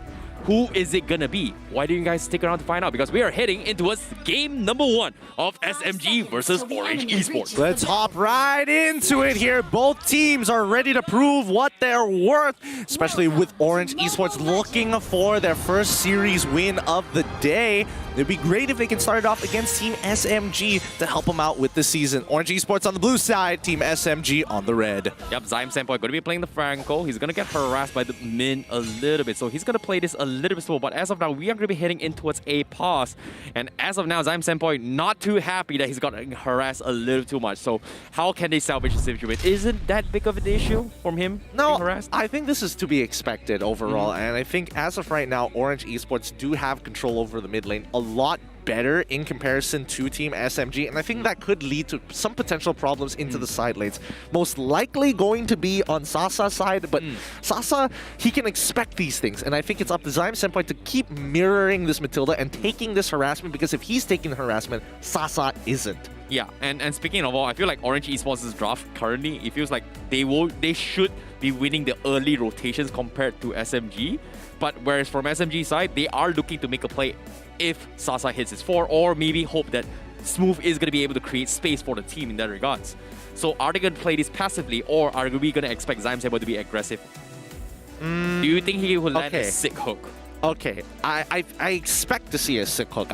Whenever you see Franco, you need to be able to land at least one important hook within the game. That is crucial. That is minimal. However, I will say that for Team SMG, it's up to the side laners to really start pushing their aggression. Smooth, I think he's too big of a big wall for Orange Esports at this time, because no matter what you do against him, you're not going to get as much payoff as you would like. So Sasa is the only prime target. Other than that, right? Other than that, the fact that SMG banned out things like Paquito, they also banned out things like Aulus. Get rid of the early game Paquito so they don't go for those big invades and fight Harpist in his jungle. Get rid of the Aulus so they have no guaranteed late game. This puts the jungle matchup at a 50-50. Yeah, I definitely agree. It feels like they are in a situation where they don't really have a very strong late game, if you put it in that sense. So in this case, the only thing that Link can do is look to snowball early and then hope to close up the game before Sasa gets super crazy. That's what you're trying to imply, correct? Yep, correct. It's tough. I think both team compositions want to do the exact same thing, other than the fact that Orange Esports just have better diving tools in comparison to Team SMG. And it all comes down to the gold lane, right? Like Smooth, he's going to be able to hold off Born for a long period of time. Wait a minute. Okay, so Yuzong isn't going into the gold lane. It's going to be Esmeralda, which is way worse for Esmeralda. Yeah, I definitely agree. Like Esmeralda, you kind of want to be in the phase and hope to benefit from the Avarice. However, Min also going for the Avarice on the tank. Not exactly the most ideal situation, but all things considered, they need their items and farm. And look at this, Smooth is just completely bullying Board on the XP on XP lane. This is to be expected here. Smooth is really comfortable and extremely patient as an EXP laner. He knows when to press his buttons at the right time. However, if we look down gold side, right, that's what we want to see. Matilda continuously coming down, forcing Sasa so that Lola can actually get ahead. It's going to be continuous harassment, and with the help of the junglers to support it, it makes the argument even better. You know, this is interesting coming from Sasa. We often see the random... Oh, wait, hold it on. The hold comes in. He secures it for Sasa from Zion Sebo. Wow, what a sick play. Oh, man, that's great. That's really smart for it. Good synergy coming in from Zion as well as Sasa. For the time being, this is how the game is going to go. Both sides want to play for the gold lane. They know that top side is basically dead weight and you're not going to get much off of it. It's more beneficial for Orange Esports, but the payoff is just too little. We've seen Franco kind of resetting people's buff, but guess what? Using it to secure your objective is pretty sick play. However, Man taking a little bit too much damage. He doesn't have his black shoe yet. So that is going to be mid-control, having swung in towards SMG's favor. And Smooth continue to apply pressure towards Born as they try to secure the top turtle. Min gonna try and open up the map a little bit more, but the Franco from Zion Senpai tries to deny the buff away, but he might actually pay with his life. He forces a flicker. Stormy's gonna be there.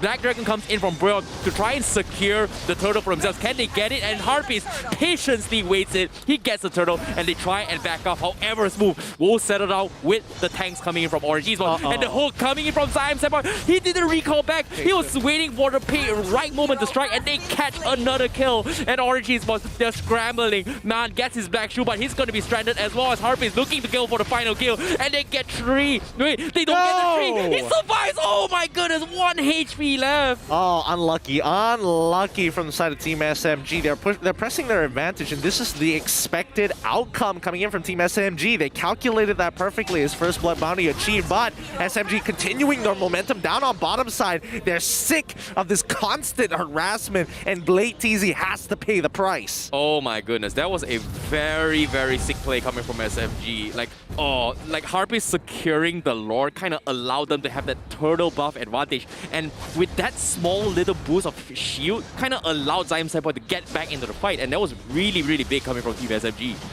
Very smart from coming out from Born to proc the shot residue by doing 2 auto attacks first before securing it. Smooth gets on out as soon as he sees them, but this does mean that Team SMG can make a move down on bottom side. You can see Kagura just holding position, waiting for Min to show himself. Oh my god, Smooth. Do they ignore Smooth or do they focus on Smooth right now? And it seems to me they can't exactly ignore him all that too much. He's just making so much space from the side of Team SMG. And Orange Esports, they seems like they're just gonna ignore him again. Yeah, and right now Born is winning out on these trades, but you can see that Smooth plays this perfectly each time. He waits for the cooldowns to come out first before he starts even considering the shield and heals. It doesn't matter how much shot residue he procs, because at the end of the day, he's a level up and he's not going to secure the kill. He doesn't have execute, so he has nothing to be afraid of. Exactly, but seems to me, SMG, they're looking for rotations here. Harpies is going to be leading a charge coming from SMG. They're calling it Sasa. Man is going to get caught out. They have Min in the process, but they do bait out the black shoe, and that is huge. And because of this, Orange Esports, they've got to be careful because the turtle is going to be the priority from SMG, and I don't think Orange Esports can contest it unless they force it. Are they going to 50? Nah. Oh, wait, they're trying to force it. Oh, no, it doesn't matter. Blade Tempest is already out as we see the Falling Star Moon coming out from Lola. He's got nowhere to go as Harpers dashes around with the quad shadows. Lola in trouble as Sasa is able to take out the entirety of that front line. That's going to be 2-4-0 in favor of Team SMG. Bye-bye, Min. Hit the hook. Oh, wait. He knows it's dead, maybe? Angle it. Patience. The taunting coming from both of them. But as of now, Smooth doing a fantastic job just keeping Orange Esports in check. However, I'm surprised Orange Esports decided to force the turtle, and that kind of backfired so much in that fight. I don't think they had to commit so hard, but I do like the fact that they were willing to take the 50-50. Like, unfortunately, BladeTZ tried to go for the retribution, but he did it a little too early with just a little bit of HP left, allowing Harpus to take it away. If he was a little bit more patient, it will work, but BladeTZ needs to get out of that. Ooh, almost getting hit by the snipe shot, but Smooth, and as well as the help of Zion Senpai is going to turn this around. Yin Yang Overturn to secure those kills, but Born, can he save this situation? He finds one, doesn't find a second, but in the meantime, Harpus and Sasa break open mid-tier 1, the more important priority here. Trading kills for the sake of objectives. Well done, Team SMG. Oh my goodness, that was a crazy play, but it's not going to be over yet. Purple Buff is going to contest it as well, and it will not be secured by Orange Esports. Team SMG will steal it away, but here comes the snipe, and Sasa misses the shot against Min. Oh my goodness, that would have been a really unfortunate demise. However, Smooth continues to open up the map and giving so much information for Team SMG. Yeah, I mean, right now Team SMG are looking much cleaner with their rotations. They are colliding together. Everybody's on the same page and nobody is slowing down, which is the most important thing. Not Smooth. He sees all 4 members here. Can he actually survive? He I think it's it. And this should mean that he dies, but he buys time for that top side look. The tier 2 should be coming down at the same time. So was it worth it for Orange Esports? You tell me. Yeah, you know, getting a little bit of kill is great. However, losing out the turrets, can they get more out of it is going to be the question, because as of yet, Team SMG, they are in the lead on the red side. Fortunately for them, they do salvage a situation, but they need more coming from Orange Esports, especially coming from BladeTZ, who's not going to have his purple buff in these next few minutes. But just look at the gold lead right now for Team SMG so early on. We just hit the 7th minute, and currently it's 4.5k in their favor. Orange Esports haven't even completed their second items at this point in time, as Team SMG are rolling in with a stronger power spike. They're going to press their advantage. Yep, Enchanted Talisman up on Smooth means we are going to be seeing a little bit more spams coming from Smooth. He is going to do a lot of damage in this next upcoming fight, and with him getting 3, 1, and 2 so far, 7 minutes of the game, I would say this is the most perfect game you can ask for a Uranus. However, can they snowball his way through? Hook doesn't seem to connect. Min almost losing his life a little bit. But all things considered, they are going to secure the purple buff as of yet. Yep, Harpus having a Malefic Roar is so huge. Look at how much damage he's doing. He's absolutely chunking out. Oh my Mon. goodness. Mega kill coming out from Sasa as Harpus gets out. Born's trying to return and turn around to save Mon, who's already used the black shoes. I think it's a little bit too late. Sasa is out, but here comes the assassin Ling to help turn this fight around. Gets the first kill. Can he get the second onto Storm before he goes down? No, he does not. Harpus has way too much damage. Min should be the next to fall as he buys a little bit of time.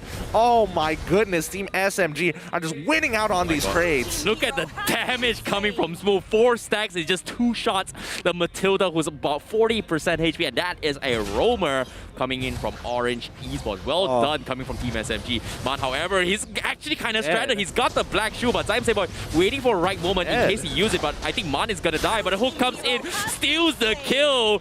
However, here comes the return favor from Esmeralda. Not gonna do him any good as SMG gets 2 kills very easily. Stormy is just better right now. He's a full 2 levels ahead of Mon, and Mon is going to fall even further behind in this game. Ice Queen Juan finally coming out of Mon here. 8 minutes into the game. Really brutal stuff coming in from Team SMG as they press their advantage into the enemy jungle. This is why you can't afford to lose your tier 1. Oh my goodness. Zaim Simbo is just constantly starving Orange Esports on all fronts. He's making sure he either gets his hook on hero or focus on objectives, and denying it is just insane. Look at this play coming from Harvey. He's got a high and dry. He's going to pop the OK Shadow kill, but he might actually get caught out. Link comes in from the side. Harpies is going to make a run for it. Can he fight the fight as well? They've got a huge jungle. They finally take him down. Smooth is going to be next as well, but the rest of SMG is here. Here comes the hook. They get Lola. They take him out, and that's going to be Orange Esports in a choke spot where Sasa completely obliterates the backline, and Orange Esports, they're stuck. They're kind of stranded as Move. He doesn't really care. He's got the sustains, and he's going to go for the fight. Sasa tries to go for a snipe.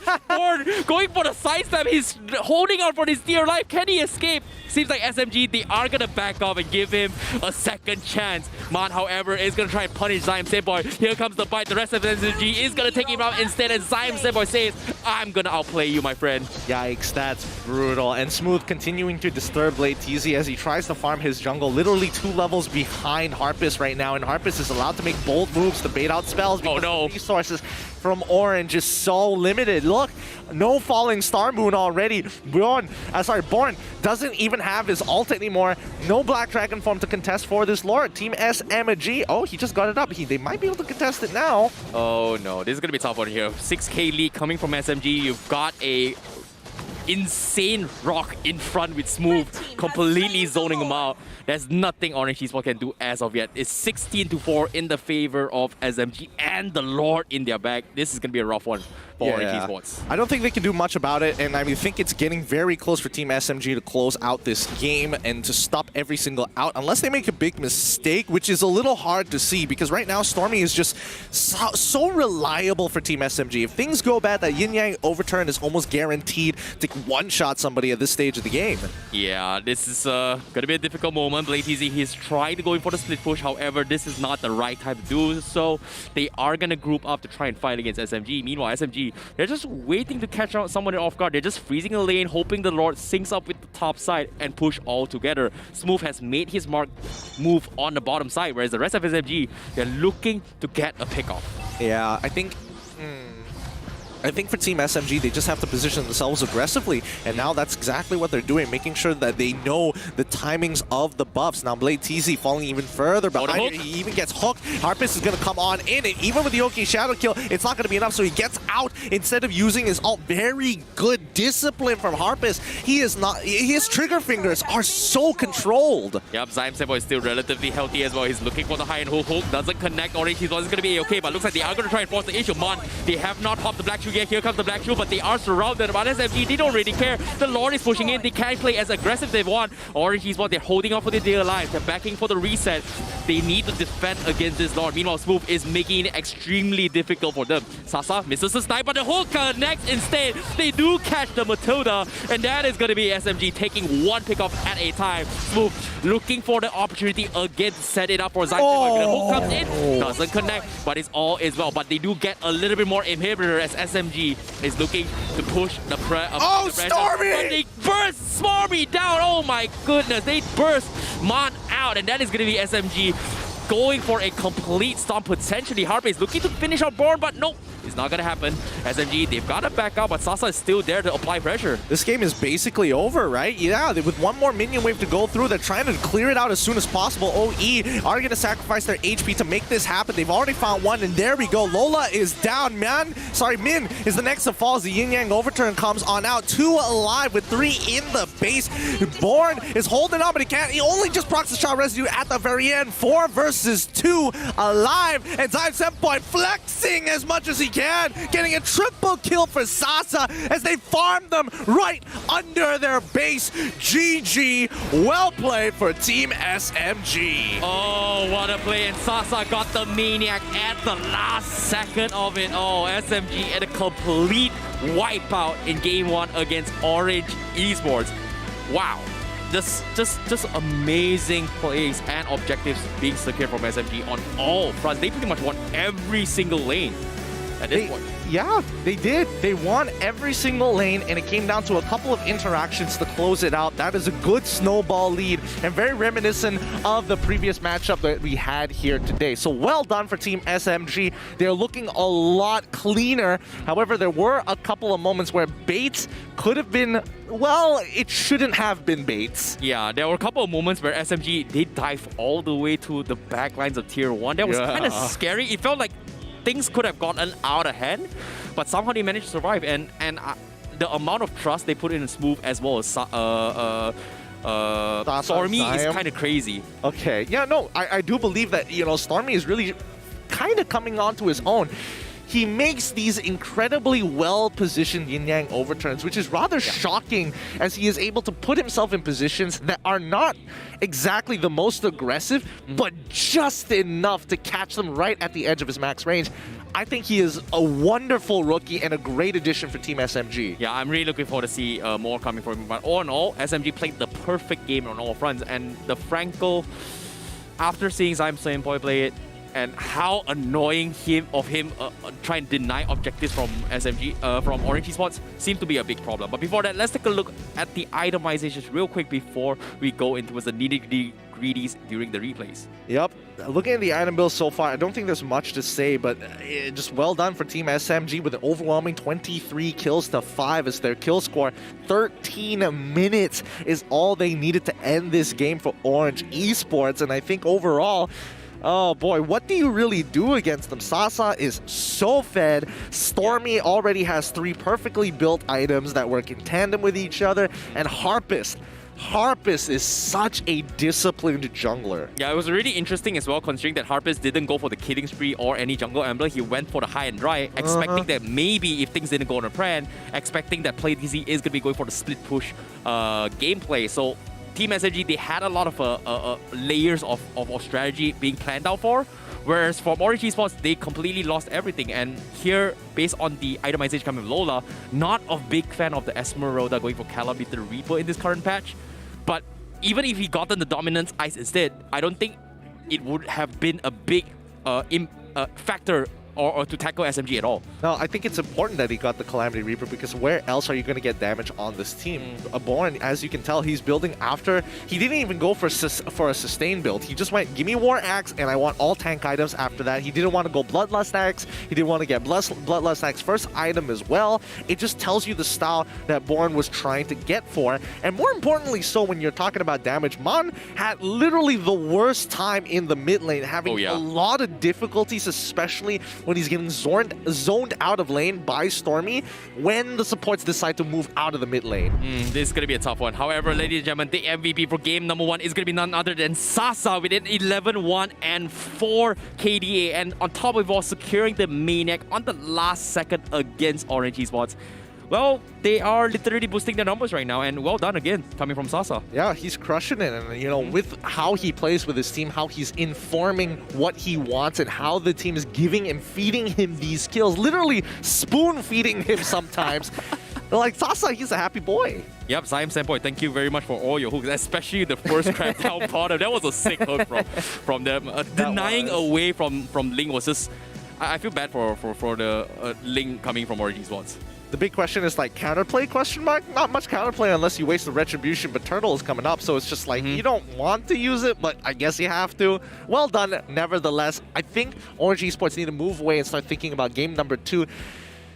No. Somebody has got to stop Smooth. I agree. Smooth is a big factor when it comes to being extremely annoying from Uranus, but honestly, I feel like from Orange Esports, they definitely tried their best. They need to overcome their fear, their confidence, etc. I like that they're extremely reckless, which oftentimes do catch professional teams off guard. But if it's any other team, probably they would have gotten a hit against any other MPL teams. But this is SMG we're talking about. Yeah, I mean, fundamentally, Team SMG are extremely strong. They know what they want to get out of this game. And even when they are trading, the way Team SMG trades up is what they focus on in terms of priority. We see the very first fight, it's already looking good, but this fight here is where it gets really interesting. They could have taken out Blade TC and say, you know, I'm done with that, and they dive into the backline, right? They could have lost 2 people in this engagement, but notice Harpist and Sasa focusing on getting rid of that tier 1. And as soon as that tier 1 is gone in the mid lane, that opens up a whole new level of avenues for Team SMG to kind of punish the jungle and start taking away and pressing their advantage. That exact same play as well. Like, if Stormy did not go in for the Yin Yang turn to buy them that 1 second for both Zyme Senpai as well as Smooth, things would have been disastrous for SMG. So overall, in general, well done coming from them. And after that play, there was just pretty much nothing Orange Esports can do, because Zyme Senpai is just landing his hooks time and time again, and just Orange Esports just had no real answer at all. Yeah, and especially with the help of Stormy, like Sasa is getting these crazy Nibiru passions, able to like kind of follow up on the mini stuns that you get from Kagura's Umbrella, and as well as the slow from the Yin Yang overturn, making all the difference in these smaller interactions against Orange Esports. So I think they have to keep that in mind as they move on towards that next matchup. Yes, they can look to punish the mid lane, but I think more importantly, it's the side lanes that are doing so much work for the team. Yeah, it's just space creation over and over again. We've seen the smooth Uranus during Season 6. We've seen it during Season 7 as well. And here, we're back at it again. Uranus is still very, very strong. I know you hate it, but it's my favorite hero. I played it so much. True, but I also think there's just not a lot of counter matchups that Uranus has, because he just brick walls the lane so much, and there isn't really a side laner that can scale as hard as Uranus to actually keep up with him, other than Esmeralda. But even then, I think at this point, OE needs to get rid of this, at least take one of the slots of the bans to ban out the Uranus, force him into something like Esmeralda, where at least you can lock him down. It's difficult. You know, I know during the pre-show you guys have talked about taking away Smooth's hero altogether, but if you were to do that, there is going to be like Lancelot potentially sliding in, Fanny as well. So there's, you know, when we've come to the stage where bans are endless, it's all about chess. Which move are you going to take? Which opening are you going to stand? In this case, I like SMG's stance. They opened up with the Franco pick, denying it from Minerman. That was a very, very staple, strong statement, and it kind of forced Orange Esports in a very uncomfortable position. Yeah, it really did. Oh boy. But now the players are coming back on stage. It looks like the second game is going to be starting anytime soon. And so far, I'm not sure whether Team SMG is going to switch it. Wait a minute. We've got information. 1,000 shares has been hid. You guys have done it once again. Blow the air horns. 1,000 shares. Claim the code down below. Well deserved. Thank you so much to everybody who was able to be a part of this. Thank you guys so much for achieving it with us. And of course, please don't bring a air horn into the stage if you're here in the playoffs and stuff. We'll do it for you. Vocal is fine. Vocal ones are okay as long as your mask is on, but thank you so much to everybody, especially from those from the English broadcast, for making it happen. With that, we're going to be celebrating with none only than Nescafe. Yep, thank you so much, Nescafe. And you, with a minimum,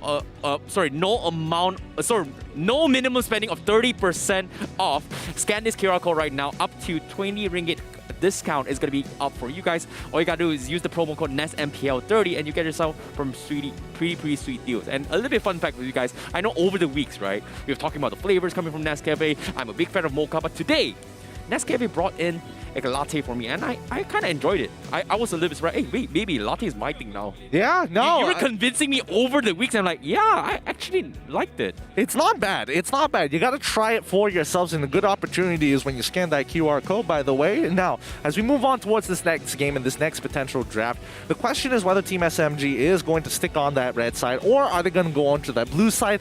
Let's see where the favorabilities are going to start coming in. But first, let's see the recap here, because as you can tell by the numbers, there's a very big difference. Yeah, based on the damage output, I feel like Mono was doing his job as much as he can, but Blade TZ was kind of bumped out throughout the entire fight. We know that they are kind of new to this pro scene. They have to get comfortable on main stage as well, and I feel like what definitely caught him off guard as a normal jungler is that Zyme Senpai kind of annoyed the heck out of him a lot of times, and that kind of caught him off guard for him to actually rebound back for the fight, and things didn't exactly go according to plan. We can see like moves being made by him, right? Forcing the second turtle despite losing the first one against SFG. We saw him trying to harass Sasa multiple times. Like I said, he's trying to make something happen. Unfortunately, SMG is just so smart in their timings. Way much more in control compared to Orange Esports. And I like the element that Orange Esports is really reckless, but at the same time, SMG is just one of the best right now. I think, to be fair, Blade TC is starting to realize that this is a different level at the MPL, because, number one, the draft already put him on Ling. He knew he was going to get Ling at the end of the day. He's thinking, all right, I'm really fast. I can rotate super quick, right? But Team SMG, they know that as well, so they brick wall the top side, saying, you don't want to dive Uranus, so you have to go for Sasa, making his moves extremely predictable.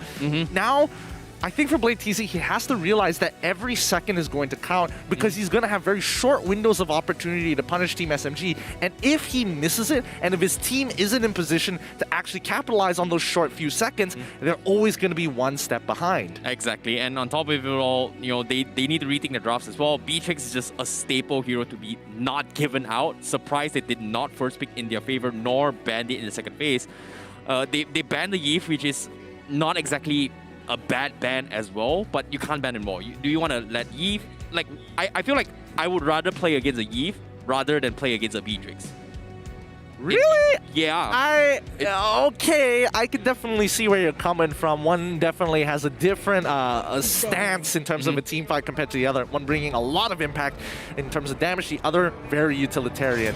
But I think at the end of the day, it comes down to the draft. Team SMG now on the blue side, Orange Esports on the red. Yeah, seeing the drafts here, nothing ordinary, nothing crazy as well. SMG going for standard bans here. Orange Esports, do they want to I don't know, ban the Franco or this goes. I don't think that there's much they can do about this, considering that they are going to have to play standard coming from Orange Esports. But my question here is SMG going to first pick Franco for the sake of denying it away from Minimon? I don't think so. I think at this point, Franco is kind of like, at the very least, because I feel like Team SMG, if they really had to do anything, they could play the Diggy if they wanted to. Oh, yeah, if they really didn't want to get locked down, and I think that's fair enough. But Team SMG, wait, was comfortably... RSG? Homeboys. Yeah. Oh, it was Homeboys, yeah. Homeboys dealt with Diggy. Yeah, that was one way of doing it. And I think it's a really comfortable way of doing it as well. So the fact is, Team SMG, they don't stray away from these important bans. Number one, they always get rid of Phoveus. We've never seen them get rid. We've never seen a game where they haven't banned it out, and the same goes for Fanny. Yeah, I guess that's going to be the case here, considering that, they, like I said as well, they do love their mobility heroes, especially up for Harpist and also, I believe it will be Sasa. Cho is going to be out for grabs as well. I was expecting maybe they would get a Cho for Zion Samboy, but he is in a position where he can play mage, he can play roam. It doesn't really matter in this gauge. And SMG, with game 1, they look extremely clean. But Orange Esports, they are going to ban off Selena. So first pick, Franco, Uranus, what are you going to Cho? Yep, they are going to first pick Cho instead as a flex pick coming from SMG. Yeah, which does mean that OE has an opportunity to actually pick up the Franco for themselves if they want to. You know, imagine Stormy suddenly brings in a mage Dicky. He'll be really sad. Wait a minute, that wasn't part of the plan. Look at the arms, and he's ready. Like, come on, give me the Franco. Come on. Are we going to see first phase pick? Franco, Orange Esports? I don't think it's too bad. I feel like it's a pattern that Orange Esports usually does anyway, so might as well lock it in early. And I feel like it may be a little predictable, but also it is something that, you know, Man has been extremely efficient at. Well, it looks like they are going to deny Uranus away from Smooth. However, the Cho is a good way to kind of put Uranus out of position if they try to make too much space out of it. But Orange Esports, they will open up with the Uranus and the Franco. So I like this adaptation from Orange Esports, but SMG, it's new plan right now. I think it's going to be Esmeralda. Oh yeah, for sure. Or not. Oh, they pick up the Eve? Okay, for Stormy. Okay. Yeah, I think Eve is alright, but they get instead Popo and Koopa. Looks like they're prioritizing Sasa's matchups this time round and saying, well, Smooth, now it's your time to kind of hold your own, which does beg the question. If it is going to be a Uranus, I think Smooth is going to go on this Uranus more than Zyme Senpai, to be fair. Okay, I like the idea that SMG, they try to have the Popo Koopa, you know, just because there's additional units which kind of distracts the Franco to get some sort of hooks. But Orange Esports, they respond with a burst. The Kadira is amazing going to backlines. They can one-shot anyone from the side of SMG and forcing to go for Purify. Not exactly favorable for their composition, but I like this adaptation coming from Orange Esports. It really puts SMG in a very, very weird spot right now. I agree. It definitely means that Orange Esports' pick potential is really nasty, but I think at this point, where else could they punish, right? I think they could limit down, because they got Uranus, they could get rid of the Esmeralda, and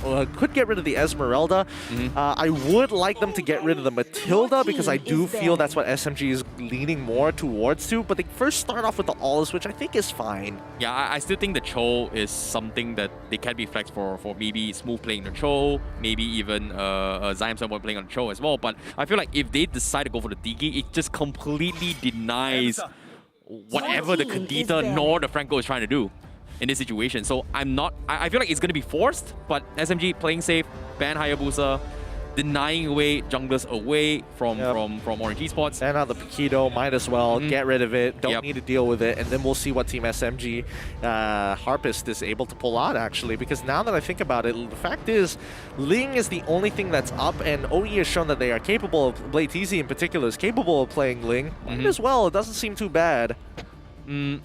Okay, if they ban... I feel like based on the current draft coming from SMG, I feel like it's definitely way much more difficult to deal with the Ling right now. But as yeah, I feel like, wait, they're just banning off the Khalid in case Smooth goes out of crazy. I feel like he can still play the Barats. Or maybe even the Alice if they want to force it. No, I don't think he's going to play Alice in the EXP lane. It doesn't have any pressure, and it's not going to be able to control the lane as comfortably as something like Esmeralda. And I think that's generally where Team SMG is going to lean more towards to this time. But then again, see, that's the thing. That's why I'm a little like, I don't know where this show is going to go, but it's solely based on the bans that we're seeing that gives us a very good idea. Team SMG, they also get rid of Paquito, so it just means that they have a jungler in mind that isn't Ling. Yeah, I guess that's gonna be the case coming from SMG, but feels like they are just gonna open things up. They are waiting for Orange Esports to respond. Do they show their Ling now or do they not show it? Because as of yet, what is missing? They're missing a marksman. What's a good marksman right now to deal with SMG? Do they want to force an Edith pickup? And it's kind of. Do you think Edith's good in this matchup? I don't think so, right? Marksman gold lane Edith is terrible.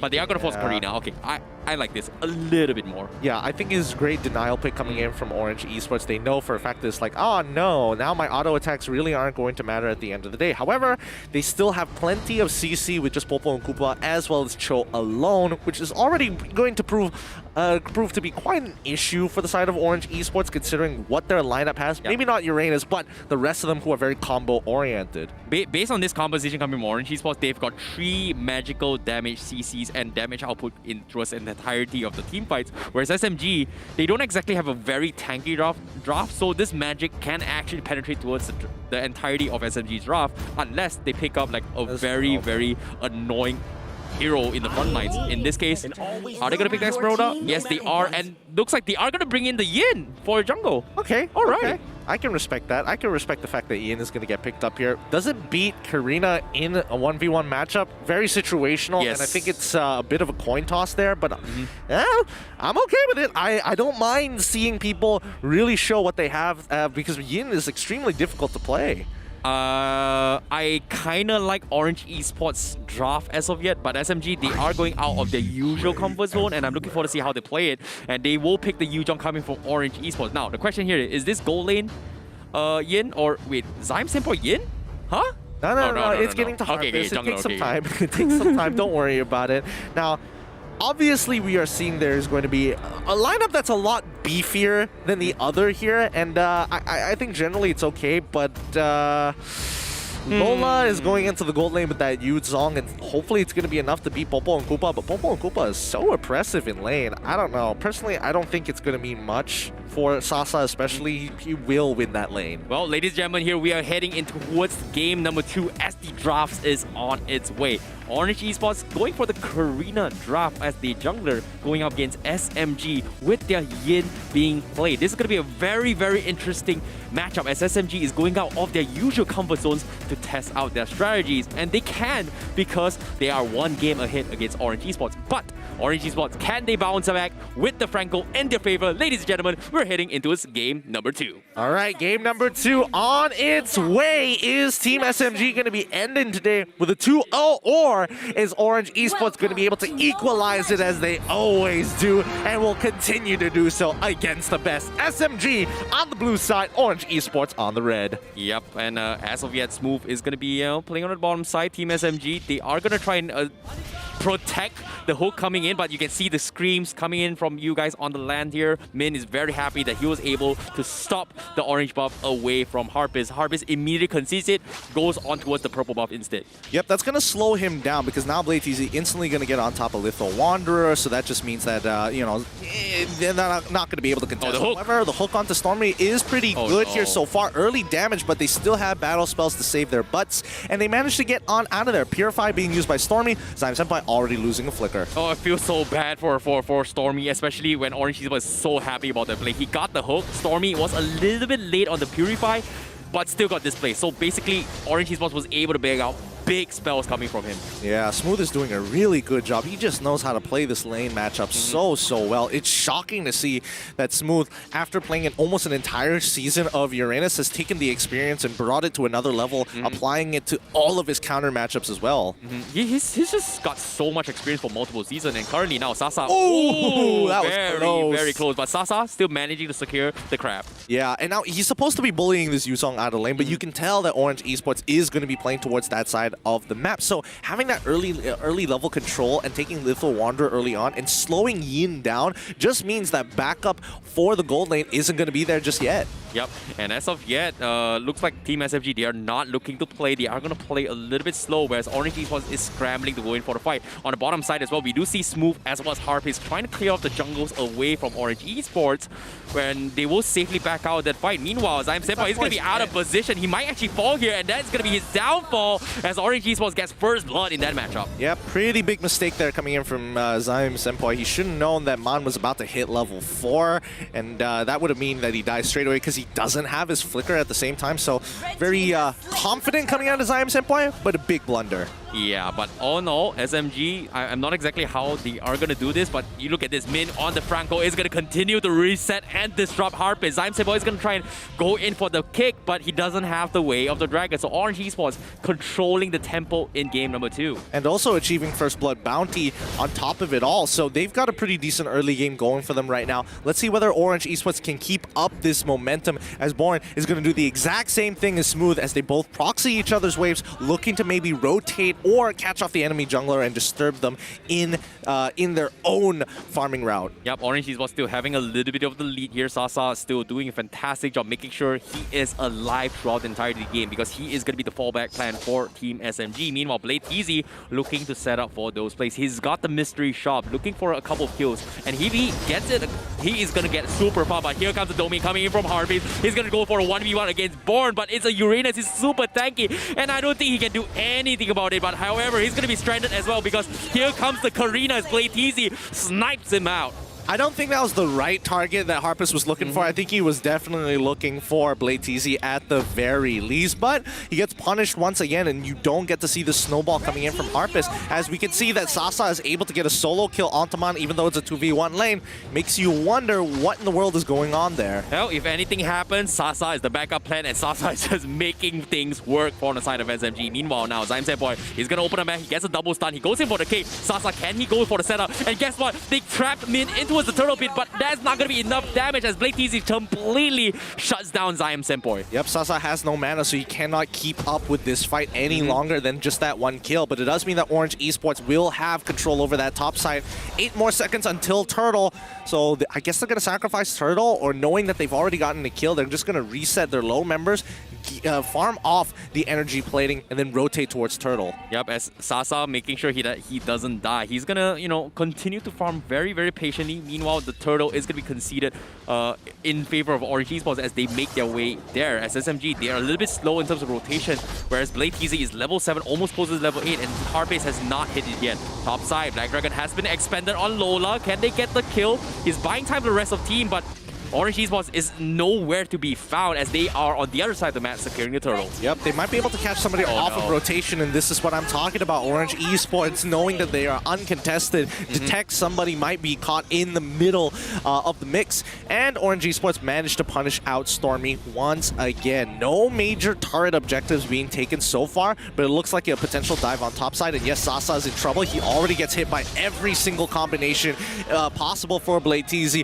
allowing a simple and easy kill. Oh, it was just so unfortunate for Sasa. Sasa tried to bait them out and then flicker, but he was only 2 seconds off cooldown before he could use it. So that is a good catch coming from Orange Esports. Yep, absolute perfect combo coming in from Orange Esports off of Sasa's little blunder there. Now, it's all about these small interactions, because now Orange Esports, they are clearly getting a lead. Zyme Senpai kicks Min back into Harpison as well as Stormy, sending him over to a different dimension as he pummels him and gets the kill. Harpis hops away as Born and Man try to back them up. Smooth is here all of a sudden. They're not sure what's going on. Falling Star Moon as well. Looks like almost a commitment from Team SMG, but that would be a big mistake, so they back away. Yeah, that was a little bit of a surprise factor. They managed to actually get a very easy pickoff, but at the same time, Orange Esports, they're not giving out a little bit too much pressure. However, Smooth Now, looking to make space for SMG. Seems like it's a little bit too early for him to do this play, but ooh, the hook.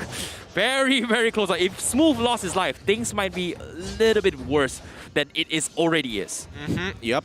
And Team SMG, they are staying close together, trying to punish Min. And there we go. They already find him straight away as Lola is going to turn his sights on towards that backline, get into the middle, but he gets sent to a different dimension here. But it's his turn. ARP is playing that absolutely perfectly. Well done using that ult. But now Blade TC and Mon is the first to fall as Blade TC is on the run. Born trying to back up his boy, slowing down Smooth so he can't get to Blade TC in time, saving his life. But a perfect play coming in from Harpus, using my turn as a way to send Lola into a different dimension so it doesn't affect the rest of his team, winning that 1v1. Oh my goodness, that was a big play coming from him. If Lola was left unchecked in that situation, things would have went south, but great timing coming from Harpus because his teammates needed him to pull the big one, and he did it. However, with all things considered, SMG finally gains back a little bit of that lead, and Orange Esports, they're fumbling because SMG was able to punish the Franco not once, but 2 times in a row, giving them the space that they need. And this time, Zyme Boy, he's gonna get caught out, but Smooth is gonna be coming from back. They forced out major ultimates, and Smooth is still alive. And Orange Esports, they take Zyme Senpoi,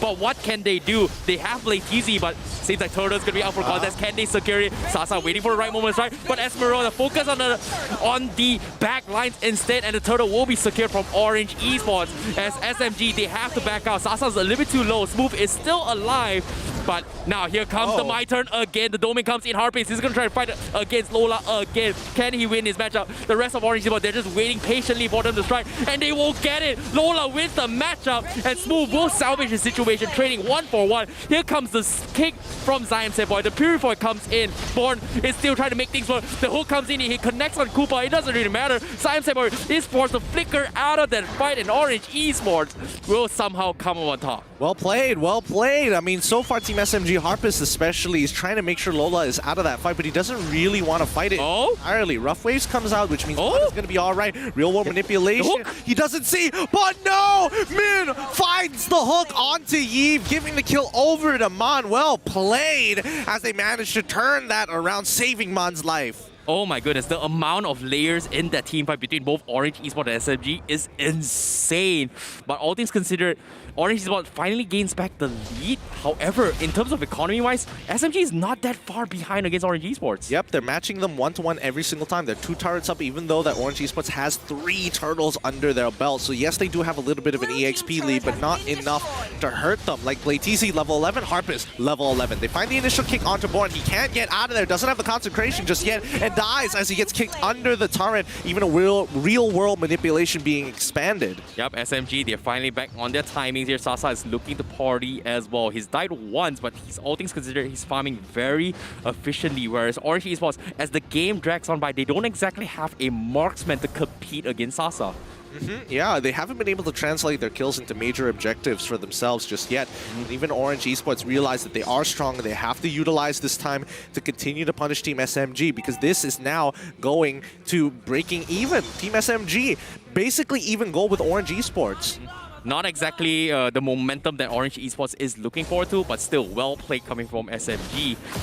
All things considered, they are going to try and secure the Lord as of yet. Blade TZ is going to open up the map a little bit, but SMG, they don't want to take any unnecessary risks. They are going to look for opportunities. They know that Min is in the bush, and Zyme Senpoi looking to shoot and pull the block, but here comes Man. He's looking for the kick, but Zyme Senpoi, he's going to back out and respect this.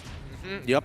Team SMG understand what their priority is. They need to scale for the later stages of the game. Orange Esports, on the other hand, as you can see, they only have tanks that really scale. In terms of damage, they're just playing for picks with the help of Man as well as Min. That's their entire team composition. And Team SMG, if they can get those big resources out of Orange Esports, they should be able to win a prolonged team fight. Yeah, this is going to be a very, very tough fight. Meanwhile, on the other side of the map as well, we've got Smooth also going to try and cut the creep waves, mirroring what Born is doing before things get out of hand. Lola going to be on the side. He might actually get caught out. Zyme Senpoi going to be forced to use the Wave of the Dragon, kick him out of position. And that's going to be SMG going for the retreat as of yet. So nothing major yet, but at the same time, they do lose out a tier 2 up top in the hands of Orange Esports. Yep, Harpist now getting a Hunter Strike. Hopefully that might be able to help him win his 1v1s. I'm a little doubtful because there's not exactly the best targets for Yin, especially up against Orange Esports. Like, none of the heroes you really want to take into a 1v1. But let's see how they play this out, because now it's going to be a contestation for Lord Smooth, and Zyme Senpai looking to take it away in time. They get knocked up, but it's going to be Karino who gets it. Blade TZ is able to secure as he takes out Smooth, as well as Zyme Senpai in one fell swoop. Born doing an amazing job zoning out the rest of the members of Team SMG. Yeah, that's a very difficult fight for SMG as well. They just don't have enough AoEs to actually chunk them all down. It's all up to Stormy to do it, and Stormy has pretty much used his real-world manipulation. So SMG, they need to go for the pickoffs. However, Orange Esports this time, they will win the fight and they will look to close out this game.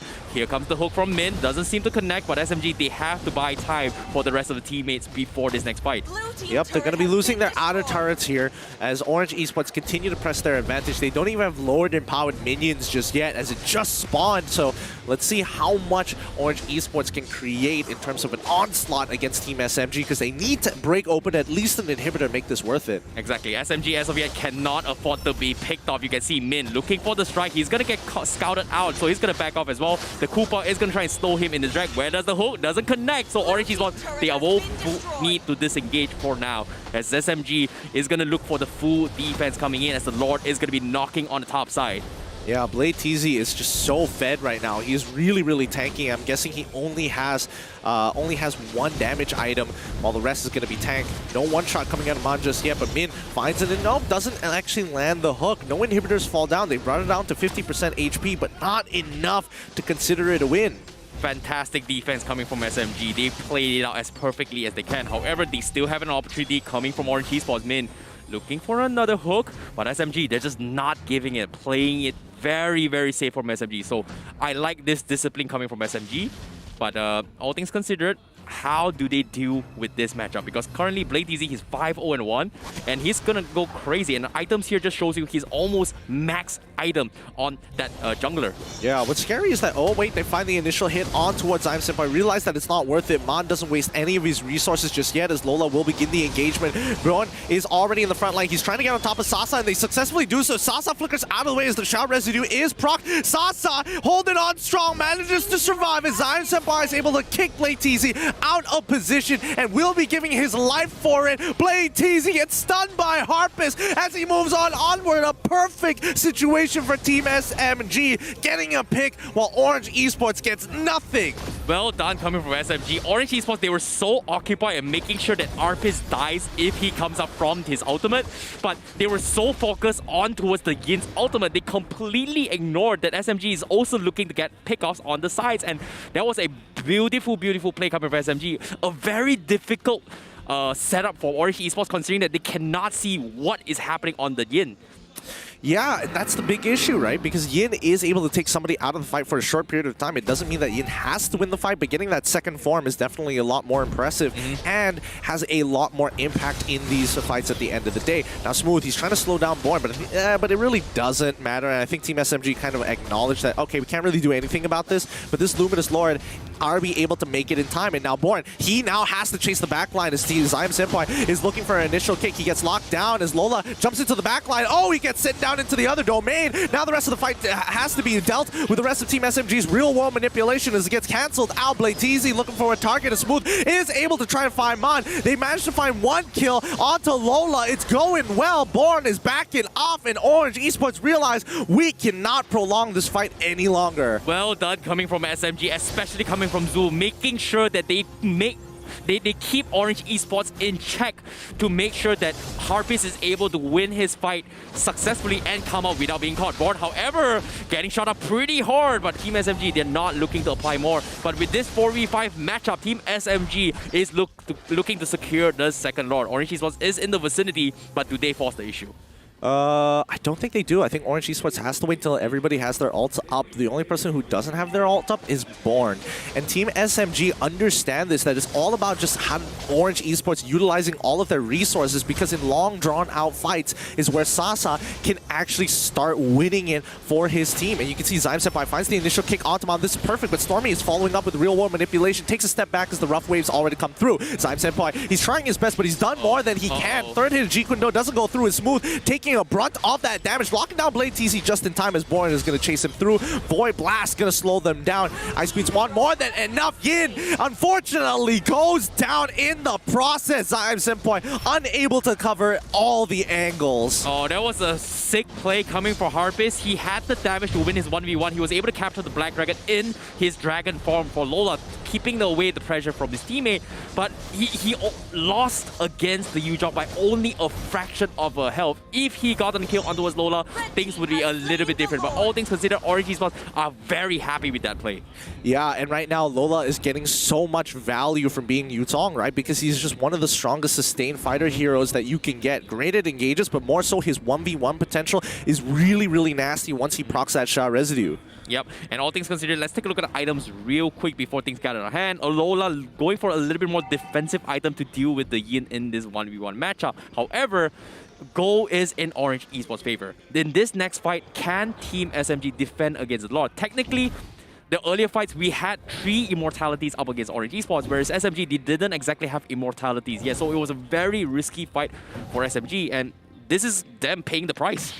Yep, they find the initial kick on towards Lola, but do they have enough damage to one-shot him? Let's find out as they go into the 1v1 remaining. Yes, it's more than enough. Harpist is already in his second form here as Mon's looking for the one-shot. Rough Wave is already going to get him a godlike here for Blateezy. Smooth is trying to slow down this Lord as they lost their middle inhibitor already, and now OE going to start pressing their advantage. Min finds Sasa, and this is perfect, but he quickly gets on out with a fast-fingered flicker as Blateezy and as well as Mon is slowly pushing back up, waiting for their cooldowns to come offline to look for another one-shot. 2 inhibitors down, and now Team SMG fighting for their last lifeline. Yep, Sasa is, as long as Sasa is live, thing is going to be a-okay. As you can see, Zyme Senpai looking for the setup. Orange Esports, they got the job done. They took down all the inhibitors for SMG, but somehow they managed to prevail. As of yet, Harvest getting taken down is going to be the way to go. As long as Lola does not lose out in their fights, all things considered, Orange Esports is going to be a-okay.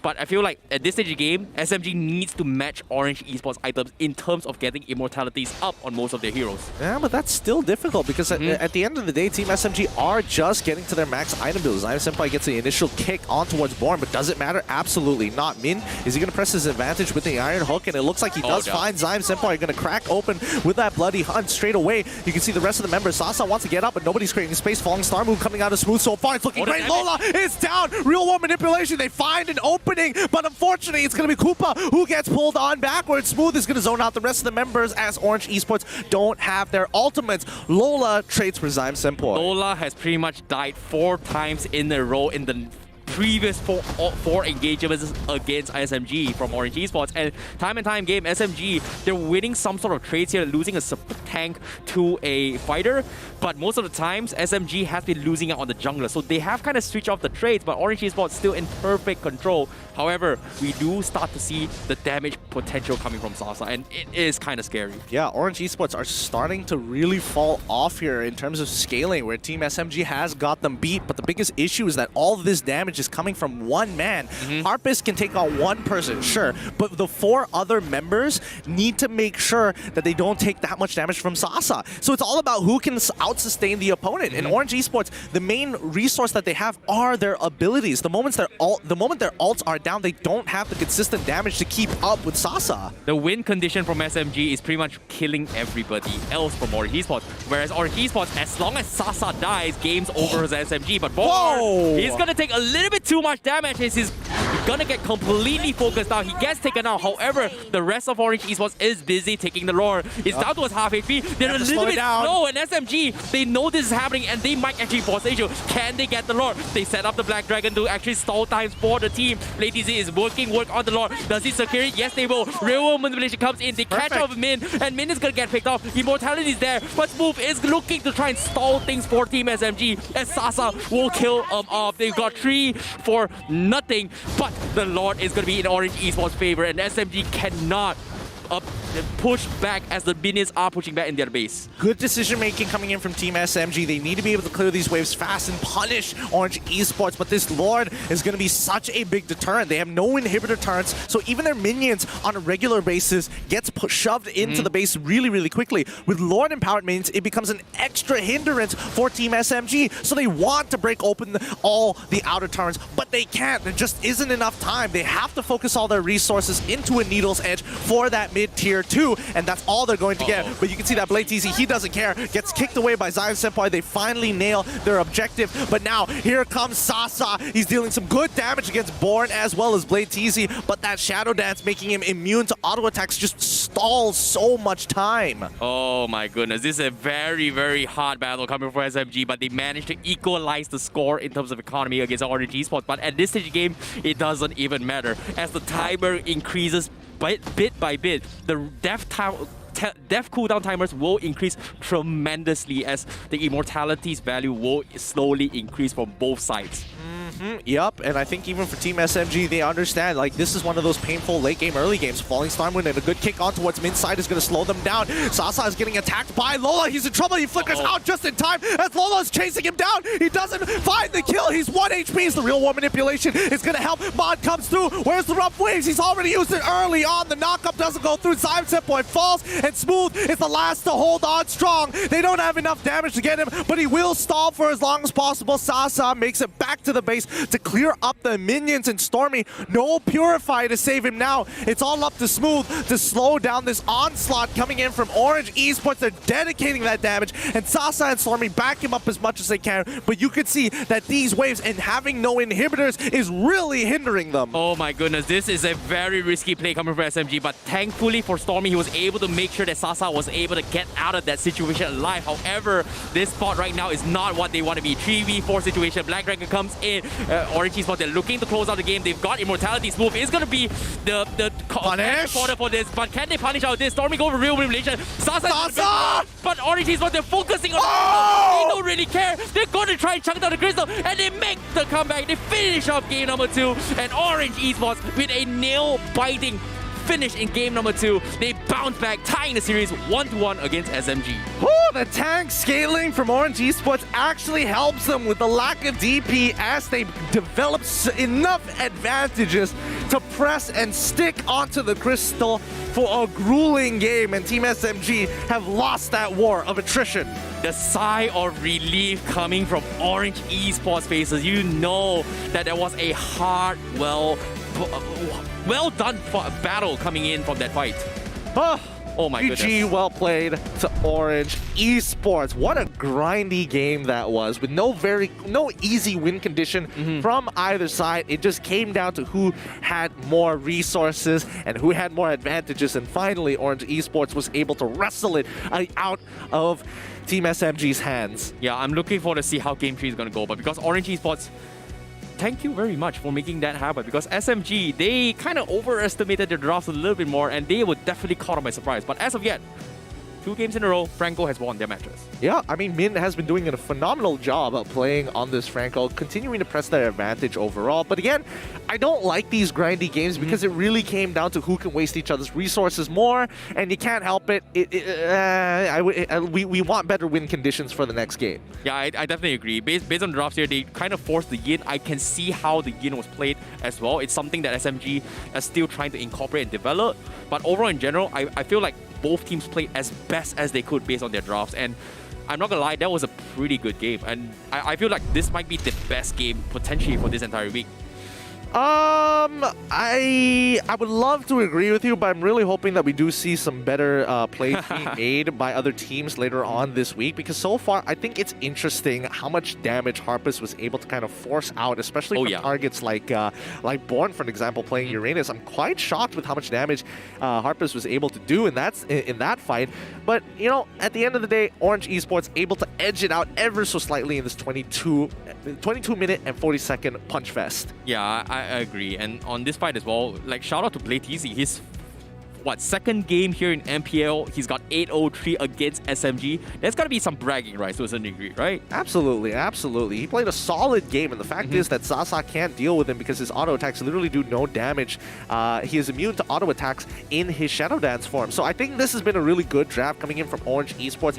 Could it be better? I definitely would like to see a little bit of a better win condition from Orange Esports, because at this point, it's all about mechanics and you can't always rely on that. Agreed. And on top of it all, Karina is not really popular in the MPL stages, but in ranked games, it is a annoying jungler to deal with. So I'm looking forward to see whether or not SMG will be able to adapt to this situation. But so far, so good. Blade TZ's Karina seems to be really spot on in this game. But all in all, based on how well SMG dragged out the situation to their favor, Immortality seems to be I would say the most important factor for both these teams. SMG, they just only had 2 heroes with Immortality, whereas compared to Orange Esports, they've got 3 players with Immortalities. Well, let's have a look at the MVP of this game. Coming in from OE, it's going to Blade TZ with a perfect score of 8-0-3. The man had a solid early game, a bit of an interesting mid game, but definitely a solid late game. Yeah, definitely indeed. Well done to us, Blade TZ, because he really carried the tempo for the team, especially with his retribution timings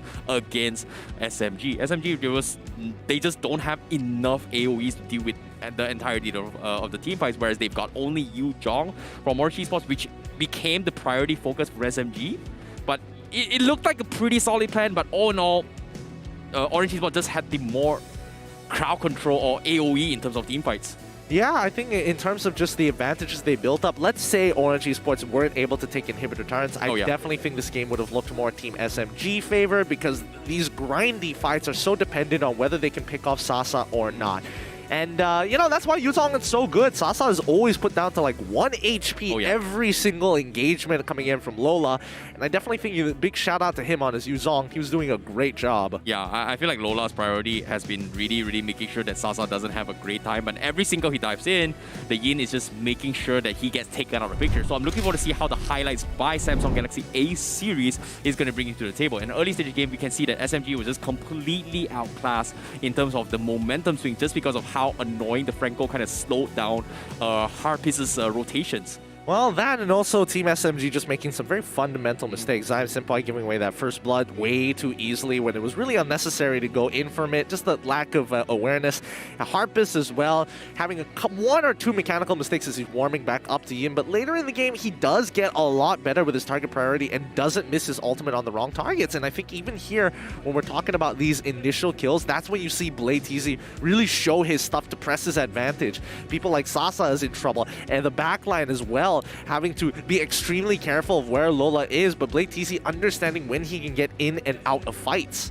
I definitely agree, and every single time, like, I think mid-game, Orange Esports made a lot of mistakes because they were hoping to punish the Yin a lot of times, and they couldn't exactly sync out with the my turn coming from Yin on to actually set up for a stun onto his Yin into the end of the duration of the arena, which is very difficult to do if you do not have vision. So it's purely based on communication, and Orange Esports kind of adapted the situation. You know what? We're not going to focus on that. We're just going to focus on Sasa, which kind of allowed them to close out this game. So I like the intermission switch up in terms of shot calling coming from Orange Esports to adapt.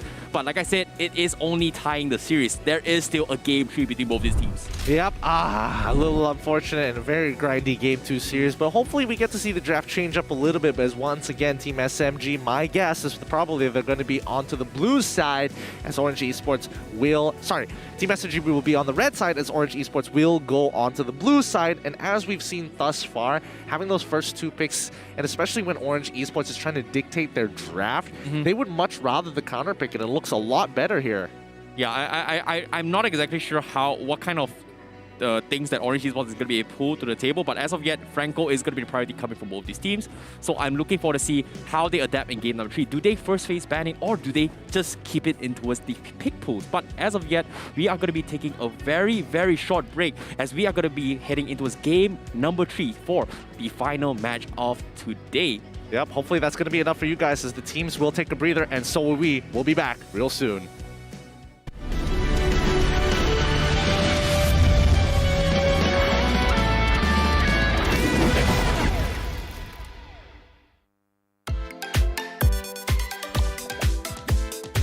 I love you, cutie, kitty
adventure starts here.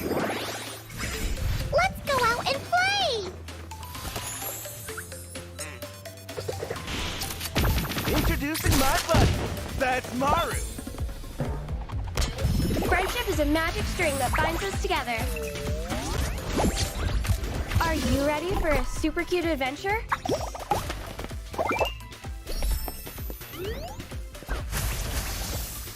I got this. It's not so hard as baking cookies. I won't stop till I win. Same for my buddy here. Here we go, fam. Mega kill!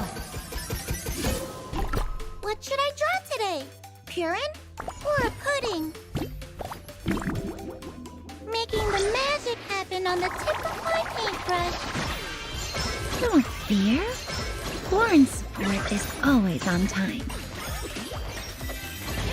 Let's create some miracles. You have slain an enemy! Guess what's in my bag? A homemade monster kill! Cinnamon is no ordinary pest.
I'm a rock star.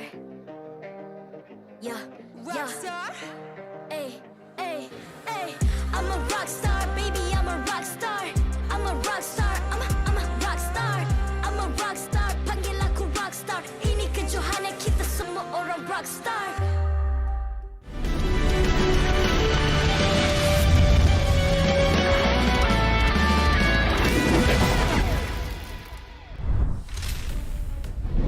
Welcome back, everybody. It's the final game of today. Currently, the score 1-1 between Team SMG up against the new Orange Esports with new players. My name is Getting Cute. This is ICBaby12. You are watching the MPL MY Season 9 English broadcast.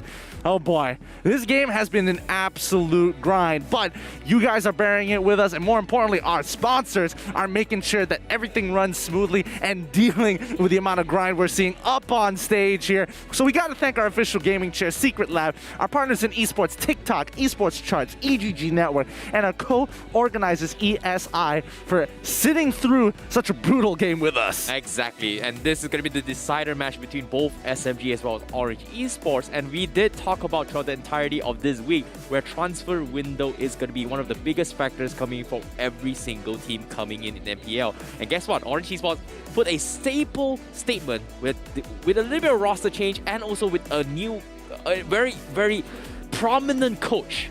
Things can be a little bit different going up against the Titans known as Team SMG. Yeah, but so far as the way we look at it, I think that, Orange Esports are basically at the exact same point as they were before. They lose game 1, they win game 2, but can they close out the series in game number 3? And we're hearing the shouts happening behind us, which means the players are pumped and are getting ready to head back up on stage and begin our very last draft of the day. Yep, this final game here, especially coming from both SMG and Orange Esports, shows that 2 games in a row, Franco has gotten a 100% win rate. And so far, is SMG going to put this as a first pick material, or are they going to go in for the switch up? Because that particular game number 2 wasn't exactly SMG usual playstyle. It's something a little bit different. It almost paid off. If you guys missed the game number 2 here, this is going to be a short recap of what exactly went down based on the damage output and also the draft picks coming in from game number 2. Wow, I didn't expect Harpus to do more damage than Stormy. That is rather shocking. 96,000 compared to Stormy's 80,000 so far. I mean, you can tell that Orange Esports were just trying to grind out Team SMG. As SMG, with the amount of damage that they have, it just shows how tanky their lineup is. You know, it's really unexpected, right? Considering that Harpus is kind of like a 1v1 fighter-ish kind of playstyle. Yeah, that's the thing, right? And most of the time, his damage came with his 1v1 matchup against Lola on the Yuzhong, and every single time Lola kind of, arguably almost 80% of the time, Lola loses out on the fight against a 1v1 against Yin. Which is kind of scary, right? Lola only won 2 fights against Harpus. The rest, Harpus completely dominated him. I think it depends. If Harpus can land the stun, Lola basically essentially loses the fight. If Harpus misses the stun and Lola is able to re-engage from an awkward angle onto Harpus, he basically wins once he procs the shot residue. So that's the thing, right? It really comes down to a skill mechanical matchup between the two once he's in that domain. But until then, everybody on the outside is fighting for their lives. Yeah, I definitely agree. I feel like Smooth did a fantastic job in this situation. He's got 126,000 damage overall on that Desperado. He's trying his best to actually zone back everyone from inside Orange Esports. And Orange Esports, I feel like when it comes to shot calling and decision making and also mix-ups throughout the entirety of the game, in terms of variations, they've switched up at least 3 times of targeting priority. First, it was Yin. First it was Zion Senpoi. It switched to Harpus, and then later on they switched to Sasa, which is 3 different variations throughout the entirety game, which kind of allowed them to seal the deal. But even throughout the entirety of the fight, SMG was able to adapt to those kind of variations. Yeah, I think it's just calling it and seeing whether or not, OE has utilized all their quote-unquote resources, which is really just all their ultimates. Once those are on cooldown, it gives an opportunity for Team SMG to grind them down. But that's the thing, right? With such a tanky lineup, it takes way too much time. And Team SMG, with the fact that they were losing a lot of their inhibitor turrets, really didn't add on to that, because the longer the fight goes on, the more the minion waves are naturally going to push into their side, which means that Team SMG has to back away to defend the base. And I think that's one of the more crucial moments in this game. But adaptations coming into game 3, I really think that Uranus needs to get taken out for either side at this point of time from this matchup. It is just doing way too much, and it's really difficult to kill, and nobody has an answer to it. Yeah, I'm looking forward to see how they are going to tackle the situation based on the drafts itself. But so far, I feel like Franco is going to be a priority pick coming from both these teams. They should definitely ban or first phase pick, considering that both teams do play it really, really well. But now, ladies and gentlemen, without further ado, this is going to be the decider match for this series. We're heading into its game 3. Now, SMG will be on the blue side, and they will first ban the Fanny once again. Okay, fair enough. It looks like it's going to be a repeat of game number 2. Let's see how it's going to go, because I'm expecting the exact same bans on either sides, and hopefully there is going to be some form of adaptation. Okay, once upon a time, Team SMG, they did first pick their Uranus for Smooth multiple times. Are they going to first pick the Uranus, or are they going to first pick the Franco? Or they just completely ban it off, which I highly doubt so. Do it. Really? Do it. Ban Uranus? Do it. Ban Franco? Do it. You can see it. You can see him. He's already clicked the button. Do it. There's Lancelot. There is Hayabusa. Ban it. Beatrix. There Join the dark side and ban it. You know you absol- want to. You absolutely just hate Uranus, don't you? Come on, hover your finger Oh, over. no, no. Do it. No, don't. Do it to it. You know you gotta get rid of it. No, no. You can't let it don't, through. Don't. You can't let it don't, through. He's don't, gonna do don't, it. He's gonna do it. Yes! There we go. Uranus banned down for the side. For the Sorry. side of OE. Thank God. It was causing too many issues either side, but it is an adaptation for the side. Sometimes I just hate that, you know, we somehow have like Asper thoughts, you know, we kind of can predict the future a little bit. Asper thoughts? Okay, What's- fine. Psychic thoughts or whatever. I'm just bumped right now, but whatever. But I don't know. Don't you feel like you're a psychic? You can predict what's the drafts, what's the priorities. You know, that what makes us amazing commentators. Agree? Yes or no? No, I just rely So you're on saying my we're pure not amazing genius. commentators? No, I just think that I'm a pure genius and I have a very big ego problem. Whoa. Okay. Okay, back to the game here. Even Team Okay, SMG, they banned the Franco. That's the thing. Banning out the Franco is pretty important because at the end of the day, like if we're thinking about Lancelot, he doesn't scale for the later stages of the game. He's got perfect execution and he's looking for low targets. So what, right? It comes down to mechanics. Okay. And even Orange Esports respect the fact and they get rid of the Selena. Now. Let's talk about heroes that is off the grab. Glue is up for grabs. Lancelot as well. SMG immediately says, hey, I'm taking the Lancelot. Pick the Glue. It's okay. If you don't pick it, you know what? Smooth can play it too. Yeah, and I think it's a little bit better because now Harpus, it seems that even when he was on the Yin, he was choosing targets that benefit the team the most, right? So I think now with the Lancelot, he can play with the team and still be like, I can do some individual stuff here. Yeah, I feel like Orange Esports is in the situation where they can keep flexing out the later stage game. Heroes like Phovius, okay, never mind, Phovius is out of the pool. I feel like Kufra is not the best way to deal with Lancelot, but it is some sort of a response. So I'm looking forward to see whether or not can they tackle a fast finger Lancelot. It seems like the response is going to be back to how game 1 went. Lilia, and this time with a mix-up, the show. Okay. So what does that mean for Zyme Senpai? I'm not entirely sure, but it does mean that Kagura's coming out because Stormy loves that matchup. Ruby as well as Kagura to match up against the Cho and as well as the Lilia. Okay, I'm okay with this. I'm okay with this. I don't really like the drafts coming from SMG. Really? Why? Not because it's not good. I don't like it because I cannot predict what SMG is going to put this Ruby on. Because we know Smooth can play it. We know Zyme Senpai can play it. That means this is a flex pick off from SMG.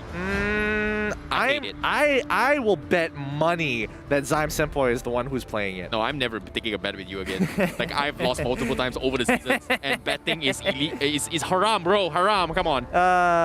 Bro, that's why you gotta be careful when you're making deals with the big boys here. No. I think the difficult part, and the reason why I think for a fact that Zyme Senpai is actually going to go on this Ruby is number one, is that they want to be able to deal with, as expected, a Hayabusa or some form of assassin coming out from OE, right?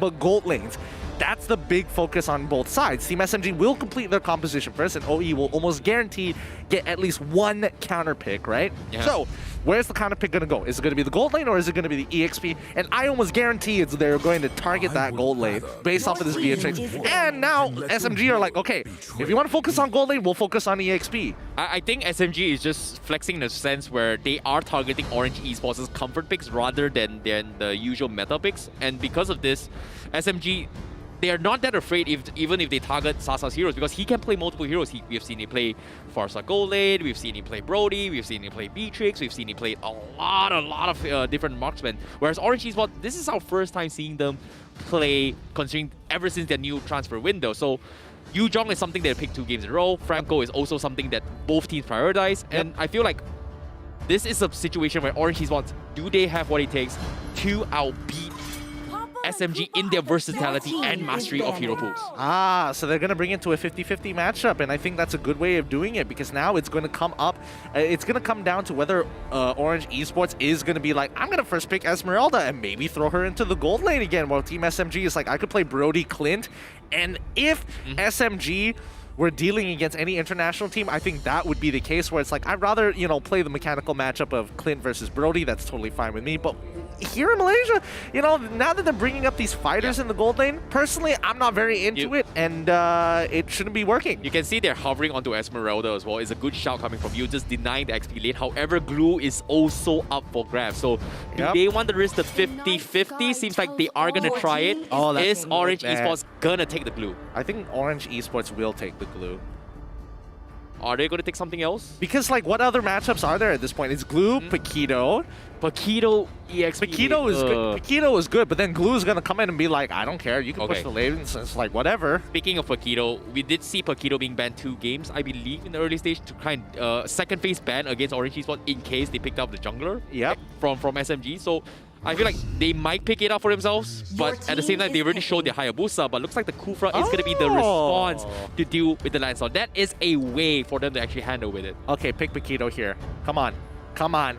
It's tough. Like, Paquito against Kufra is really difficult. No, I mean, yes, that is difficult, but at the very least, he will be able to kind of contribute to these fights against the Cho. I actually kind of like the Matilda or the Hylos pickup coming from SMG right now to deal with the Kufra. Ish. And then throw Ruby, I guess. I guess that may be a way. Oh, no, it's going to be Glue instead. Really boring here. Brody, okay, pretty cool. That's fine. Now, what is Orange Esports going to do? Okay, fun fact about this is that if the split lands long enough on the Hayabusa, you can actually catch him in the OK Shadow Q form. Yes. If you hit it long enough. I mean, honestly, does that really matter? Very it's difficult. Glue. It's like, by the time he's max stacked on his like damage reduction, it's like, yes, keep absorbing damage, keep hitting me. I'm your priority target. Well, I'm Smooth. I take damage and kill people at the same time. That's his motto. He's got the highest KDA and damage output so far. That's a good point. That is XP laner. Yeah. It's crazy. Well, I mean, he doesn't have earphone stats when it comes down to, like, stealing away. Okay, all right. Irfan is a total stealer, all right? Irfan is different. Like, Paquito stealing jungle, not something I was expecting at all. But Barat will be picked up from Orange Esports as a response. This is going to be the XP Barat. Or is it jungle? Yeah, it's XP, right? Yeah, it's XP. It's XP. Lola is going to play gold lane with the Cho, because at least with Cho, if you play full damage Cho, you can look to one-shot this Brody. Now, the question is, Brody, what do you take? What battle spell? Is it going to be Flicker? Is it going to be Purify? I think it's Purify.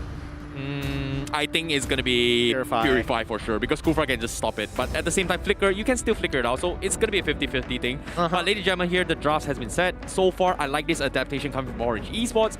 But I feel like SMG's got what it takes. It seems like they're not, you know, messing around anymore since Game 2. Game 3 is they're looking to close out the game as the draft has been set. Yep, and I think, honestly, when the team fight compositions coming up from both sides have its pros and cons, but at the end of the day, they want to achieve the exact same thing. How they're going to do it? Grind down their opponents. Orange Esports, if it worked the first time, it'll have to make it work a second time. Let's see if lightning strikes twice. Exactly. Ladies and gentlemen, here, this is going to be game number 3, the decider match for Orange Esports versus SMG. This is it all comes down between the junglers from each team. Lancelot versus Hayabusa. Who is it going to be better? Or is it going to be the side laners instead? But seems like Lola is going to be on the other side of the lane. And this is, wait a minute. This is a Cho side laner. All right. Yeah, so it looks like, yep, as expected, you know, Cho is going into the gold lane. Hopefully he took high and dry, so now he's going to look to try and one-shot this Brody. At the end of the day, Sasa needs to play this lane perfectly and minimize his damage while completely harassing Lola out of lane. Min, on the other hand, he's just trying to absorb damage, right? Lethal Wanderer, the first engagement here, going over to Harpus as he gets some good damage. Wait, did he get it? Yes, it's blue, so yes, he did get it. As we can see, Smooth playing a pretty good matchup up against Born, and Born, he's taking way too much damage here, despite the fact that it's very early on. Does he cancel the regenerate? No, he does not, unfortunately, but hey, it works out in Smooth's favor. Yeah, Born is just not going to have an easy time unless he builds up his stacks. Meanwhile, you know, Smooth is going to be an easy lane for him. However, on the top side, it seems like they are going to try and secure the fight against Sasa. Born is going to be a little bit confident in knowing that Smooth doesn't have the mana to do it, but Smooth, he's going for the flicker, try and force the issue. Harpy is going to be there. It's going to be a free kill, and that's going to be an easy takedown coming from Team SMG. Yep, what a bait coming in from Smooth. That's so like 5-head right here. Warren looks at me, he's just like, what the heck are you doing? Did he just flicker in front of my face? That's some nonsense. He shouldn't get away with that. He's a level down. It makes no sense at all. And then Harpus walks up and says, oh, okay, you don't have flicker? Cool. Sometimes, you know, catching them off guard by questioning themselves seems to be the play, and I like how Smooth kind of did that. It also, I definitely agree, definitely a 5-hit moment coming from Smooth. Yeah, well, I can't wait until later when we're proven wrong, where it's like, oh, actually, I fat-fingered it. I can't wait to talk to Team SMG afterwards just to figure that out. I wonder if Lafayette is going to question them. If, Oh, for sure. wait. 100%. If SMG wins. If SMG wins. I mean, I still want to know whether he fat-fingered that or not, but now you can see Harpus attacking Born all over again to make sure that his stacks are useless. The split is going to be more than enough as Harpus is going to build his lead over it. Now, we do see that Blade TZ cannot participate in this matchup, and the Yin Yang overturn. Stormy perfectly catching out his targets. That's Kufra down, and Mon trying to get away. Somebody's got to save him. And Smooth, all right, he's already done the first split. The second one would just be an overkill. Wait, he got the second split? That fight was kind of short. That's kind of suspicious, though. Remember that you do get your cooldowns back yeah. once you latch onto somebody. It goes on to cooldown. So he was on Born for a good amount of time, to be fair. Fair enough. Harpace here, he did secure the turtle as well as the gold crab early on, so that's going to be an easy farm rotation coming from SMG, and immediately SMG just taking 2k advantage in terms of lead against Orange Esports and a 3-kill lead against them. Now, here's the moment that I really want to see from Team SMG, especially from Harpus. Can he single-handedly press his advantage against Orange Esports? That's what I want to know, because on Lancelot, you can really flex how skillful you are with this mechanically superior hero. That's the thing about the drafts coming from Orange Esports, right? Orange Esports, they need Min to be in this fight against Harpus. However, SMG, they kind of force Min out of the other side of the map, and look at this, they are going to target him off, and because of this, he's not going to be able to do anything in this situation, and Harpus is just getting a very huge lead, and he doesn't have the mana, but Blade TZ is going to be looking to fight. Gets kicked out, but there's just no follow-up, and Lola is going to be stranded in this fight. Oh, that was so good. That was really, really good. Zyme Senpai not going to get attacked by the Oki Shadow Kill, but he's not going to get it, and now that's where we see Blade TZ. Oh, he was so close to getting that kill. Oh, no, that's so unlucky. He should have been able to get that. That's so frustrating for Blade TZ. You can see the frustration on his face. It's like, I played that perfectly. I don't know. Just numbers just didn't come in my favor. Oh, the Daytona's welcome coming from Born, not getting it onto its move. He just walks out of there. However, the amount of times that Zyme Senpai has clutched his way with near-death experience is close to at least more than 10 now so far. Yeah, and Harpus as well, but playing this entire early game matchup perfectly against Orange Esports. He's now 3-0-3. He's done a lot of work. Now the mid game is going to start rolling around very soon, and Orange Esports, now that they're hitting their level 4s, that's when you get to see them pop off a little bit more. And I think they're going to focus their attention on Sasa here, because Lola does have his ult. This is a very, very difficult situation, but I don't think Orange Esports can do nothing about this situation. They've 6 kills below. They are going to try and force a fight down top. Zyme Senpai flickers out of the Tyrant's rage. Lola is going to be stranded as well, and Sasa doesn't have the torn apart memories. It's going to be Lola backing out. Oh, was Lola just not in range? What? No. Sasa didn't have it. He just got it up. Yeah. Ah, that's a bummer. That's such a bummer. That was a free kill. But oh well, at least Sasa manages to survive a potential dive, all thanks to the help of Zyme Senpai, now playing a mechanically perfect game. He's not overextending like he did in game number 2. Yeah, I like how Zyme Senpai was able to bait out the Tyrant's Reach and the revenge coming from Min. So Min, it might be dropping the ball a little bit here on his crew. He's got 2 deaths in his belt, and this is not looking good for Orange Esports, and they need a big flank coming in. And once again, on the top side of the map, you can see Min trying to make a setup onto his Brody, but instead he's going to be caught out and open as he goes for the bouncing ball, but there's no team going to be able to help him out. Here comes the flicker, but the torn apart memories will be enough to shut him down from Sasa. Can't run away from that. They're about to break it, but the Oki Shadow Kill is coming out from Blade TZ. He's going to die to the Yin Yang overturn, and Harpus takes him out like butter. He didn't even... doesn't have armor, doesn't have the HP. Harpus is having the time of his life. He literally presses 2 buttons and auto attacks, and he gets a kill. Yeah, he just cut him like butter, man. Like that was just food served up, and you know what's butter? Mon going to be taking a little bit too much damage, but he will black shoe out of there. However, Team SMG, they will get more objectives. Min looking for a catch again, but Smooth, yeah, come at me. I don't care. I'm a glue. Fight me. Yep, they gotta 8-brain this right now. I mean, I think for Team SMG, they've got more than enough of a lead to really press their advantage against Orange Esports. The lane swap should come up now, but it looks like that tier 2 should... Nope, they don't have a wave, thank God for Mon.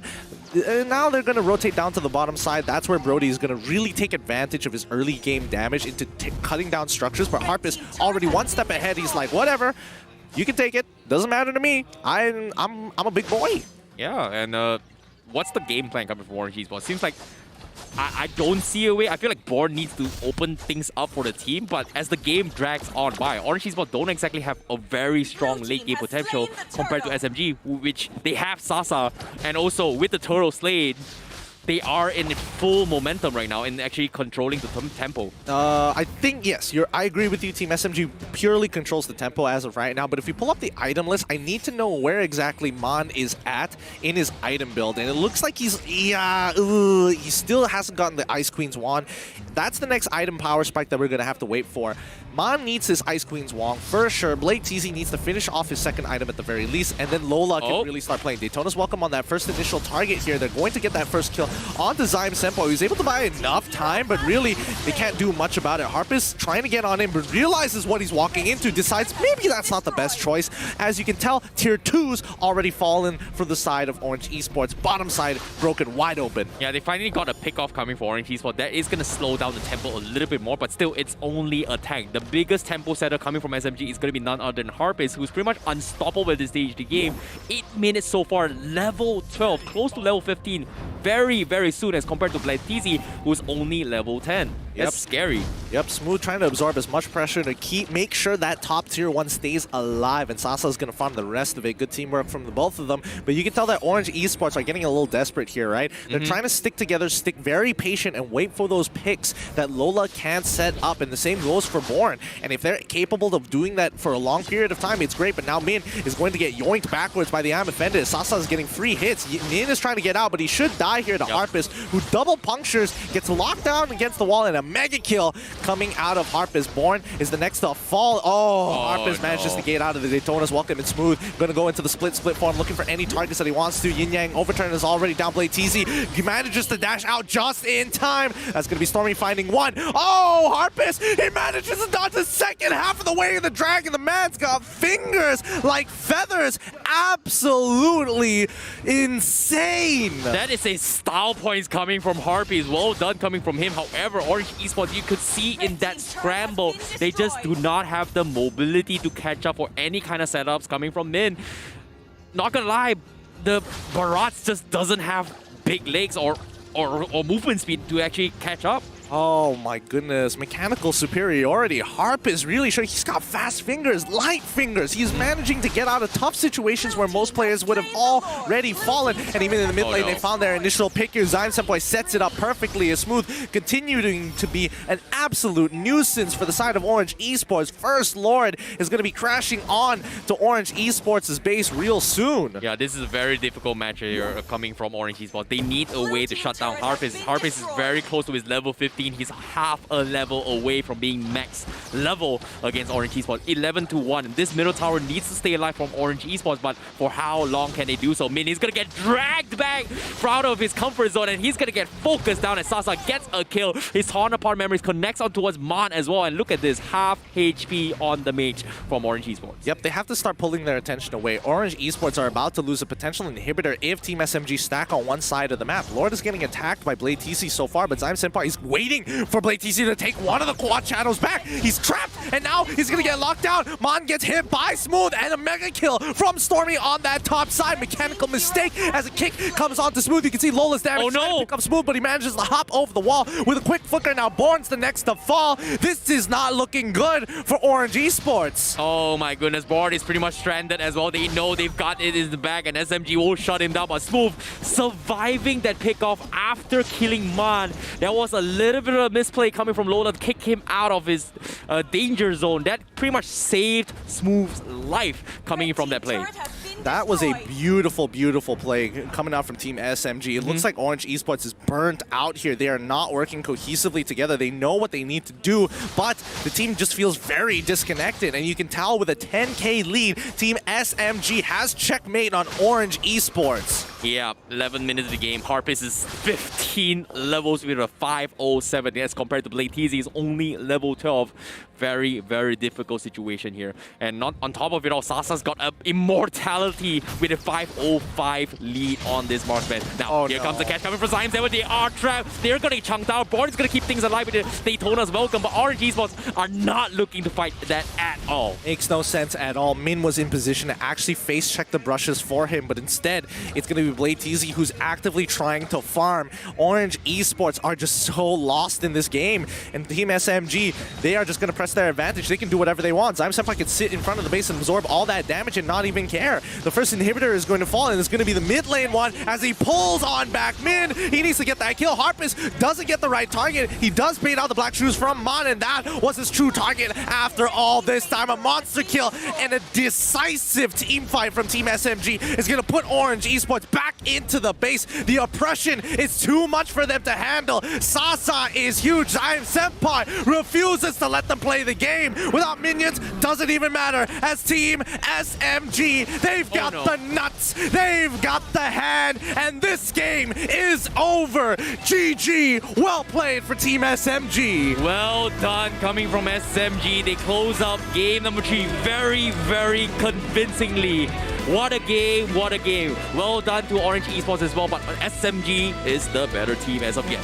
Yep, solid victory coming in from Team SMG. Absolutely rolling over Orange Esports in this game. One small little mistake and a couple of kills to fuel that fire, and checkmate achieved 10 minutes into the game. Well done, well done. Of course, it's back to the drawing board from Orange Esports. A valiant attempt coming from them, but SMG, they are very, very happy with that fight. And I'm looking forward to see what they have to say during their mic checks in these games. Knife-nya mana? Nice. Nice. Okay. Nice. Turtle ya? Porang Porang. Sorry. Ada le, kata tahu running macam mana? Aduh. Budak tu dah Boleh pasti ke sini. Nice. Sampai Ismail. Nice. Rata. Ni aku gigit. Di manja aku gigit. Pasal boleh try bawah tu? Ya, bawah. Tahu tau. Kalau tak boleh jangan paksa paksa tau. Okay. Aku seko je. Jangan kasi sesama maniak, Cok. Enak je. Enak kasi sesama maniak. Jangan kayak gitu, mati tu. Mati. Kena aku tebak. Mati kat tu. Aku gigit dah. Oh. Mana apa pergi sayang? Boleh jalan. Depan. Boleh.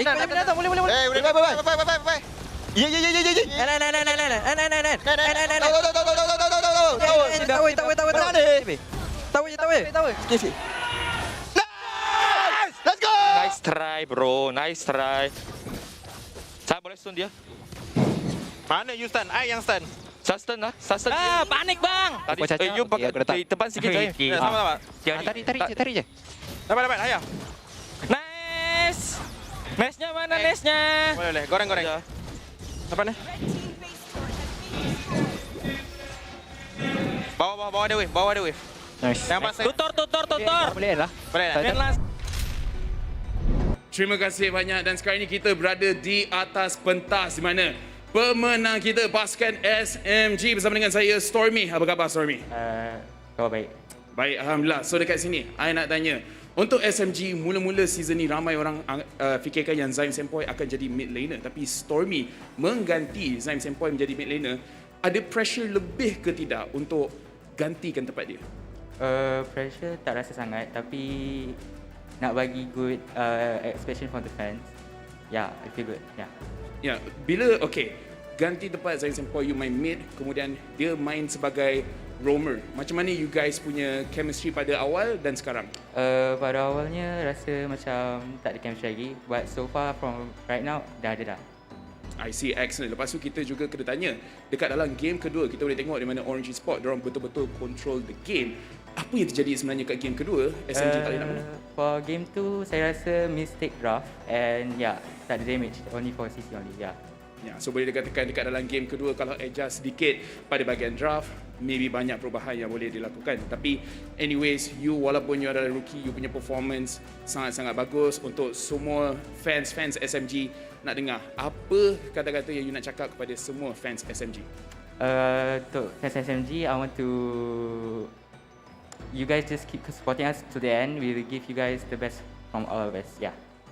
Thank you very much Stormy. Walaupun sebagai seorang rookie, dia punya performance sangat-sangat bagus, sangat-sangat matang, and kita boleh dengar macam mana dia punya sinergi bersama dengan Zaim Senpai makin lama makin bagus. Tapi macam mana pun kita akan terus bersama dengan Sleepy Godzilla and the gang untuk kita punya analysis and post show.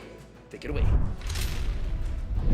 Wow. Match yang kedua pada hari ini dimenangi oleh SMG. Jadi bersama anda, saya Sleepy Godzilla, juga Gideon dan juga Syamilo. Jadi sebelum itu, Gideon, cuba bagi tahu apa pendapat Gideon untuk sepanjang perlawanan kedua ini. Oh, honestly, I think this second matchup has been really great for Team SMG, really showing what they've got. Game 2 was incredibly painful, incredibly grindy from either side, but hey, as Stormy mentioned, it was a grind fest, and more importantly, mechanical mistakes here and there, but a draft mistake, they just didn't have enough damage. Ya, kalau kita lihat kan seperti di game yang kedua, Sleepy dah katakan siapa yang tim mana dapat Franco dia akan menang. So game ketiga dekat draft ban je.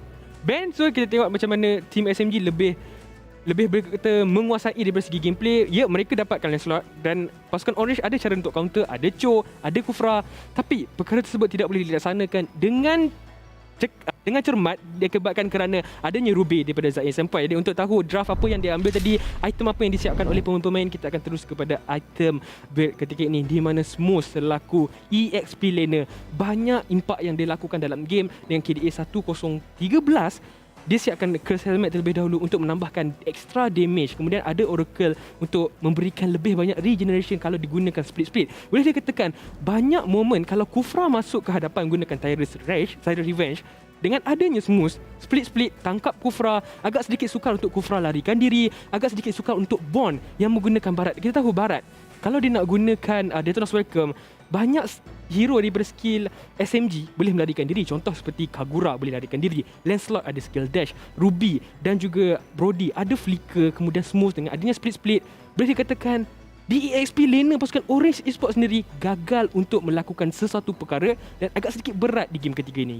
Yeah, I think, Team SMG was playing as if they were on an international stage. They were making sure that they were mirroring the rotations, and more importantly, Zaim Senpai, he was like, okay, I'm sorry for last game. Last game I made the early game really tough for us, and now we're going to change it up. I'm going to make sure that if somebody's going to attack Sasa, we are extremely aware of it. And we could see that even Min trying his best to help out his gold laner here, Lola, to get like an amazing, third hit Jikundo plus Flicker into Way of the Dragon and one-shot him. But overall, Sasa, I thought it was extremely greedy that he wanted to take Flicker instead of Purify in a matchup like this, but he trusts himself and he has great mechanical skill. You can see Sasa playing a perfect game. Ya, betul tu. Dan lebih banyak lagi momen kita lihat kan, setiap kali apa yang ingin dilakukan oleh pasukan Orange Esports untuk mendapatkan Sasa, ada je momen Sasa boleh melarikan diri dengan menggunakan flicker. Kemudian kalau ada Detona's Welcome, dia masih lagi ada flicker untuk melarikan diri. Boleh dikatakan Sasa di game yang ketiga ni sangat selesa untuk bermain dekat bahagian laning dia sendiri, dan pasukan Orange Esports cuba untuk pergi kepada Sasa tapi tak mampu untuk melakukan apa-apa. Jadi kita akan teruskan kepada post game stat di mana Rich Guy akan diberikan kepada Harpies dengan gol per minit 963. The carry akan diberikan kepada Sasa. Sandbag boleh dikatakan Barat yang digunakan oleh Bond mampu untuk menadah damage, tetapi tidak mencukupi untuk menghalang pergerakan follow up daripada pasukan SMG. Setiap kali dia tahan damage, masih lagi ada damage yang besar dikeluarkan oleh Stormy, daripada Sasa, daripada Harpies. Walaupun dia cuba untuk sustain, untuk pasukan Orange Esports sendiri, follow up yang mereka nak bagi tak mencukupi. Yeah, I think overall when it comes down to follow up, Orange Esports just didn't have anything that could actually help them in the earlier stages of the game except for Man, and Man was just kept in lane by Stormy. I think Stormy is an outstanding player, and especially when it comes to matchups where he can actually dominate, he does an incredibly good job at keeping the enemy mages in place and not letting them rotate the way they want to. More importantly, I do think that at this stage of the game, we can't say that Harpist has the mechanical skill. He's been getting out of tough situations, he finds the right kills, and he can take a lead and really snowball it. Tapi sekarang ni macam kita tengok damage antara tim SMG dan juga Orange Esports sangat-sangat berbeza. Jadi sebenarnya apa yang membezakan game pertama, kedua dan ketiga?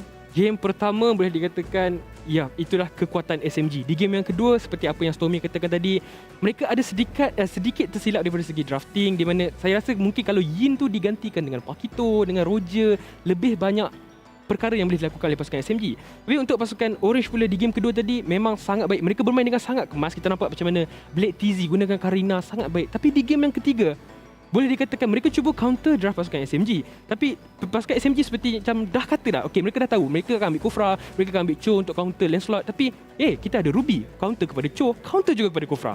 Ya, tapi sekarang ni kita lihat dan saksikan siapakah MVP untuk match yang kedua sebentar tadi, di mana tim SMG Harpies dengan KDA-nya 709, match KP 76%, match GPM 963. Gideon, apa yang boleh kita olahkan dekat sini, Gideon? That he is a great player and that Team SMG have found a really good pickup in Harpist. He's so good at the game, he doesn't even look at the camera when he takes his photos. I mean, look at that. 7-0-9, perfect KDA, 963 match GPM, absolute beast.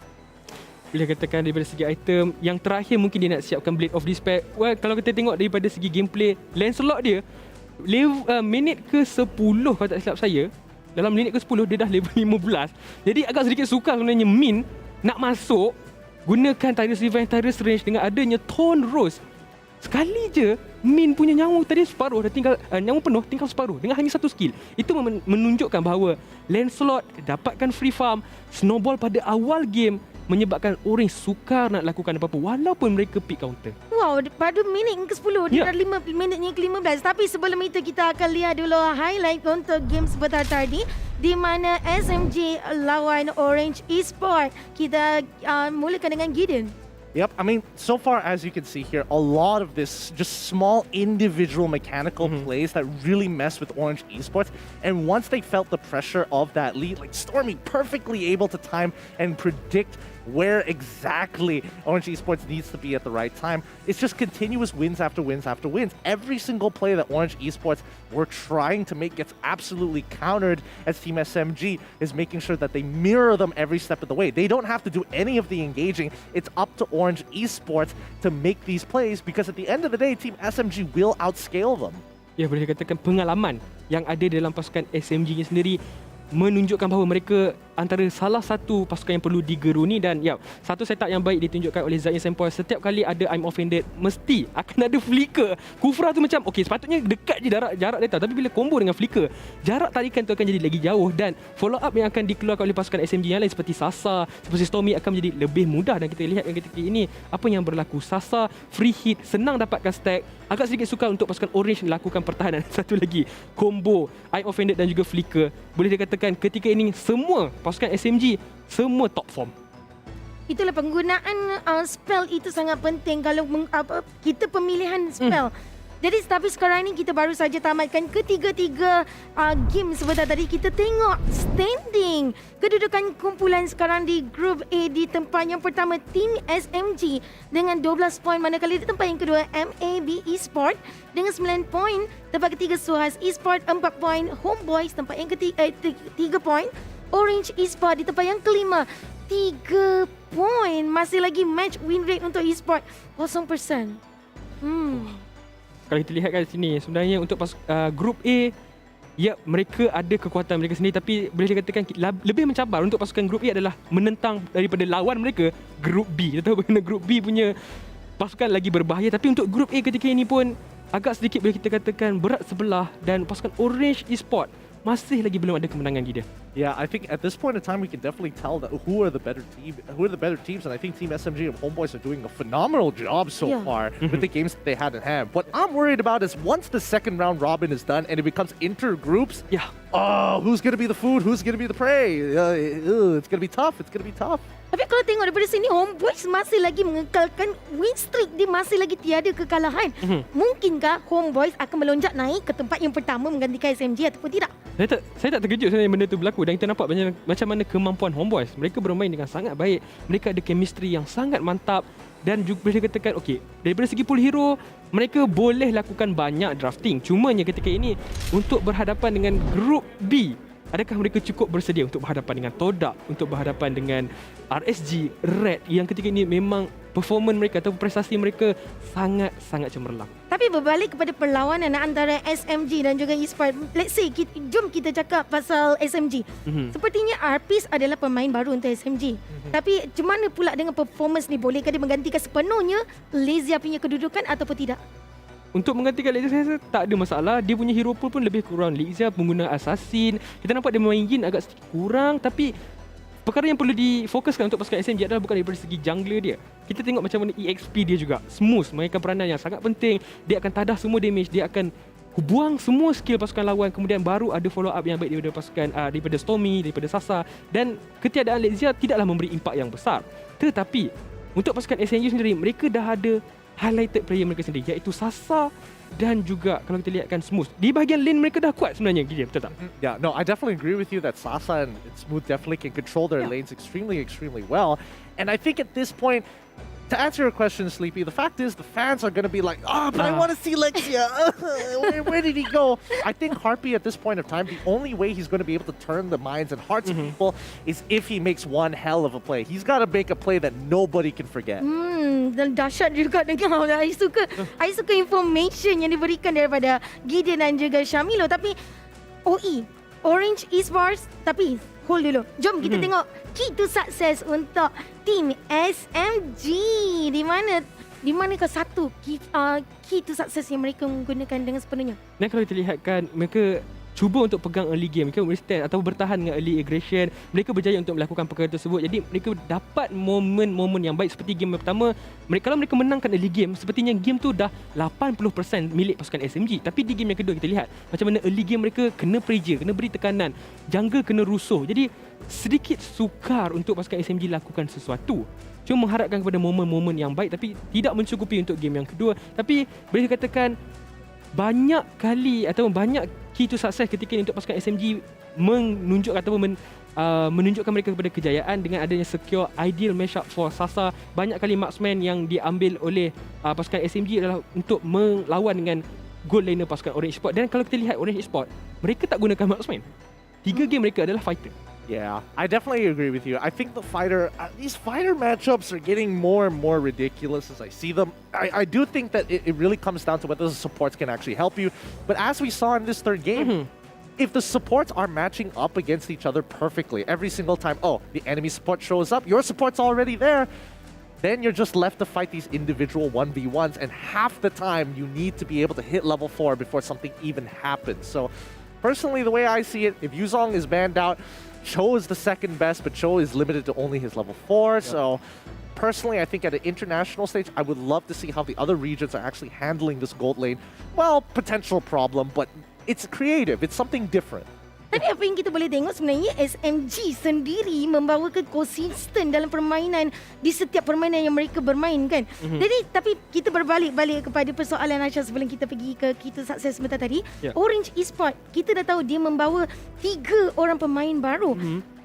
Ada impak yang diberikan ke dalam permainan sebentar tadi ataupun tidak sebenarnya? You know what? I'll let the junior answer it this time. I want to hear what you have to say, Shamil. What's your breakdown? Nice. Okay, kalau untuk saya pula, kalau kita lihatkan, bukanlah masalah yang besar. Kita nampak macam mana Blades TZ bermain dengan sangat baik. Dia cuba untuk lakukan sesuatu, berikan sesuatu dalam permainan. Tapi agak sedikit sukar kalau dia sahaja yang mencuba. Boleh dikatakan, kalau di bahagian lane, pasukan dia sendiri kalah, agak sedikit sukar untuk mid bergerak, mengharapkan min dengan man. Tapi untuk ketika ini, Orange Esports, mereka masih lagi dalam loose streak. Dan berkesan ataupun tidak, mungkin kita kena menunggu next week ataupun next match untuk pasukan Orange Esports. Mungkinlah ada sedikit rasa gugup untuk pemain-pemain yang baru. Tapi game yang kedua tadi saya rasa tak ada masalah. Blade TZ bermain dengan sangat baik dan tak ada mati tadi Gideon. No, that's a really good point. I think Blade TZ is actually a really good player for the team. He's a little bit more consistent as jungle. At least it's one less burden to be thinking about, like, I gotta protect my jungler, but my jungler is actually doing fine. Now it comes down to the side lanes, and I think it's a little sad because you're up against Smooth, because Smooth is really good at just controlling the lane with really boring heroes. Glue, like you saw, he did a great job just holding on to his own.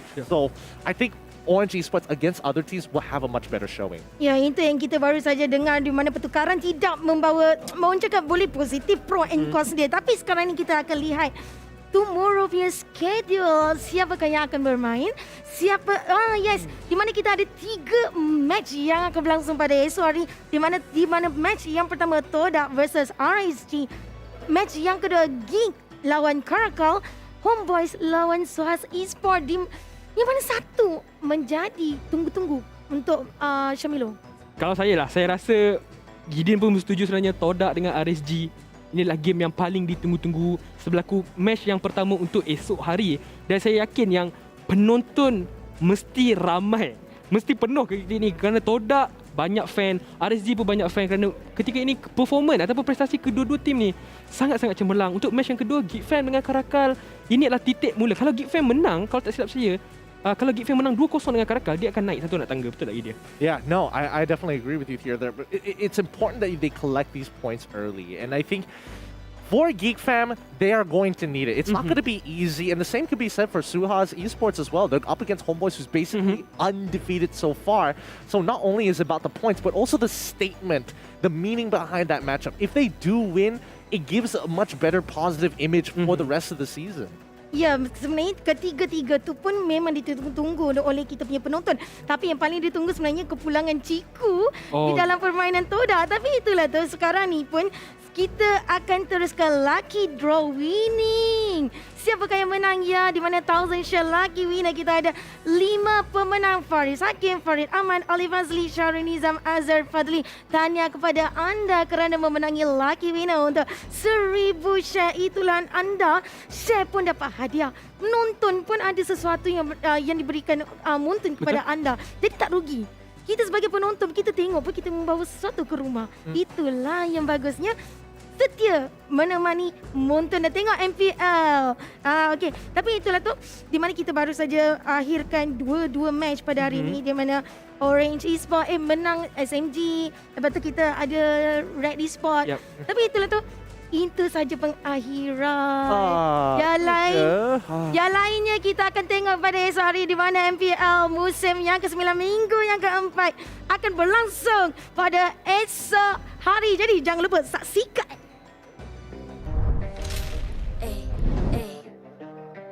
I'm a rock star. Yeah, rock star. Hey. I'm a rock star, baby. I'm a rock star. I'm a rock star. I'm a rock star. I'm a rock star. Panggil aku rock star. Ini kejohanan kita semua orang rock star. Kita rockstar, kita buat saja gaya kita. Makin panas apinya sudah membara. Macam mana pun kau menempuh segala.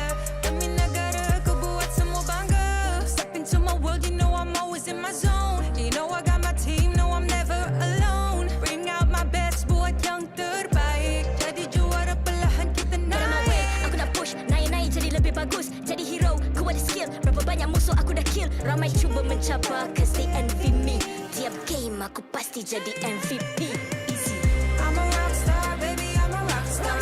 I'm a rockstar, I'm a rockstar. I'm a rockstar, panggil aku rockstar. Ini kejohanan kita semua orang rockstar. I'm a rockstar, baby, I'm a rockstar. I'm a rockstar, I'm a rockstar.